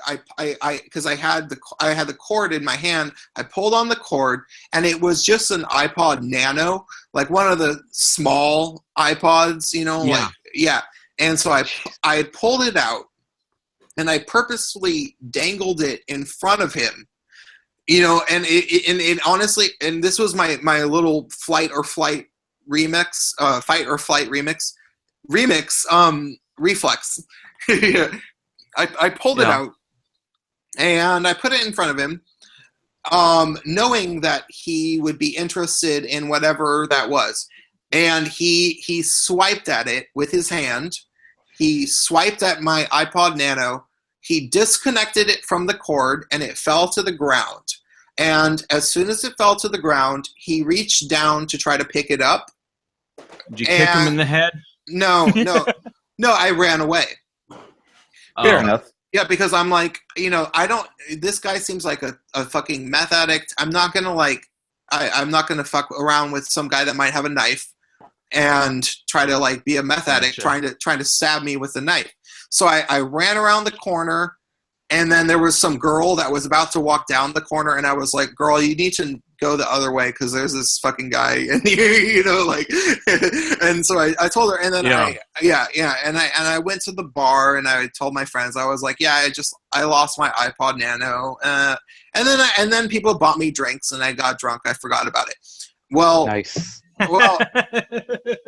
Well, what happened was that same motherfucker, there was a gas station on my very corner, which was within, a block of where that happened. That same guy would hang out at the gas station trying to get change from people and shit every day. And I would walk past him. And I wasn't sure because it was dark when it happened. I didn't really recognize his face. But after a week or so, he started trying to talk shit to me. And he started trying to be like, hey, what's up, motherfucker? Blah, blah, blah. And I was like, wait, that's the same guy that was yelling at me that got my fucking iPod. That's the same fucking guy. I remember your voice. I remember what you look like.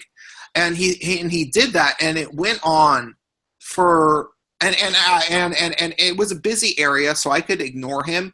But he kept talking shit to me, like once a week for maybe a month or 2 months. He would say some shit to me, and I was like, I'm pretty sure this is the same fucking guy that got my little iPod, which granted was only worth $10 at that time. He didn't really get the best of me, really, And so finally, this one night, I was walking out to go to some bars, and he had the audacity to say to me, he yelled, "Hey, I bet you I can make you real scared." He said that to me. Yeah, and I was like, no, fuck the fuck off. And he was like, yeah, what? And I was like, I'm not fucking scared of you. I know who the fuck you are. I'm not fucking scared of you. I'll fucking whip your ass. And he was like, yeah, what you gonna do? And I'm like, do it. No. And I could, because at that point I knew that he probably didn't have a knife because he had just been a shit-talking little bum. And so, he probably didn't have shit. And I could beat his ass, really, if it was a fair fight. I just was scared of him having a knife before. So I talked shit to him, And he was like, oh yeah, what? And then I was like, you know what? I'm going to call the cops right now. I've never done that in my entire life, but like, you need to get off my fucking block. Like, I'm sick of your shit. You've been fucking with me. You've been fucking with me Dude. for like, yeah. So I called the cops. He ended up walking away. The cops took like a half hour to come because it was in such a fucking busy crime neighborhood of San Francisco that, you know, it takes. No kidding. Yeah, lots of crime in San Francisco. No kidding. Yeah. So it took like a half hour for them to come. Turns out the cops didn't give a shit. The cops in San Francisco at that point in time did not give a fuck. They were like, and I didn't look like a rich guy. Like, I did not look rich at all. And so they were like, we don't give a fuck about you. We don't care. And so I went out to the bars, but I was remembering, I was like, okay, that was weird. He just left. Nothing happened. The cops came, didn't even get really a description. Like, they didn't care about what I said. And so I came back home that night. That motherfucker was waiting for me. He went and got a big push broom. Like one of those, like with a wooden end that's like, 3 feet wide. And he was pretending to sweep my sidewalk right in front of my apartment with his big old push broom. He's pretending to sweep that shit. He's waiting for me to come home so he can try to attack me with his fucking push broom. That's what that motherfucker was doing.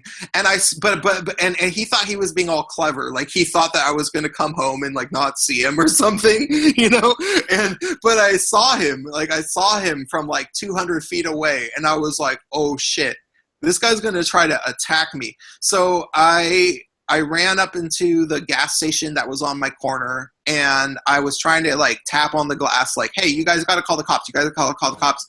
And because I didn't want to pull out my phone and start dialing 911 because I thought he would maybe run up on me. And they wouldn't call the cops. Anyhow, he didn't get close to me. He didn't get close to me at all. I was able to keep a distance at him, But he yelled some shit. He was like, yeah, motherfucker, I'll beat your ass.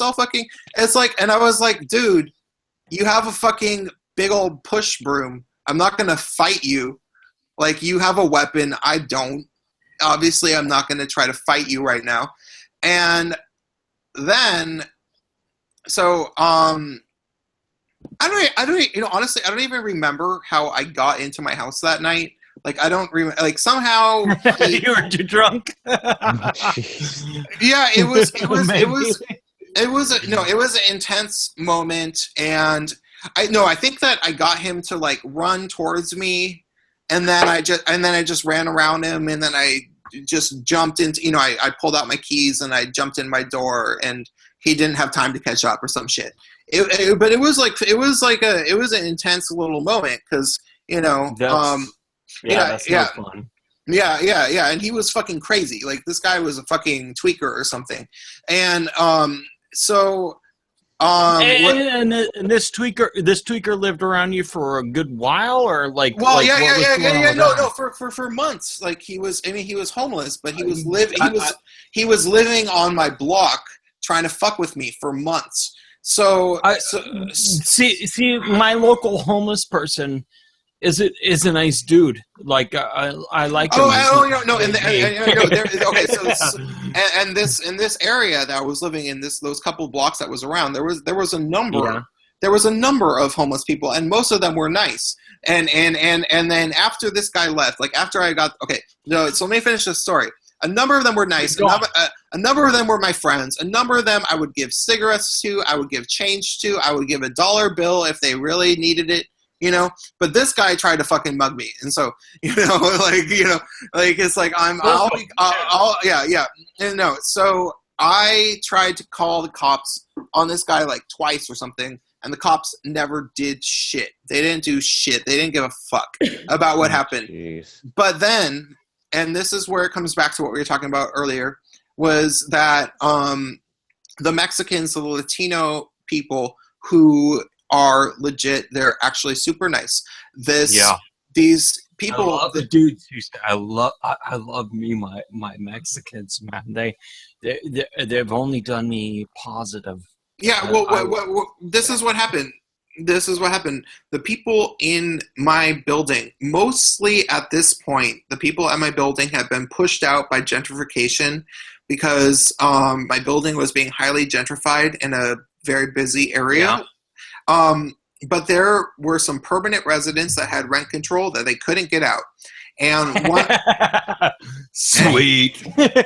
Yeah, and one of those residents was this woman who was probably in her 50s, and she had some kids that were these Latino kind of homies that were probably in their 20s, and they were big. They were probably like 6 foot or so, and I think they were twins because they looked a lot like each other, and them and I had always been cool because I think the other people in our building were scared of them, like they thought they were gang members or something.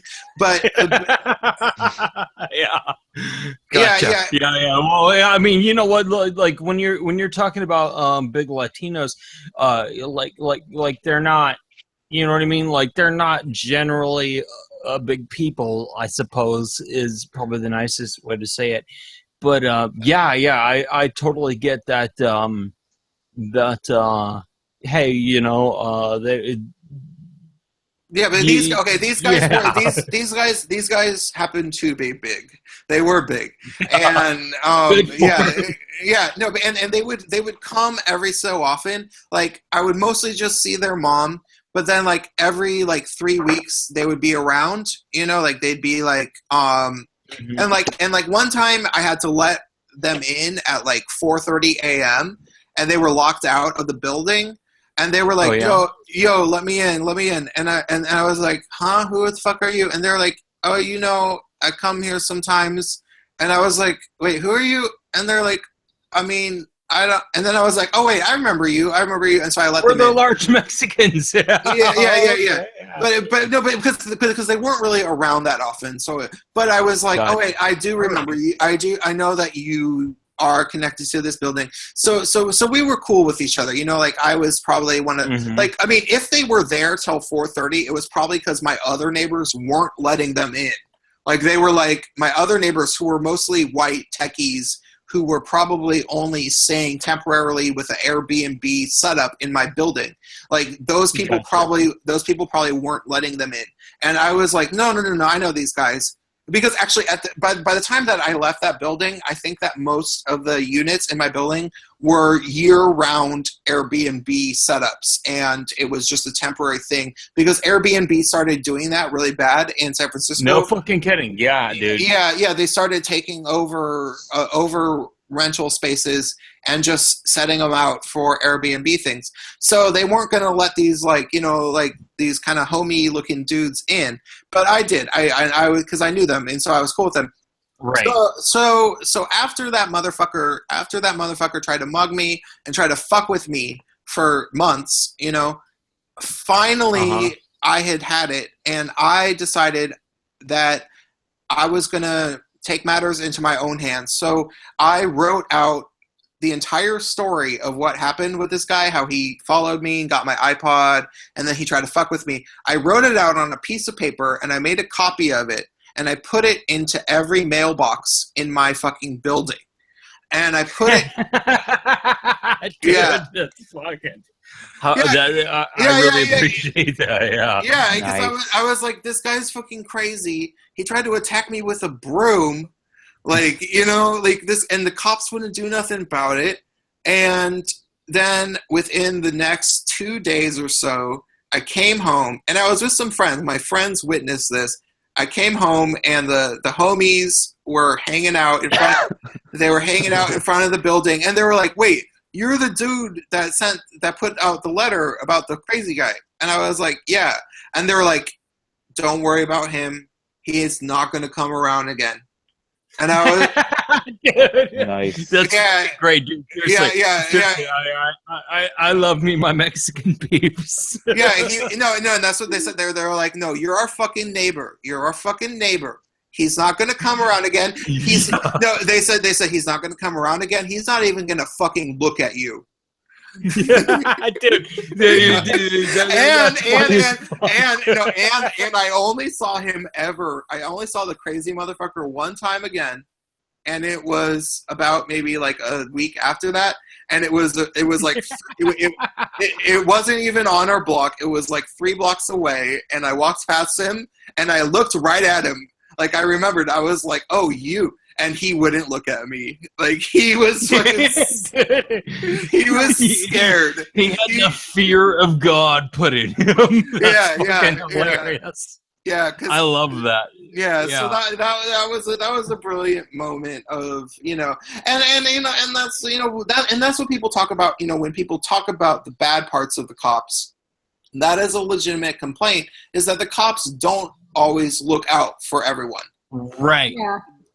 Yeah, they didn't look out for me then. They didn't give a fuck. So I had to go to the community that was, you know, in my favor. And it took me a long time. It took me like a month or two, you know, and then I just told my community about it, and they were like, "Yo, we got this. We'll fucking kill this guy." You know?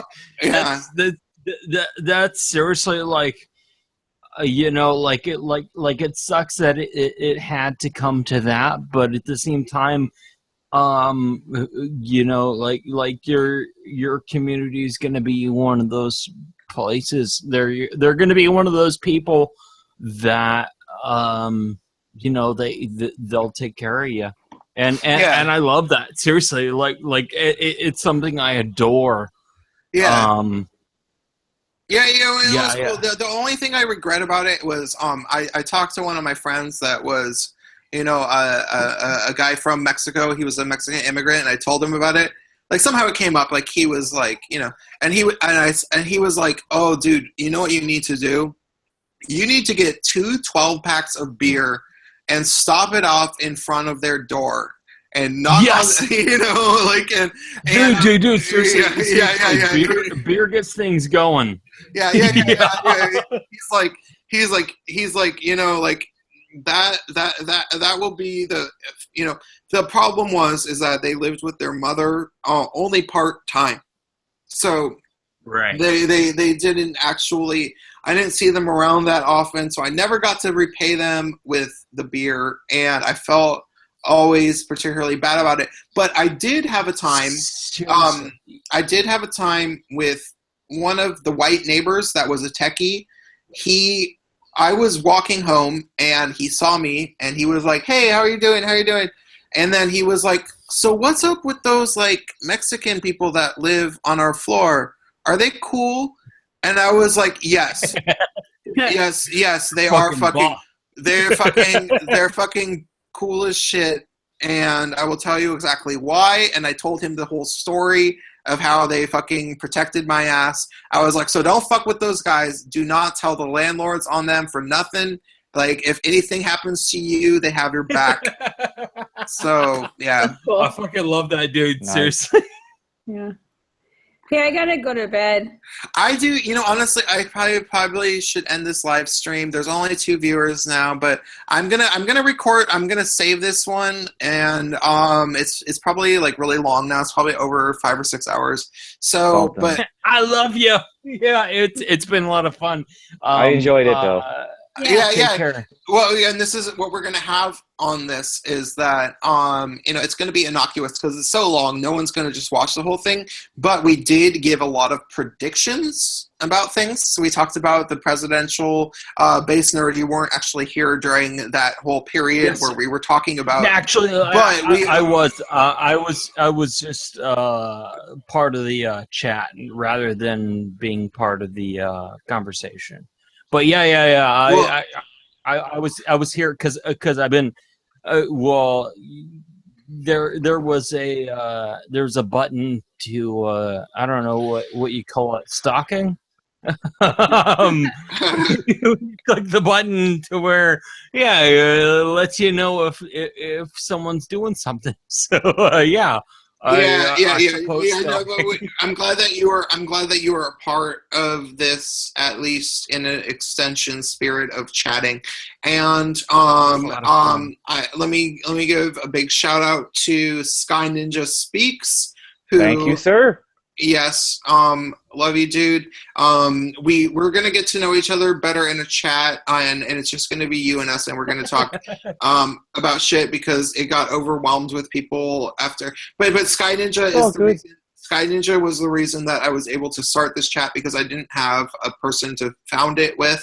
I'm gonna give a shout out to Acid Saint, who is obviously awesome. Hey, Acid Saint, you here? Oh, thank you. I like him. Yeah. No, Acid Saint is a little quiet. Like he's a little timid. But him and I are going to live stream just with each other, similarly to Sky Ninja. Also, my girl Elle, who is here. What's up, Elle? Yep. Yeah. Her and I are not actually just gonna live stream. We're gonna make an entire video that is a collaboration between her and I, and we're gonna do the whole. We're going to do the whole Prince of Queens slideshow of shit, where I show all the slideshows, and it's going to be fucking awesome. And she's my girl. And shout out to Lyra, who was here earlier, and Casey, who was here earlier. And nice people. You're cool. Yeah. So everybody's been awesome. This has been there was not a single spat or fight in between anyone. We've been people that have had dissenting viewpoints at occasional moments, but then we all saw each other's what we were saying. It was like, wait, this is not hard to understand.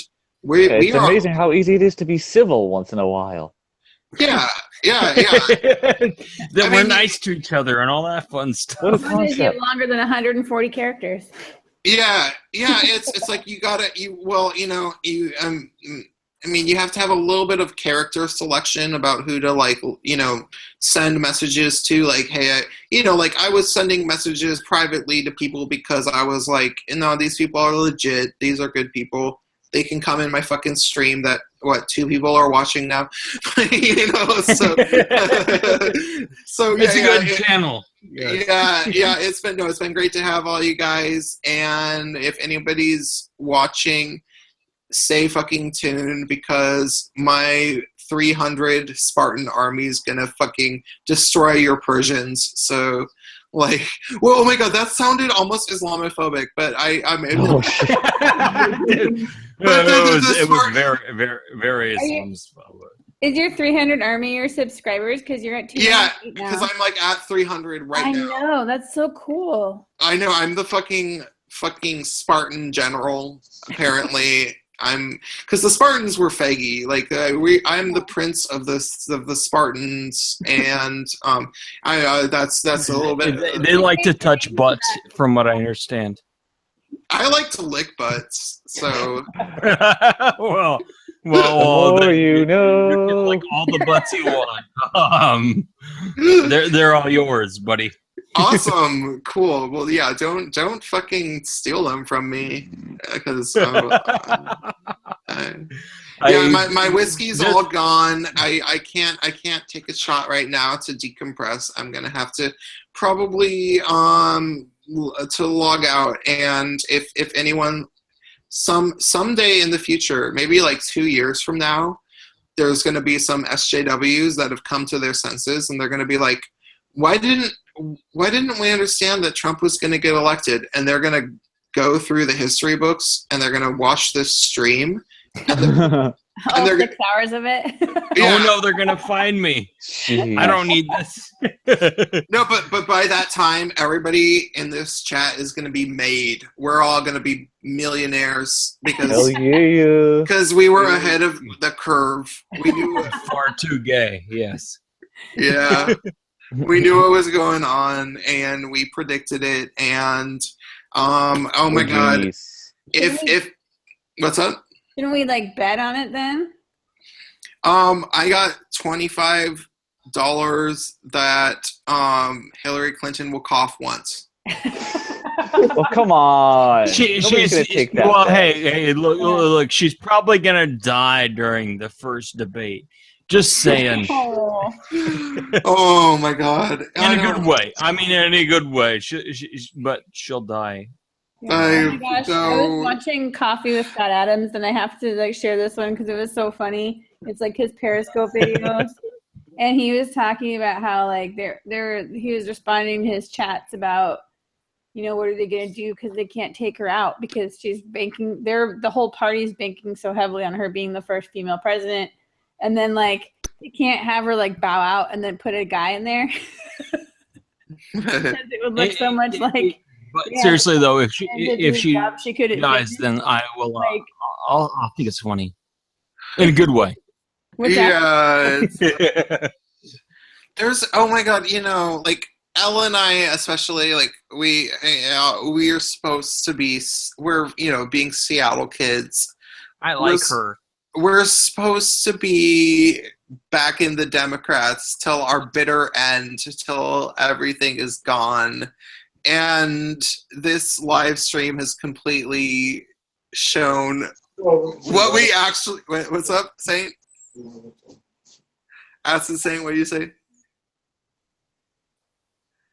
Okay, this live stream has shown our true colors about how true believers we actually are. Because yeah. Okay, you guys, this has been wonderful. I'm gonna click 5, 4. Say your goodbyes. 5. I love you. Bye. 5. Ninja out. I love you. You're the best. Yeah.